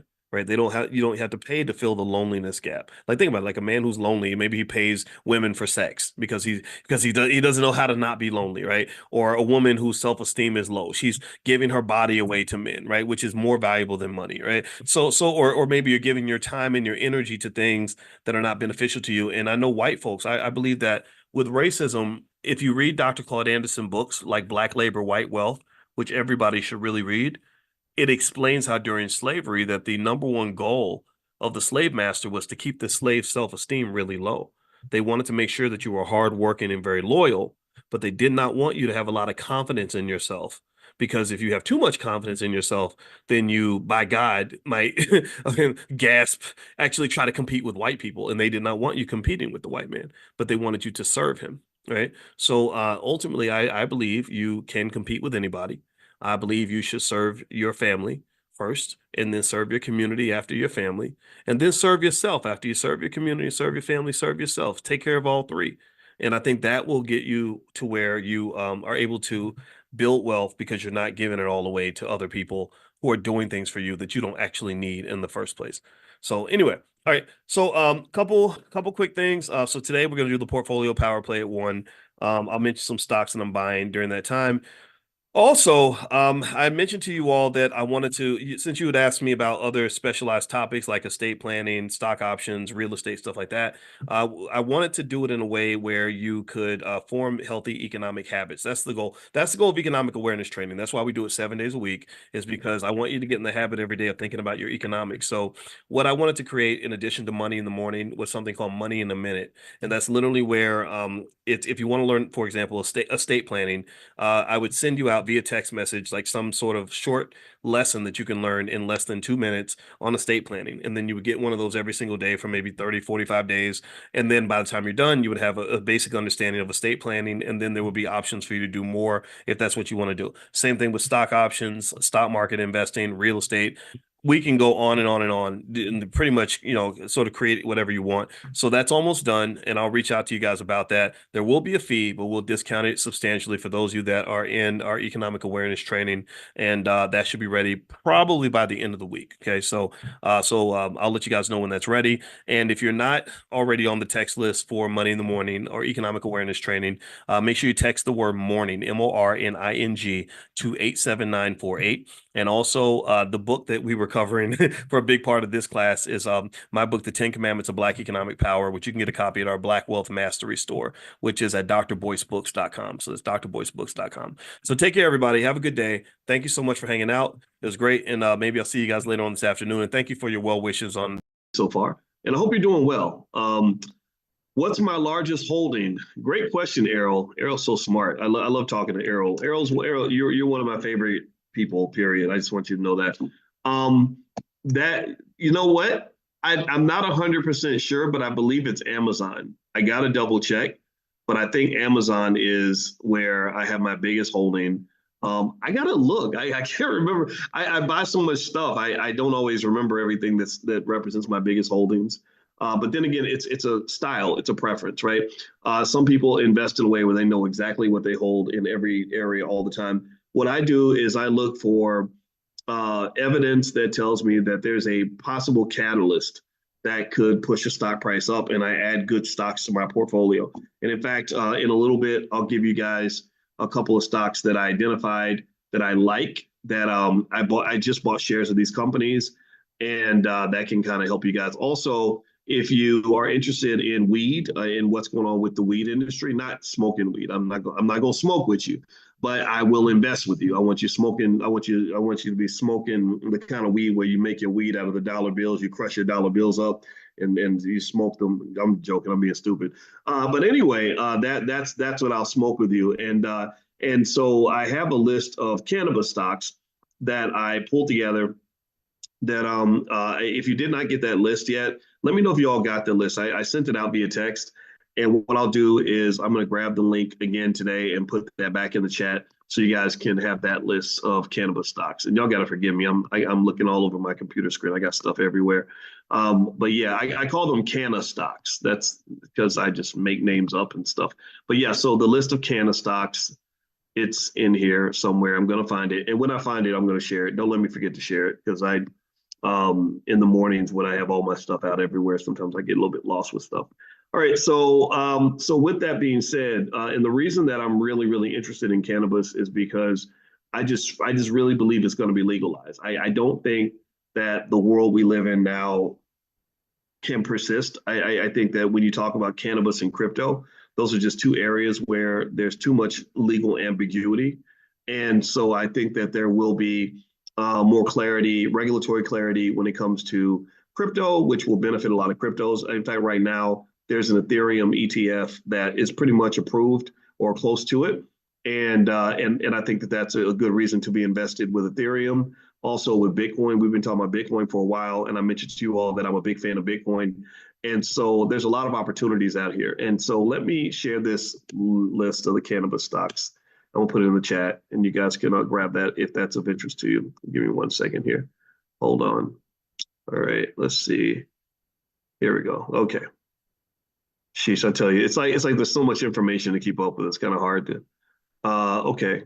Oh, there we go. Okay. Well, thank you, Sonia. Sonia already shared it. So Looks like Sonia's on her game. What would I do without Sonia? All right, so anyway, so there's the list right there inside the chat as well. So Sonia also provides her link as well. So let's see here. What else am I noticing? All right, so in terms of opportunities, I do believe that, and I heard an analysis by Kathy Wood, who is interesting. She's super smart, but sometimes she's just wrong. And I don't know if she's wrong about this or not, but I know that it did make sense. She was saying that based on certain historical data, that there's evidence to say that companies that small cap stocks tend to do well in this kind of environment. They don't do well right now, like they're undervalued. And that what's happening right now in the market is that everybody's flocking toward these, everybody's flocking toward these big companies, these big tech companies. And what tends to happen is that whatever everybody else is flocking toward, that's not really the place you want to be long term. Like everything that's overperforming right now is going to underperform at some point in the near future, and everything that's underperforming now is going to do well later on. So there are some small cap companies that I took a look at that I actually invested in. And again, this is not investing advice, but I'll mention them to you. One is a company called Magnite, Magnite, and the ticker symbol is MGNI. And I invested in this company solely for the reason for the fact that when I did my research on it, the analysts like it, and also it's a small cap company that should have some possibilities later on down the line as the market evolves. So again, if you want to go take a look at that company, it's MGMI, and the name of the company is Magnite. And so feel free to take a look at that. Again, this is not investing advice though. Now, what else is happening in the markets? I'll just kind of give you a quick summary. A couple of things going on right now. Basically, the economy is holding pretty steady. There are some risks and catalysts in the economy, particularly in the areas like commercial real estate. A lot of people are concerned about commercial real estate. In addition to that, if you want to look at sectors that seem to be a little bit overvalued, tech is a little overvalued. So all the big tech stocks that everybody loves, a lot of people believe that they're priced so high that even though these are great companies, they may not be great investments. Because remember, a great company does not make for a great investment, and a bad company does not mean it's a bad investment. Also, the Federal Reserve is expected to maintain interest rates higher for longer, which means that these rate cuts that they've been talking about that would have been positive catalysts for your stocks, they're probably not coming for a while. They may do a rate cut in the summer, but for the most part, they're not going to likely do the rate cuts that everyone expected to see, right? And also, some people believe that GDP is going to slow down a little bit in the third quarter of 2024. They're not predicting a recession, but there could be. I mean, they're supposed to be. The economy's done so well that at some point you've got to slow down. You've got, that which goes up has to eventually come down. And so you can expect some sort of economic downturn to occur in the near future. All right. So what I want to do is look at some of your questions here. And let's see. The first question I see comes from Genia Ardrey. She says, I have P&G stock with a holding company. Should I leave it there or move it to another platform to build in order to buy, sell options? Well, if you're talking about buying and selling options, Procter & Gamble is not a stock that we talk about much in the Prime program. Right? So, in terms of options, you'd have to have a lot of shares of Procter & Gamble stock, I expect, to be able to generate a decent income from options. However, if you wanted to move assets over to pursue a particular strategy, you can. But what I do is I sell my options and stuff like that, and that's how I generate my income. But I don't put more than, say, 20%, 15, 20% of my portfolio in that direction. Because you got to remember that every type of investment involves risk. The stocks that give you the most income tend to also have the most volatility. That's why the options market is so active. So in my view, I wouldn't sort of get overly enthusiastic when you see the money come out. I mean, but it can be nice though if you're able to kind of stomach it and just kind of ignore the things that should be ignored. Then it does work. I sat with a student this morning who every week he generates about $3,000 a week on his options, and but he was a saver. He saved up over $100,000, and so he's able to put that money in that portfolio. and just use that as his income driver, so he doesn't have to work if he doesn't want to. So this is an easy out. And those that are interested, if you don't know about the Prime program, a lot of people like it. So feel free to go to drboyceprime.com if you want to take a look at that. It's a really great way to make money. Let's see. Jennifer says, did Dr. Boyce host a private Q&A for Prime members this morning at 10 a.m. Central? No, I did not. Was that did that pop up on the schedule or something? Did you get a notification or something? Because sometimes Zoom does weird stuff like that. It'll send out stuff announcing that I'm going to do something, and I know nothing about it. So if that happens, we've got a great support team. You can email support@theblackbusinessschool.com, and they will take care of you. They'll make sure that that everything that should be a certain way is done a certain way. So yeah, so email support@theblackbusinessschool.com if you see anything like that, because sometimes I don't catch everything, and so I would love your help in terms of figuring out how we can do things better in the Black Business School. I keep trying to help everybody understand that we are a university, right? A lot of people don't believe a Black man can actually run a university, but my PhD is just as real as the white guys. So we are getting it done, and we educate people on Black wealth better than any institution in the country. There's no HBCU, there's no white university, Harvard, Yale, Stanford. None of these schools do what we do the way we do it, because we are kind of the Black wealth surgeon. So that's our specialty. That's what we selected, and that's where we're going to stay, right? So if basically if you want to see how we can help you, just email the support team, support@theblackbusinessschool.com. Thank you, Rianne, by the way. I see you in the chat. Rianne is on our team. She's in the chat right now. She can answer questions and help you out. Yeah, and the ticker symbol for the stock I mentioned earlier is MGNI. MGMI, I just bought shares of that stock this morning, and this is how I want you to get into the habit of buying stock. I want you to not make it a big deal. Don't overthink it. Just get in there and buy consistently. And when you see stocks that appear to be good opportunities, just buy it. Just do it. Just like you go to the store and you buy bread, or you go and you buy a pair of socks. When you buy a pair of socks, you don't sit and spend 6 weeks wondering if you should own socks or not. You just do it. So buy stocks the way you buy socks. Man, look at me. I got bars today. So buy stocks the way you buy socks. And that is literally my best advice for you. And I don't give it investing advice. So let me just take that word back. But you get what I'm saying. That this is how I do it. Just you find stuff that you think is a good buy and you invest it. Because here's the deal. Look, Magnite, the company I mentioned earlier, they provide technology solutions to automate the purchase and sale of digital advertising inventory for buyers and sellers. It features applications and services for digital advertising sellers, including websites, mobile applications, and other digital media properties. Okay, so Magnite, the ticker symbol is MGNI, MGMI, Mary, Gary, Nancy, Ignition. Basically, think about this. So this stock is $12.60. Okay, now here's the thing. I'm going to tell you right now that I bought this stock this morning. I bought a couple $1,000s worth of this stock. If you ask me 2 months from now, hey, Boyce, do you own Magnite? Did you buy any shares of Magnite? I won't remember. I'm going to literally be like, I don't know. Let me check. Because I buy anything that looks good. And here's why I don't overthink it, why I don't let it stress me out. So let's say that you buy a few shares of the stock, and let's say that it doesn't go up at all. Let's say that it drops by 40%. Well, what else were you going to do with that money anyway? I mean, maybe you could have bought a different stock, but you don't know. You can't predict stock prices. There's a whole theory called the random walk hypothesis, and I've told you all about this, that says you really can't predict what a stock is going to do. You can make a guess. You can kind of look at sectors and kind of figure some things out, figure out what the risk profile is, but you really don't know. You don't know. So stop trying to know things that you can't know. And stop listening to people who tell you they know things that are really unknowable. This again, I'm not a financial influencer. I'm a financial scientist. So I can tell you that the financial science, the research says you can't predict. So stop stressing yourself over things that you can't control and things you can't possibly know. Here's what you do know, though. You lean on what you do know. Here's what you do know is that people who consistently buy stock have more money than people who don't buy stock.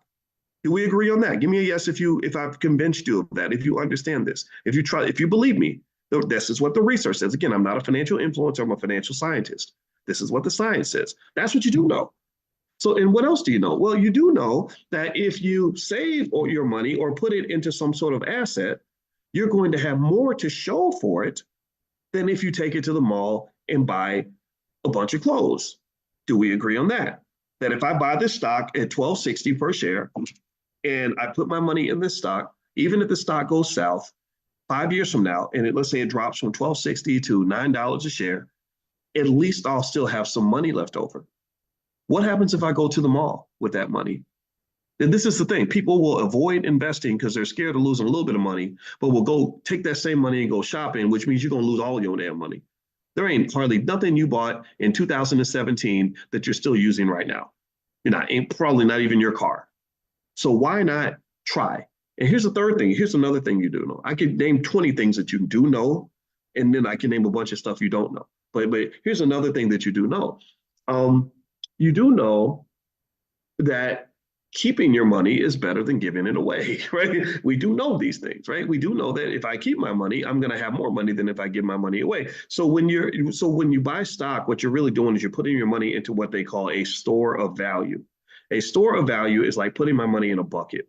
And if I put my money in a bucket, another thing I know, this is another thing you add to the list, is I know that if I buy this stock, sure, it might go down. But also, if I buy this stock, it might go up. And I know that I don't know if it's going to go up, but at least I know that if I'm in the game, I have a chance to win. If I'm not in the game at all, I have no chance at all. So I buy this stock not because I know it's going to go up, but because I have a reason to believe that there's a good chance it could go up. I also know that if I save my money, I'm going to have more than if I give my money away. Um, and then also I know that this stock might double or triple or something. And then because I'm in the game, that's how you win the game. Do you understand? Like when I show you all this stuff, let me show you. This is exciting. I saw INSM, and it's fun. Investing, the fun side of investing, it's okay to have fun. Is when you get these like Christmases in July kind of thing, or these like really exciting surprises. So let me show you the big surprise for today that really just is going to make my wife want to give me extra kisses today on her birthday. Today's her birthday, and I love my wife a lot, and she's just sexy as hell. She's 50 years old. She wears the same size she wore in college. How about that for a miracle? And she ain't on Ozempic, and she don't smoke crack or nothing. So she actually did it the right way. She actually went to the gym and busted her butt. So shout out to all the hardworking Black women in the world. You deserve the best of us. So here's what happened today that is going to make my wife give me extra kisses when she wakes up. Look at this stock. This is INSMED. The ticker symbol is INSM. It's a pharmaceutical company. I bought these shares because I felt that there was some possibility this stock would go up. It was what I call a pregnant stock. And by pregnant, I mean that the number one driver of stock prices is information. Information is everything. That's why Martha Stewart is doing TV shows with Snoop Dogg, because she traded on inside information. And y'all remember what happened to Martha Stewart? Does everybody know that? Let me know if you remember what happened to Martha Stewart. Martha Stewart went to prison because she traded on inside information. And basically, the idea is that to maintain fair and orderly markets, you have to make sure everybody has the same information so that when that information gets released, it moves prices. And it's not fair if somebody knows what's going to happen before it actually happens. So here, with this stock, based on the volatility characteristics of this stock, I said, okay, I don't know if this stock is going to give birth to a boy or a girl. I don't know if it's going to give birth to a pretty baby or an ugly baby, but you can look at the options activity of a stock and figure out if that stock is pregnant. So INSMED was a stock I pointed out because it looked pregnant. I sold some call options on the stock, made a few $1,000s on that, but I gave up a lot of my upside, and the stock just did a kapoof, right? It went from $22 or something to 46.82, and it doubled in price overnight, pretty much. And this happened. Now, did I know this was going to occur? No, I did not. It's not. I'm not going to sit here and pretend to be some sort of financial magician that can predict these things. You can't predict these things, but because if it was predictable, the stock would have been trading at 22, would have been trading at 46 all along. But I knew there was a chance, and I knew that in order to get a chance to win, you have to be in the game. So I quietly, sort of slowly, consistently bought shares of this stock, and I did mention it to you guys. I mentioned the stock to you. And actually, I think in the moneymakers list, or actually, I sent something out to you guys on Prime about this. So here with this stock, it's up here. Now, here's what I did at this point. What I did now was Because of my particular style of investing, my goal is to not be greedy. I don't need to make every single nickel. I'd rather protect a dollar than risk a dollar to go try to make a dollar, especially when I'm already way ahead. So just like a basketball game, if you notice, a basketball coach plays a different strategy when he's winning than he does when he's losing. So because I'm the coach that's 30 points ahead in the game, I'm not trying to shoot a lot of 3 pointers. I'm not trying to get 60 points ahead. I want to protect the lead. So, but at the same time, I want that upside. I want it just in case the stock keeps on running. I want to be a part of that. I want to still be in the game so I can have a chance to win. So what I did was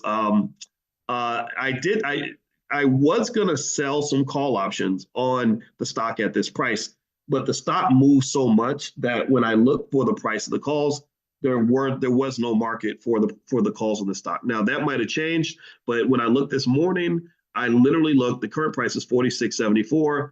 From what I understand, yeah, you can't, at least not on Robinhood anyway. Maybe on the other apps it's different, but you can't sell a call option on this stock with a strike price above 40, which is just interesting to me because I'm curious to see when that's going to change.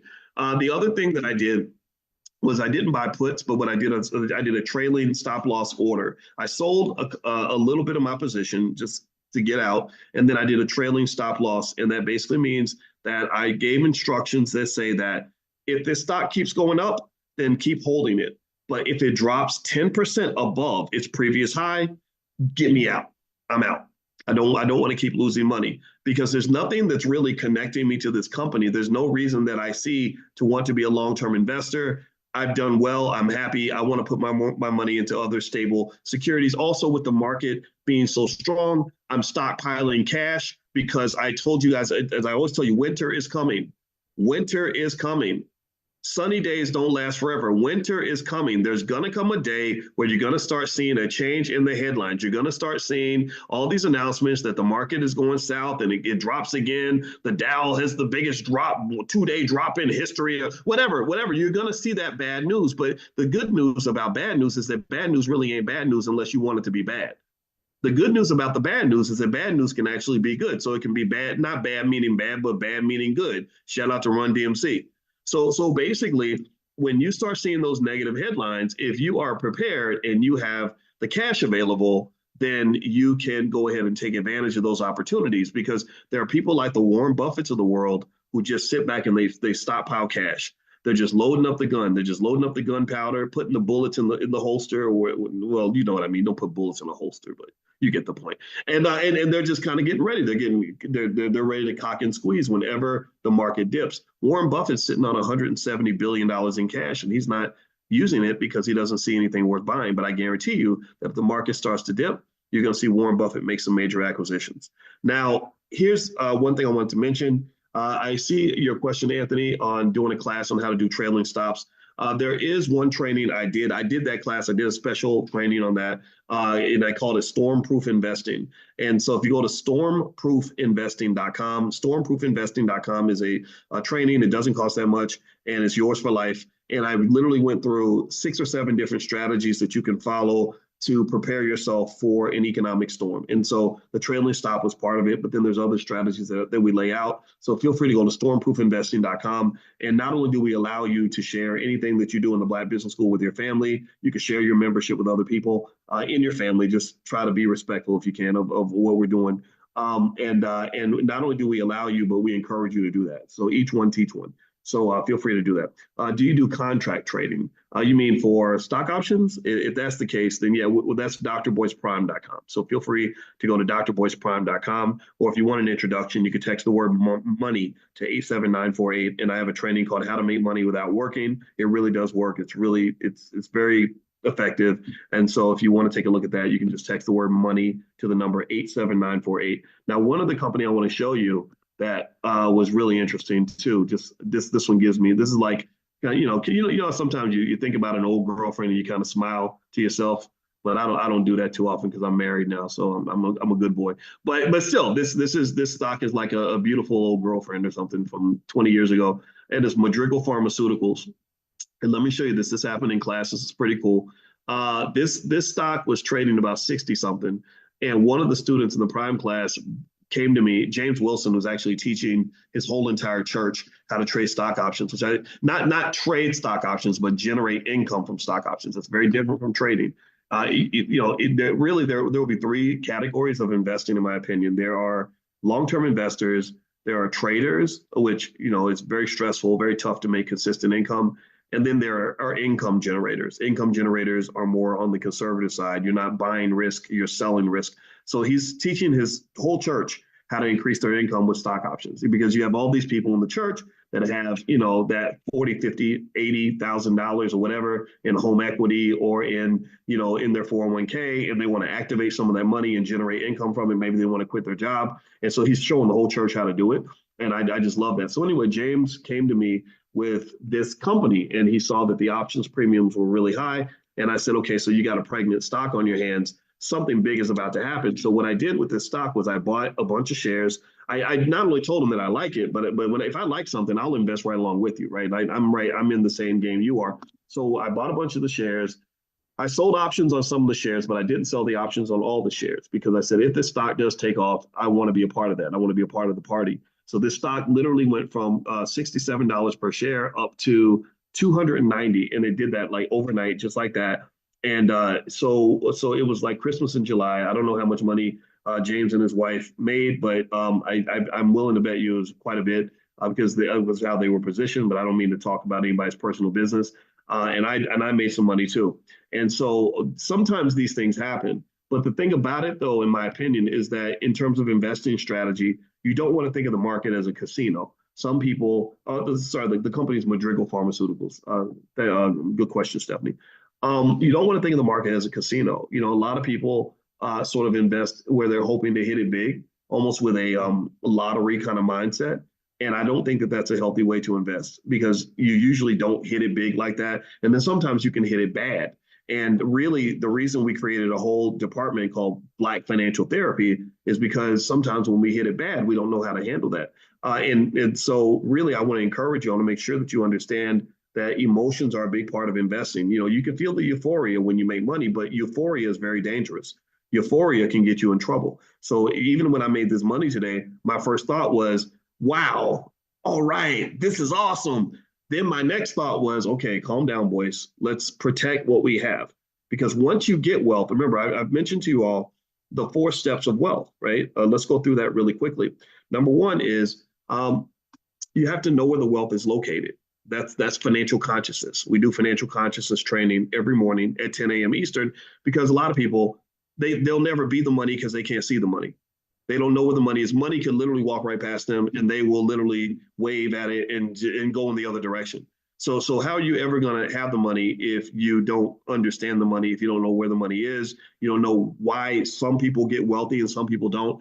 That is an awareness that you have to have. And if you ever want to be wealthy, and you'd be amazed how many people talk about, I want to make money, get money, ride or die for money, money over bros and hoes, and like I die for money, I love money. Well, if you love money so much, then why don't you understand it? Why aren't you studying money? You should be studying the thing that you love. I love my wife. I study my wife. I watch her. I pay attention to what she likes, what she doesn't like. I understand who she is as a person. So the things you love are the things you're going to study.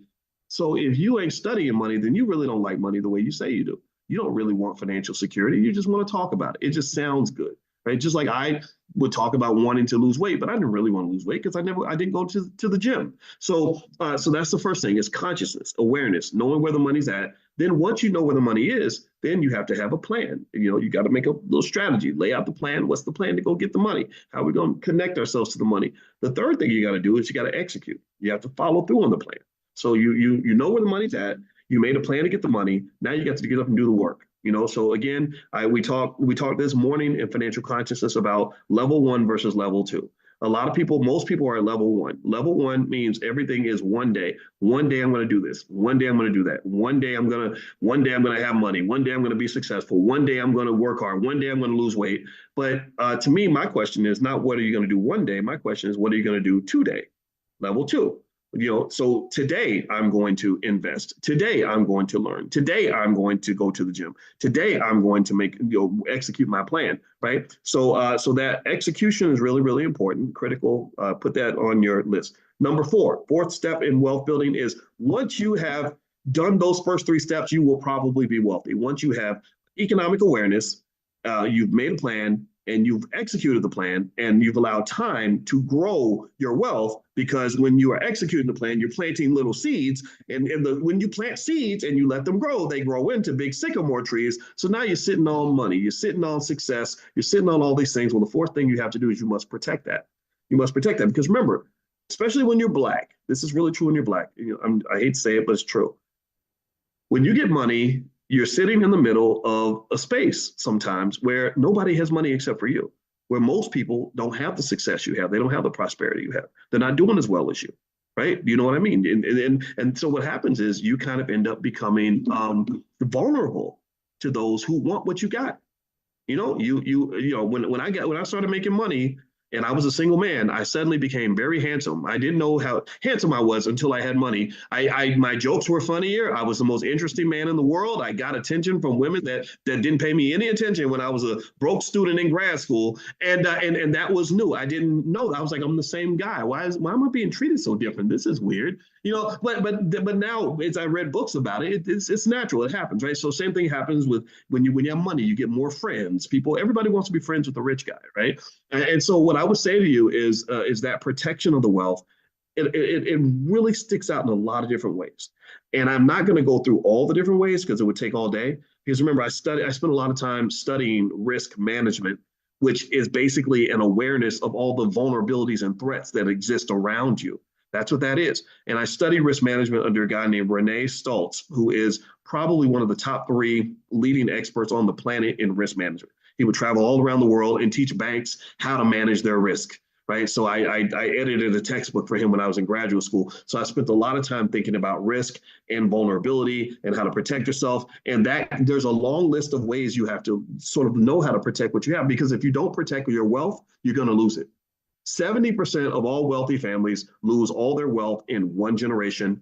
90% of all wealthy families lose all their wealth in two generations. So why in the hell would you work your ass off for 20, 30 years, bust your butt, grind into the ground to build all this wealth, and then you hand it to your kids and they just literally take the ball and throw it out of bounds, like a basketball game. You work really hard to get the ball down the court and you pass it to your teammate and they throw the ball out of bounds. Or you are a football team and you work really hard and you grind it to run the offense and get all the way down to the 18-yard line, and you set the kicker up for a great field goal and he just kicks it he goes wide right. Like, that's got to just make these guys so mad because they work so hard to get to that point. And that's what I see when I see families that work hard and grind and push and do everything you got to do. You make a plan, you execute the plan, and then you pass the ball to your kids, and your kids are not trained to protect the ball, so you lose everything.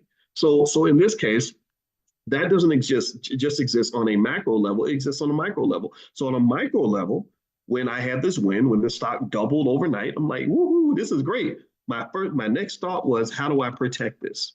How do I protect this? And that's when you go into defense mode. Now I went from playing offense. We got down the field. Now we're going to play some defense. So you got to defend your positions. And so what I would encourage you to do is this.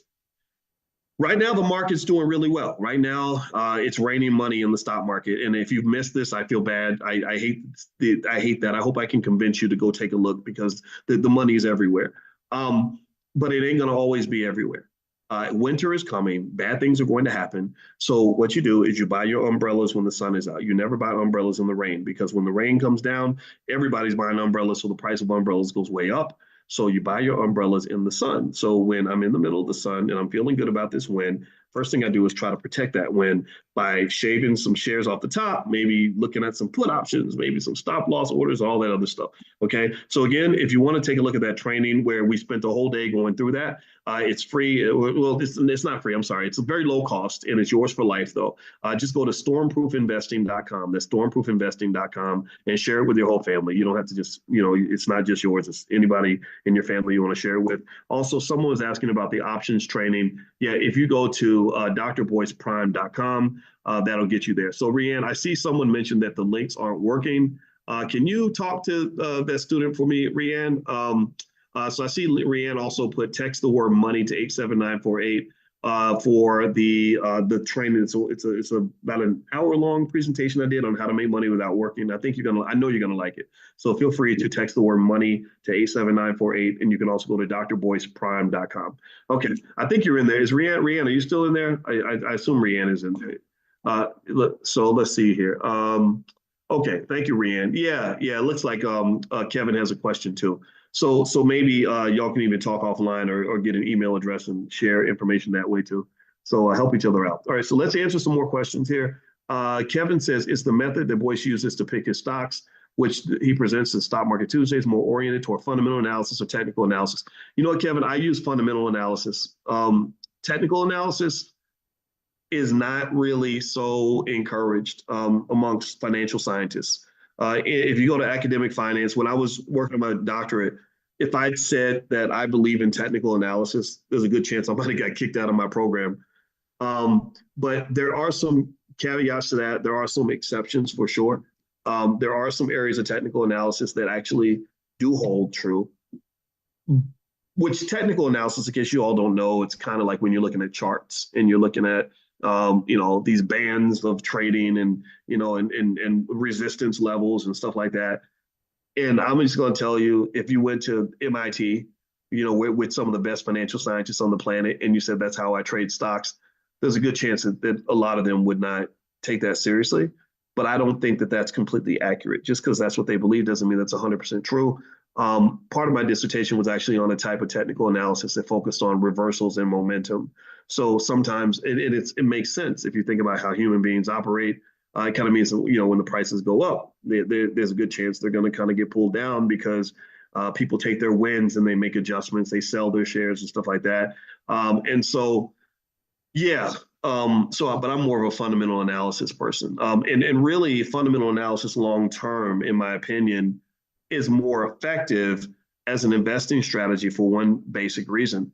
It's very rare that you're going to find a good company with good fundamentals that knows how to make money, where that investment in that company isn't going to lead you to make more money over the long term.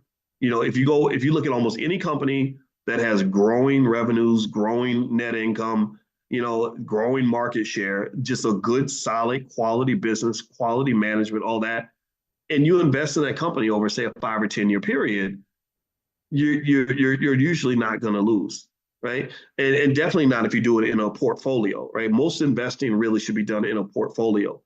You should not be, according to financial science, you should not be focused on any individual stock.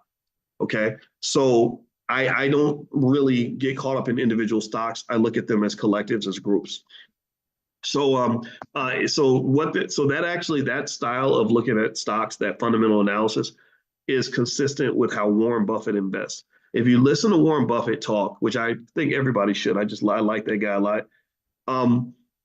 He's accumulated his $200 billion in cash pretty much by investing in quality businesses. He's not into the technical analysis, none of that. He just tries to figure out, do you have good management? Do you have good product? Do your customers like you? Is your revenue growing? Your income growing? That kind of thing. That's what Buffett does, and it works. And why? Well, because Buffett is a buy and hold investor. He's not a trader, right? But that doesn't mean he knows everything, though. There's been many occasions where he's missed out on lots of money because he didn't try to time the market or he didn't participate in a market frenzy or whatever. So Buffett ain't perfect, but I like Buffett's style because it's solid. It's conservative. He learned how to invest from a book by two people named Graham and Dodd called Value Investing that was written like literally in 1932 or 33. But him and Charlie Munger are pretty old, so they're probably teenagers or something. I guess for them, that was the hot, hip, cool new book that was out there.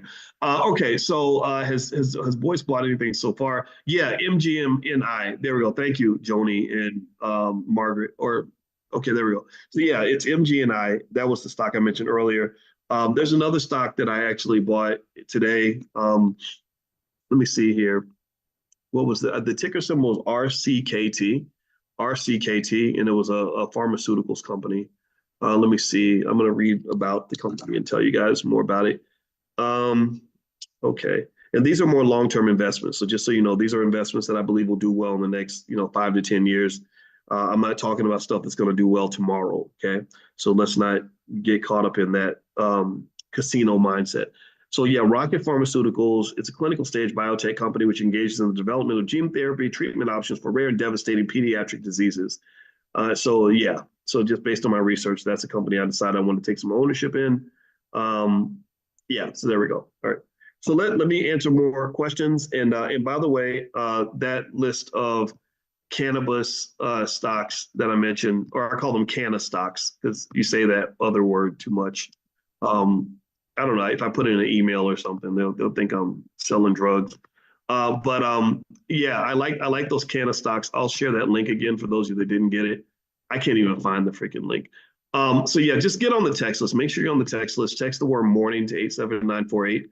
Or you can also email support at theblackbusinessschool.com. That's support at theblackbusinessschool.com, and they can get you the list. Because I can't, I got too many screens open and I'm confusing myself. So, all right. So, yeah, and I know y'all didn't come here to listen to me be confused. Okay. So, Jennifer says, what are the pros and cons of using margin to buy stocks? The pros of margin, Jennifer, is that margin is debt. Debt is an economic accelerator.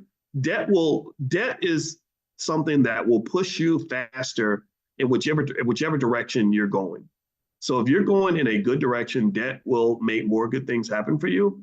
If you're going in a bad direction, debt will accelerate the pain and the badness of your situation. So debt is like driving a super fast car and it's going to get you to your destination faster. But if you drive it sloppily, it can crash and get you killed. So I'm a fan of debt, especially if it's used responsibly. Most millionaires and billionaires have used debt to get to where they are. If Elon Musk did not have access to debt, then he would not be the guy that he is right now. He would not be the billionaire that he is today. So debt can be a good thing. Don't let anybody tell you that debt is always bad. But at the same time, um, people that tell you that you're a sucker if you don't use debt or you're stupid if you don't leverage to the hilt, those are people that have a gambling mindset who've never experienced the kind of devastating losses that can occur if you go too deep in debt. So debt is something that has to be used very carefully. But I do trade on margin because I like margin because margin is basically access to capital. Access to capital is sometimes more important than actually having capital. If you gave me a choice and you said, Boyce, which would you rather have? $10 million right now or the ability to control Warren Buffett's money for 6 hours? I would rather be able to control Warren Buffett's money for 6 hours because I could make far more than $10 million in 6 hours with Warren Buffett's money. Or maybe it might take a day or something, but still, it would be far more than $10 million. The ability, so this is why I mentioned to you all, say it in the chat for me, please, because I have to keep repeating this to make sure we know this. What's the most important thing that a young person can have that's more important than a college degree? Somebody answer in the chat. I know some of y'all know. I know Errol knows the answer.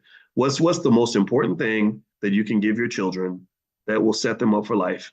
More important than a college degree, more important than a good job, more important than a nice car or a $20,000 prom. Right? It's a capital base. It's a capital base, and I need everybody to understand what a capital base is. A capital base is a collection of assets that you have that are available to you that allow you to generate the income you need to live your life. And because if everybody had a capital base, you wouldn't have to go to work every day. You wouldn't have to go get a job. The reason you have to get a job is because you don't have a capital base. Which means that you have to depend on someone who does have a capital base for you to get the income you need. So you have to ask them to help you because no one made a plan for you. And so what the Black Wealth Master Plan does is it positions everyone who cares enough about their future of their family and their children to just exactly a direct path to building a capital base. So that when you drop that 22-year-old off in the game of life and they're out here in this economic struggle, they're not going out here butt naked. If they go out here butt naked with no, financially speaking, of course, if they go out here butt naked with no support and no capital base, they're going to have to beg a capitalist to pay their bills. They're going to have to sell themselves into slavery. And this is the biggest problem people have. The biggest stressor that Black people have is who they work for every day and having to get up and do something they don't want to do. That's not connected to your passion. That's eating up all your time, taking you away from your kids, make you do things you don't want to do. Even medical doctors are in a trap too. We think that, oh, if I go and become a doctor or a lawyer, then that's going to liberate me in a certain way. Well, no. I mean, if you go to school for 12 or 13 years so you can make the income of a surgeon, which let's say that's $500,000 a year, a capital base will be better than that. If your parents saved up for you and got you 1,000 shares of Coinbase stock, you could sell options on Coinbase stock at the age of 21 and make more money than a surgeon. So what would that take to build the capital base? Well, 1,000 shares of Coinbase stock only costs about $240,000, and Robinhood will loan you half of that money. So you come up with 120 grand, which is far less than what a house would cost. You can make almost as much money as a surgeon without a college degree. So I'm telling you all, I don't think that I have not seen a single person anywhere say this. Like, when I started doing this stuff back in 2006, 2007, there are things I started saying back then that no one was saying then, and everyone's saying them now, talking about generational wealth and all that. Well, this is the thing I'm saying in 2024 that no one else is saying now, but everyone's going to be saying this by the year 2030 because I'm going to repeat it until I'm dead.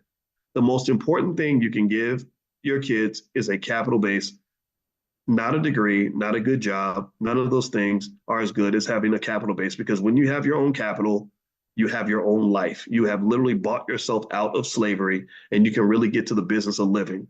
Donald Trump was 28 years old, not chasing corporate jobs. He was not paying off student loans. He was not struggling to pay for an apartment. He was 28 years old, purchasing a $400 million building. I don't like this man at all. I'm not putting him on a pedestal. I don't care what your politics are. But shit, when rich people are doing stuff on that level, when they're playing above the rim, I would encourage you to pay very close attention to how they got to that level. So get past your emotions. Get past this Democrat Republican nonsense. Figure out how they did it. Reverse engineer that. So capital base, capital base, capital base. There you go. I hope that sunk in. All right. And if you want to get started on that, I should give you just to give you the resource, go to blackwealthmasterplan.com. It's free. It's the $5 a day plan. That'll help you build that capital base for your child. Blackwealthmasterplan.com. All right. So let's keep going. Okay, what are your thoughts on APLS? I got it when you mentioned it. Okay, APLS. Let's look at that stock. I think I still own it somewhere. APLS is Apellis Pharmaceuticals. Okay, it's had a rough month, 16% decline. I think it's a great company for long-term ownership. If you're trying to do an option strategy with it, it doesn't work so well for options, but I do like it as a long-term investment. And remember, when I pick the stocks on what Dr. Boyce is buying, these are stocks that are expected to do well. Like you got to hold them for a while. It's not like instant microwave food. It's the kind of stuff you got to leave in the crock pot for a while to really make it work. So some of these stocks may not show their strength for a year or two or three. So don't buy a stock now and then try to see how it's doing 2 weeks later. That's not really how investing ends up working out. You make these investments long term. And by the way, if you want to take a look at I do the stock picks for what Dr. Boyce is buying. If you want to go take a look at some of that, I think you can go to drboycestocks.com, drboycestocks.com. So every week I research and curate a list of about 5 stocks that I like as long-term investments. So go to drboycestocks.com if you want to take a look at that. All right, so let's see. ASGG says, what do you recommend for beginners like me, single mother with 2 kids under 7? Blackwealthmasterplan.com. That's a great place to start. So there you go. That's the $5 a day plan. And anybody can do it, even if you don't have a high income.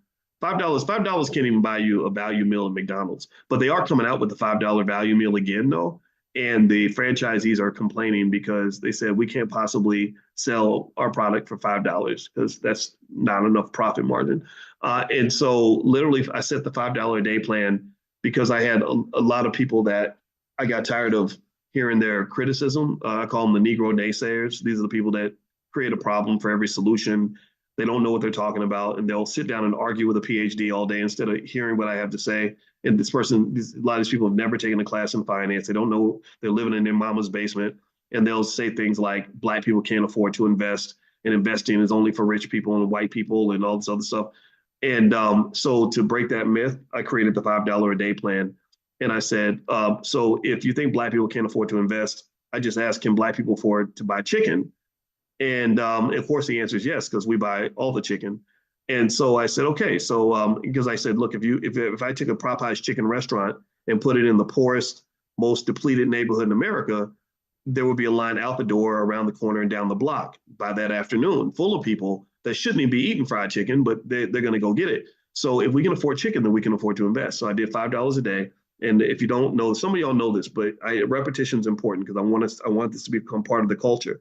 So basically, after 10 years of taking $5 a day or $35 a week, or you could do $150 a month, whatever pace you are comfortable with, you do that in the S&P 500 based on historical averages, you have roughly $29,000 liquid. That means you're not poor anymore. So after 1 decade, you're not poor. You're out of poverty in a decade. A decade is not very long. A lot of y'all been in bad relationships for a decade. You know, there's a lot of things. I know people that have been thugging in the streets for a decade. I know people that did a decade in prison. People that have had horrible jobs for a decade. So a decade is not a long time to sacrifice. So you're out of poverty in a decade. After 20 years, you have $100,000 liquid, roughly, give or take a few thousand. After 30 years, you have close to $250,000. After 40 years, you have close to $750,000. So you do this for your child on the day that they're born. By the time they are 40 years old, you've broken every generational curse. You officially have a wealthy family because most families don't have hundreds of thousands of dollars liquid, right? So so once I created the $5 a day plan, I didn't. Those criticisms pretty much went away. There was nobody who would ever come into my face and tell me that Black people can't afford to invest because they know that I could easily shoot it down with that simple argument. And so what I've also done though is I challenge those of you that can do more than $5 a day or more than $150 a month to really push yourself. Like it doesn't make any sense to me if you're only investing $100 a month, but you're spending $500 a month on a car note. I'm not judging you for that. I'm not trying to make you feel bad, but I think you should judge yourself. I think you should say, dang, why would I give more money to the car dealer than I give to the future of my own family, and still feel good about that.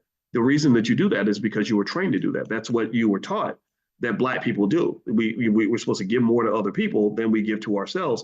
And I'm not telling you not to get the car. I want you to if you want to get the Mercedes, get you a Benz. I want you looking nice when you're driving around the city, but I want you to handle your business first.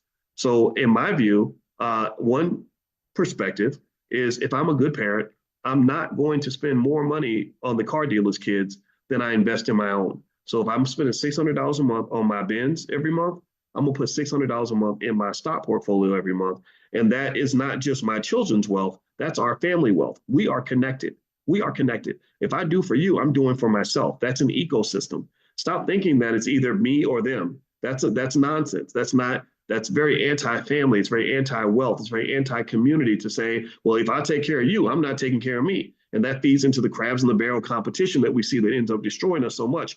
If we are an ecosystem, then when I pass you the ball, I'm passing the ball back to myself. When I take care of you, I'm taking care of me. So when I'm putting this money in this account, it's not like I'm only doing this so that my children can do well 30 years from now and I'm going to be depleted and live a horrible life. No, that's your money. You're investing your money and your money becomes their money. Do you understand what I'm saying? Do y'all get what I'm saying? I need y'all to really meditate on this point that wealth is a team sport. So when I'm helping the team, I'm helping myself. Stop thinking that if I help the team, I'm putting myself last and all that. You got all these people doing these stupid internet conversations. Well, I got to put me first, and I had to value me and know my worth because me. If there's a we, and I'm taking care of we, and I'm taking care of us, then I'm also taking care of me. You understand? Like it doesn't have to be one or the other. Stop thinking that way. If I take care of my wife and my kids, I'm taking care of Boyce too.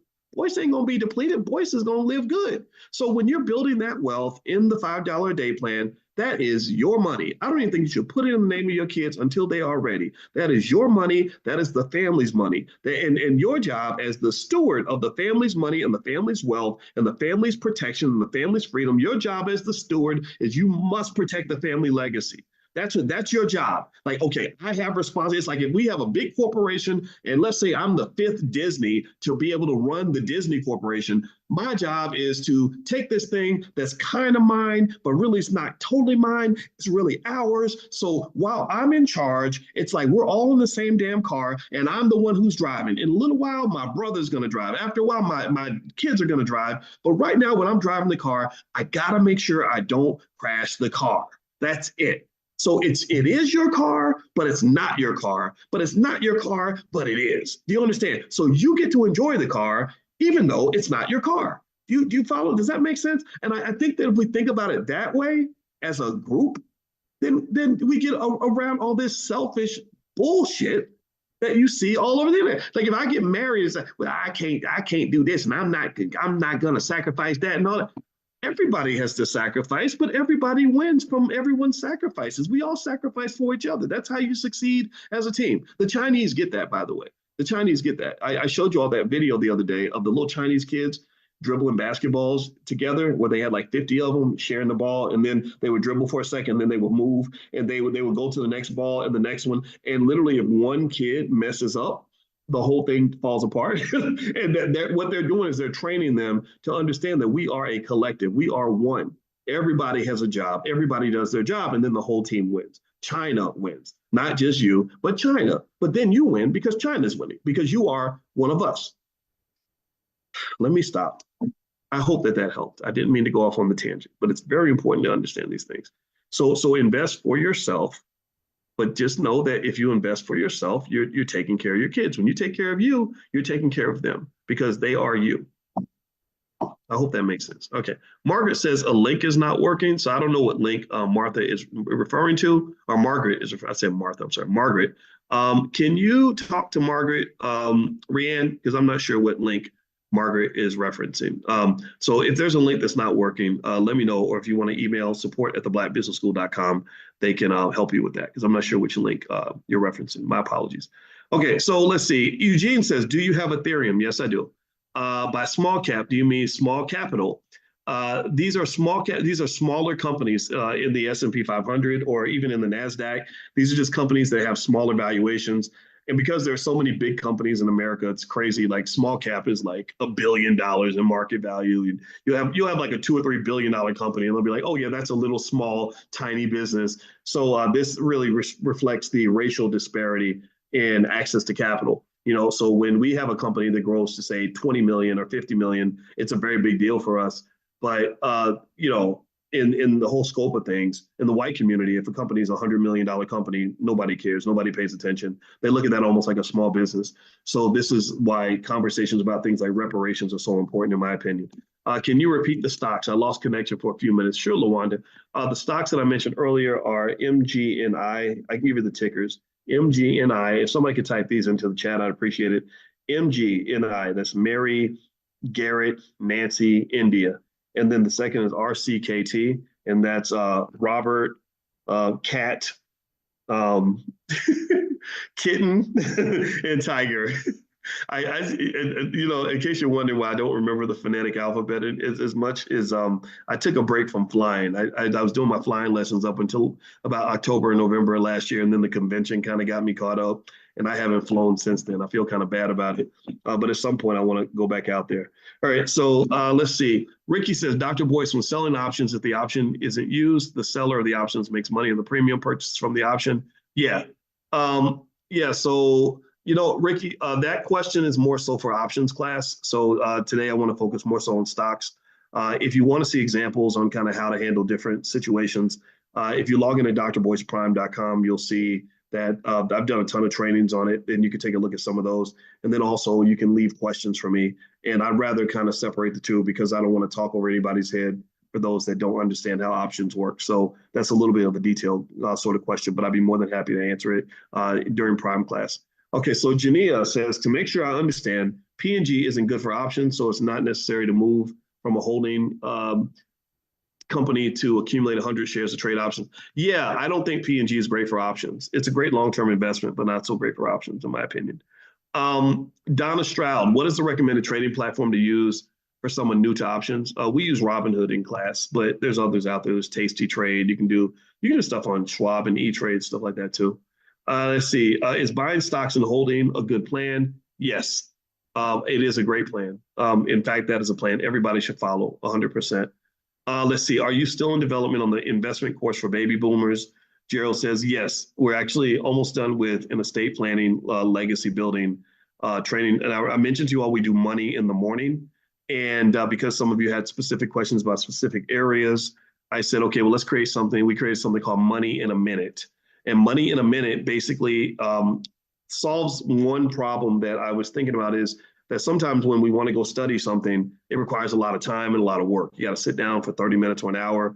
And sometimes that causes us to delay or even procrastinate on these things. So I said, okay, so in Money in a Minute, maybe what we can do is have something that you can sign up for at a reasonable cost that will text you the lesson out every day. So we'll give you like a 90-second bite-sized lesson on some concept related to that topic that will allow you to learn within the flow of your day.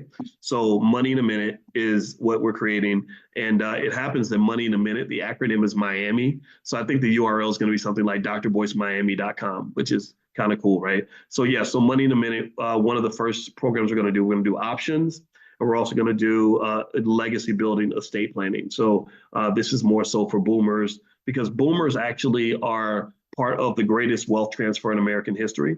They're passing trillions of dollars mostly to their wives. The men are giving it to their wives because women live longer than men. So this is going to be very empowering for women in that space because women are going to just have a ton of money. So we got to be nice to the ladies. And then in a few years, the women will pass on and pass the wealth to their children. So the Gen Xers are going to be the richest in America in about probably a decade or so. But yeah, we'll be Gen Xers because a lot of the boomers, I hate to say it, but time passes and you know what happens when time passes. But we love y'all. We want you here forever. All right. So Kuana says, if you had 5K to invest today, which stocks do you like best for trading options? Yeah, I like those stocks, Riot, Marathon. Yeah, those are good ones. Those are ones that I actually trade on myself. Chet, give us that name again, the risk management guy. His name is Renee Stultz, Renestultz, Renee Stultz, Stulz. Feel free to look him up. Smart guy. Let's see. I sold call options on INSM. Now this jump. Do I have to wait until it expires? No, you don't have to. Well, you don't really have to do anything. You could wait till it expires, or you could buy the option back, but they're going to be very expensive to buy back. But that's only if you are under the assumption that the price is going to keep on going up. So, it's up to you to decide how to respond to that. Let's see, Michael, if you sell 10,000 in stock options or 1,000 contracts with $10 stock, how do you buy puts to protect it?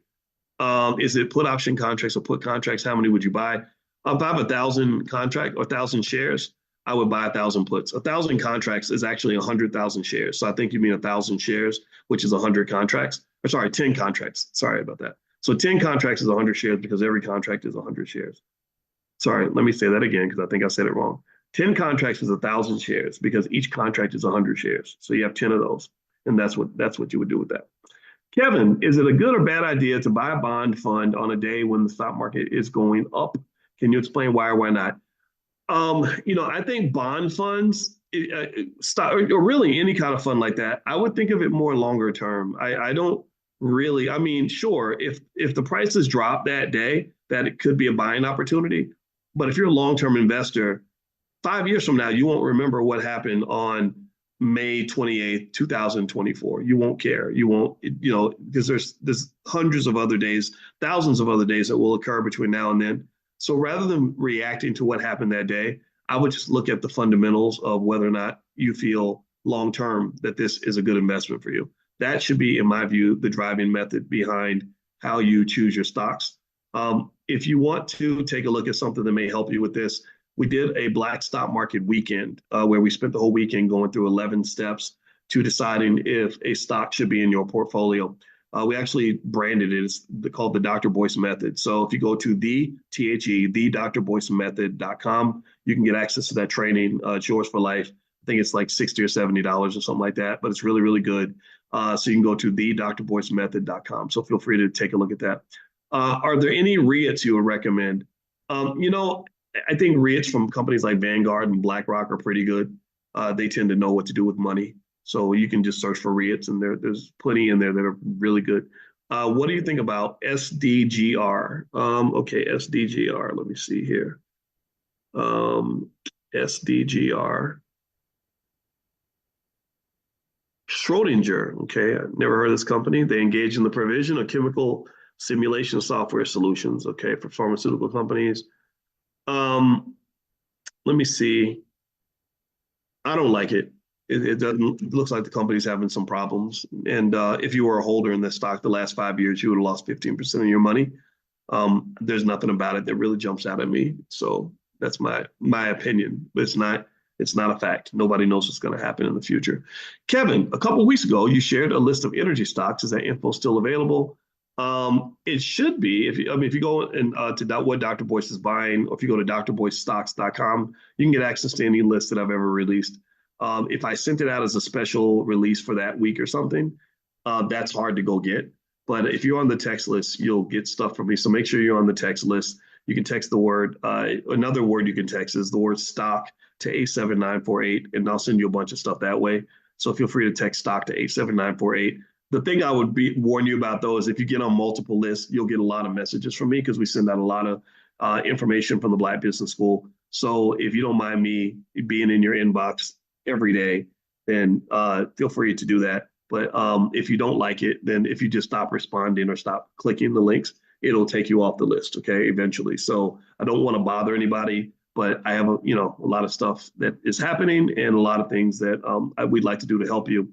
So and the way in case you want to know how we run the Black Business School, is we believe everything is an ecosystem. So within this ecosystem, our belief is that if we show you value and we give you lots of support, lots of free stuff, that when we come along and we have something that does have a fee attached, you'll consider supporting us the way we support other businesses, the way we support white-owned companies and we buy things from them. We have to make money. We have a team, we have to pay.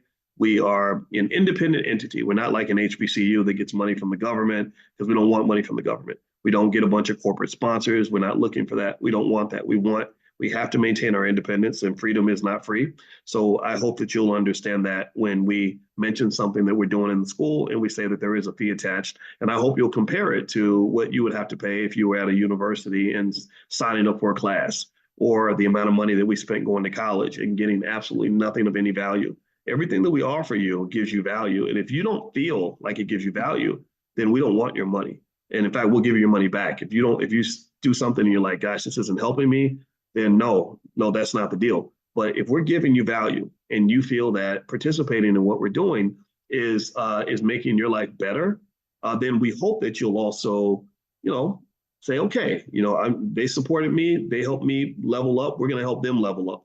And this is how you build strong institutions. If you look at, say, the Anti-Defamation League in the Jewish community, they go to the community. They say, give us money because we need money in order to build this institution that's here for everybody, right? So that's why we have to ask for money. And it's a little weird, it's awkward because there's one guy on Twitter who said, why are you always trying to sell something? And I was like, I'm not trying to sell stuff. I'm offering things.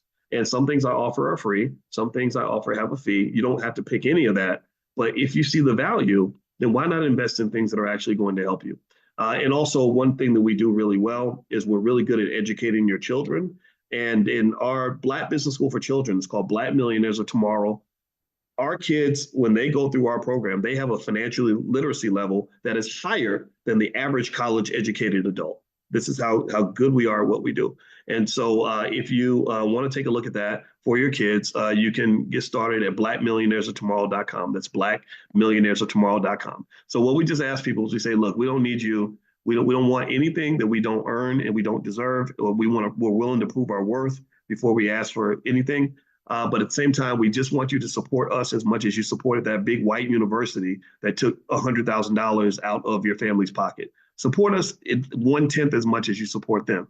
Because I know that those people at the University of Iowa didn't care anything about your family. They don't care anything about your community. A lot of them didn't even want you on the campus, but yet you gave them $100,000. Well, why not support a Black-owned institution that really does care about what happens in this community? And we have the track record to prove it. So there we go. There's my little spin on what the Black Business School believes and why we exist. So I hope that helps and it makes sense for you. All right, so let's see here. Next question is, how do you determine the percentage on the trailing stop order? There's no rule with that. It's just a matter of feel. So I picked 10% just because it felt right. But if it hadn't felt right, I would have picked 5% or 15%. So I would say, feelings are a big part of investing. We talk a lot about investing with emotions and stuff like that. And it's okay to have your emotions work in your favor. As long as your emotions help you, then it's okay. right? So, when we talk about risk management, I always tell the students in the Prime program, ask yourself, what am I afraid of? Am I afraid that the stock is going to take off on me? Then you can hedge against that. Am I afraid the stock is going to collapse on me? Well, you can hedge against that too. So the question is, ask yourself, what are you afraid of? And that's how you can figure out what the right move is. Jennifer, do you think it would be wise for a beginner to buy stocks and write options using margin? It could be wise to learn, but I would be really careful. I'd be extremely conservative about the approach. And I do a few one-on-ones if you ever wanted to schedule something like that. If you email the support team, support@theblackbusinessschool.com, we could do that. Or also we have small group sessions. And in addition to that, I did create my first mastermind. I think we're almost filled up though, but it's more so for those that are more advanced. They have a little more of a capital base. And so if you want to take a look at any of those things, just email support@theblackbusinessschool.com. Okay, a couple more questions and then we're going to bounce out for today. When selling options, is it better your shares are called or the contract expires without execution? You know what, Lawanda, it's not so much about one thing being better than the other. Typically, if you're selling out of the money call options, if the price goes up, that's better for you. That's better for everybody. You just may not get all the money, but it's better than if the stock collapses on you. But the benefit obviously is that if the stock doesn't hit the strike price, then you can sell that same contract and keep generating that income every week without making any adjustments. So there's a win no matter what. And the thing about investing, in my opinion, is the goal in becoming a good investor is not so much just sort of knowing how to win all the time. It's sort of knowing how to find the bright side of any situation. If the market goes up, that's a bright side. The stuff you own is doing really well. The market goes down, that's a bright side. You can buy stuff really, really cheap. So, and then also sort of knowing how to manage your risk so that when things happen, you're not going to get surprised or broadsided. It's so knowing investing is about knowing what you're getting into, not being able to predict everything because that's pretty much impossible. It's just sort of knowing what you're getting into and knowing how you want to be positioned based on what you think personally is going to happen.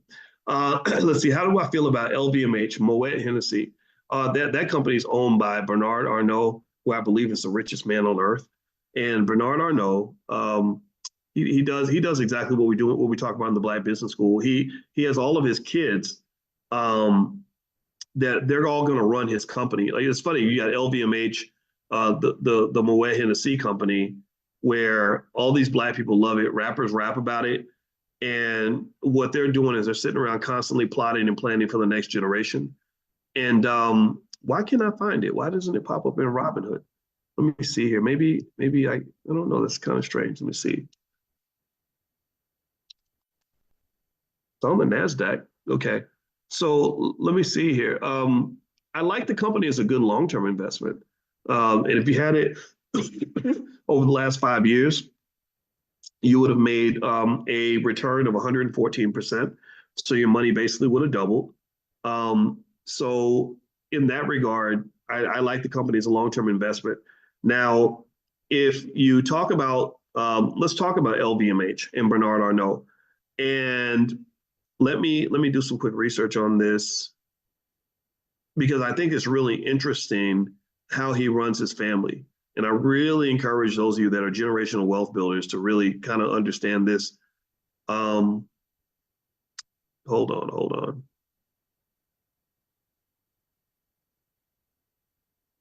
Because he has his kids running parts of his business. And he meets his kids. He has a monthly meeting with them, and they all sit around and he talks about different parts of the business. So he understands his role as a wealth builder and a generational wealth builder to be the teacher of his own children. He teaches them, how to run the company and how to do things. So let me tell you about some of his kids. So he has a kid named Delphine, or daughter. She runs Christian Dior, and so she has a lot of experience. He meets with all these kids every single month to make sure that they're ready. His other son, Antoine, runs communication and environmental issues for LVMH. Like, he's also the CEO of Berluti, one of his brands. Alexandra she now has a big role at Tiffany. Frederic is the CEO of Tag Heuer, Tagheuer, which is their watch division. And then there's Jean Arnault, who oversees marketing and product development for Louis Vuitton's watch division. So what he did was he sent his kids to business school and all that, I believe. But once they came home, he said, I don't need you out here serving other people. I need you serving the family business. And he did what the Rothschilds did. I taught you all about the Rothschild family. And the biggest thing the Rothschild family did was they taught their children how to operate on a code of conduct. He taught them what was important. He said, this family is what matters. This name is what matters. This is what you protect. This is what you defend. This is where you bring your best energy and your best resources. Now, I want you to compare that to the Black community. Most of us, unfortunately, are trained to say, go to school and then you can get a good job and then you can go represent a white guy. That's it. That's what we do. We all go find separate white people to go work for. And it sounds, maybe I don't know if it sounds racist to people when I say it or radical, but that's what happens. But there's not even a conversation about like, okay, well, how can we pour into this family as much as we're pouring into everybody else? So when you're pouring into everybody else and you're not pouring into yourself, why would you be surprised when your wealth is depleted? Your best and brightest, your best resources, your best everything go somewhere else. The minute you get a Jackie Robinson, you sell him to the major leagues. But the right mindset is that when you get a Jackie Robinson, you hold on to him for dear life. You fight for control of that asset. You don't give it away. You don't sell it as soon as has a certain value. You maintain ownership. That's what you do. That's what the Negro League should have done. They should have said, no, we won't sell this guy for $1 billion. This is the tent pole for this league and future growth of this league. If you want to do business with us or with Jackie, you're going to have to deal with us as an independent entity. Maybe we arrange games. We'll go play the Dodgers and the Dodgers can come play us. You share your audience with us. We share our audience with you. We do a partnership. We're not going to do an acquisition because when you do an acquisition over a partnership, what you're doing, if you're the Negro Leagues, is you're selling not just the assets in your possession, you're selling the rights to those assets. You're selling all your options too. Just like if I have if I see, and it's about vision. This is why we do economic consciousness training. I have to keep reminding this so you'll understand why the class has such a weird name. There's no other economic or financial consciousness class I've ever seen anywhere, but it's important because your consciousness, your vision determines how you make economic decisions. So if I look at a 7-year-old girl and all I see is a 7-year-old girl, then I don't have any vision. If I have vision, then I see what that 7-year-old girl is going to be when she's 17, 27, 37 to 40. I see this child and what they're going to be when they become a parent, when they become a grandparent, and they have 70 great grandkids or something, or 30 or whatever, right? That's what you should be able to see. You should see everything that something's going to become, not just what it is. Because if people saw the Negro Leagues and could see in a crystal ball of what the Negro Leagues would be in the year 2024 if they continue to maintain ownership and invest in it, there's no way they would have sold their Jackie Robinson. There's no way they would have let that go. There's no way. I think we let go of things when we cannot see the value. And that's where consciousness comes into play, because consciousness requires you to really be able to use your imagination and see things that don't exist yet, see potential. Do you follow me? Does that make sense? I hope that makes sense. So I like the story. I like Bernard Arnault. I like the way he runs his family. I like the way he understands the importance of investing in the future of the family name. I like the fact that even though he's worth over $200 billion, it seems to me like he can see what his company is going to look like 100 years from today. He sees what his grandkids and great grandkids are going to be able to contribute. And that company is going to be $1 trillion company in about probably a couple of decades, maybe less. No, not $1 trillion company. I'm sorry. His family wealth will be over $1 trillion. I bet his company is probably close to $1 trillion already. So just have some vision, man. If you have no vision, then all you see is what's in front of you. And if I look at the Black community, and if all I can see in the Black community is what I see right now, just all the chaos and brokenness and everything else, then I'm going to get depressed and I'm going to give up. The thing that gets me up every morning is because I'm not seeing what everybody else sees. I am a legit crazy person because I see things that are not there.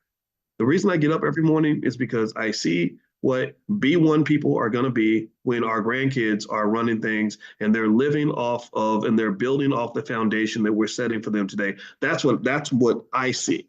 I don't see this shit. I don't even look at it. It's not. It's an abomination sometimes. It's an embarrassment. It's not worthy of who we are meant to be, in my opinion. So let me keep going. Let me keep going. All right, Sybil. Dr. B, is it okay to just buy stocks and hold them instead of selling options? Absolutely, absolutely, absolutely. 100%. Yes, yes. So don't feel like options are a requirement. Options are just an extra. It's like adding spice to your food. Like, just because you get chicken or whatever, you don't have to put seasoning on it. You could just eat the food without the salt or without the pepper or whatever, right? So options are a type of seasoning that just adds a little spice, but it's perfectly okay to eat the hot dog without the ketchup or whatever analogy you want to use. Should we hold or sell Uber amidst the lawsuits? Asked Stephanie. I don't have an opinion one way or the other. I think Uber is just such a fascinating company because they've been able to lose money at an insane rate for a very long time and stay in business. This is again another type of white privilege people don't talk about, and it comes down to access to capital. Because if it wasn't for the bank, Uber would be dead. Uber would not even be a thing if they didn't have the ability to access money like they can. Let's see, a couple more questions. Then I just got a note from one of my team members that I do have a meeting in 3 minutes. What should a 15 and 16-year-old do with their $1,000 check? Mutual funds, I think, will be fun, or maybe buy shares of some great American companies. Maybe make it fun, make it educational. So ask them to pick some of their favorite brands and own shares of those brands and explain what that means. I taught my 16-year-old daughter's best friend how to invest in 5 minutes. And I said, okay, let me show you on my phone. And I said, what's a company that you like? She said, Chipotle. I said, okay, well, let me show you this. Here's the share price. Here's how you buy. I punch buy. And I said, let's buy shares of Chipotle. And I bought it. And I said, okay, the order just went through. So now our family owns a percentage of Chipotle. And I got the best reaction. She said, whoa, that was so cool. And I loved hearing that. That made me feel good because, when you get old, you be trying to be cool and it never works. We always look old. And so to be cool, like to be the cool dad was kind of fun for me. So the point is to say that when you teach these things to your kids, make it part of the flow of just your regular life. So you're in line at the drive-thru at Starbucks, impress your kids and show them how you can buy ownership in Starbucks while you're in the drive-thru line. They're never going to forget that. I didn't see this type of stuff when I was 16, and when you show them that and then tell them a few of the things that I've shared with you, this is not light stuff. Like the stuff I'm breaking down for you and we're talking about every day. This is really cutting edge stuff. You're not going to learn this in college. So give it to your kids and they won't forget it. Everybody wants money. Everybody needs money. And if they don't need it now, they're going to need it at some point. And so they're going to remember the things that you tell them. So remember, I don't teach any students. I refuse to teach any students. I will only teach you if you agree to be a teacher. I will teach teachers. That's it. Because we have to multiply the knowledge base because we got so much working against us, so many people that want to keep us in the dark. We got to give everything we've got to fight against that. All right, so let's see here. Let's see. Renee says, thank you for all that you do. When's the next prime class? We did a prime class on Sunday, or was it Saturday? Or I think it was Sunday. Yeah. Sunday, we just did one. I don't know the dates. If you go to drboyceprime.com and log in, the dates are in there. I don't have the dates in front of me. My apologies for that. I want to say maybe around the 6th or something like that. And we're also going to do another Prime 101. We do a Prime 101 about once every 6 weeks for those that are beginners, or maybe you're trying to figure out how to make that first move. And so if you're a Prime member, Prime 101 is free. If you're not a Prime member, there is a small fee, but it's worth it. You'll 10x the amount that you invested to learn the process. So if you want to get an introduction to what we do in Prime, pull out your phone, text the word money to the number 87948. And I guarantee you that presentation will blow your mind. You're going to love it. It's going to rock your whole world, and you're going to, it's just, I just know these things, some things I do know. I don't know everything, but some things I know. All right, so let's see. Jania, or is that Jinja? I think it's Jania. Okay. What Dr. Boyce is buying, shares stocks to hold for long-term, not buy, sell options. Yeah. What Dr. Boyce is buying, those are long-term investments, at least 3 years or more. The Dr. Boyce money makers, that's in the Prime program, that's specifically for options. So if you think about it, it's almost like how, remember when you would date when you were younger and you had the times where you would date somebody that you thought might be your husband or your wife, or maybe you had somebody else that wasn't going to be your husband or your wife. I'm not here to judge, but maybe you saw somebody, you're like, you will be a great one night stand, or you will be a great person for me to date until I meet my spouse, right? I'm not saying you should do that. bad, right? Kind of bad, right? But as long as you, kind of communicate that, right? Don't make any promises you don't want to keep, but y'all know what it is, right? There's some people that you know you're going to be attracted to for a while, but you're still like, no, he's not daddy husband material, but he's, he looks good or she's pretty or whatever, right? So same thing is true with stocks. My option stocks, those are my exciting money makers. Those are the ones where I can sell the options and get that cash flow and use the cash to do all kinds of stuff. It's very cool, but those are not always my long-term investments. My long-term stocks are a little more boring, but they have sustainability. They're not going to give me the same volatility. And so, really, when I form a relationship with a stock, that's what I do. I categorize it. I put it in different categories based on what that stock can do, because every investment can be valuable for somebody based on what they're seeking to accomplish. You see what I mean? So this is where your preferences come into play, your risk tolerance, things like that. All right, so I'm gonna have to go. I know there's a couple more questions. I'm sorry I can't answer them all, but I promised someone that I do something at this time, so I'm gonna have to get on out of here. If you're not on the text list, make sure you get on the text list. Text the word morning to 87948, and you'll get an invitation for financial consciousness training tomorrow. So the number is 87948. You can text the word morning. Also, if you want to take a look at what Dr. Boyce is buying, you can go to drboycestocks.com and you can take a look at that and see if that's something that works for you. Last but not least, if the options thing is of interest to you, you can go to drboyceprime.com and see what we do in the Prime program. I think you're going to like it a lot. So anyway, have a good day, everybody. God bless you, and I will see you all tomorrow morning.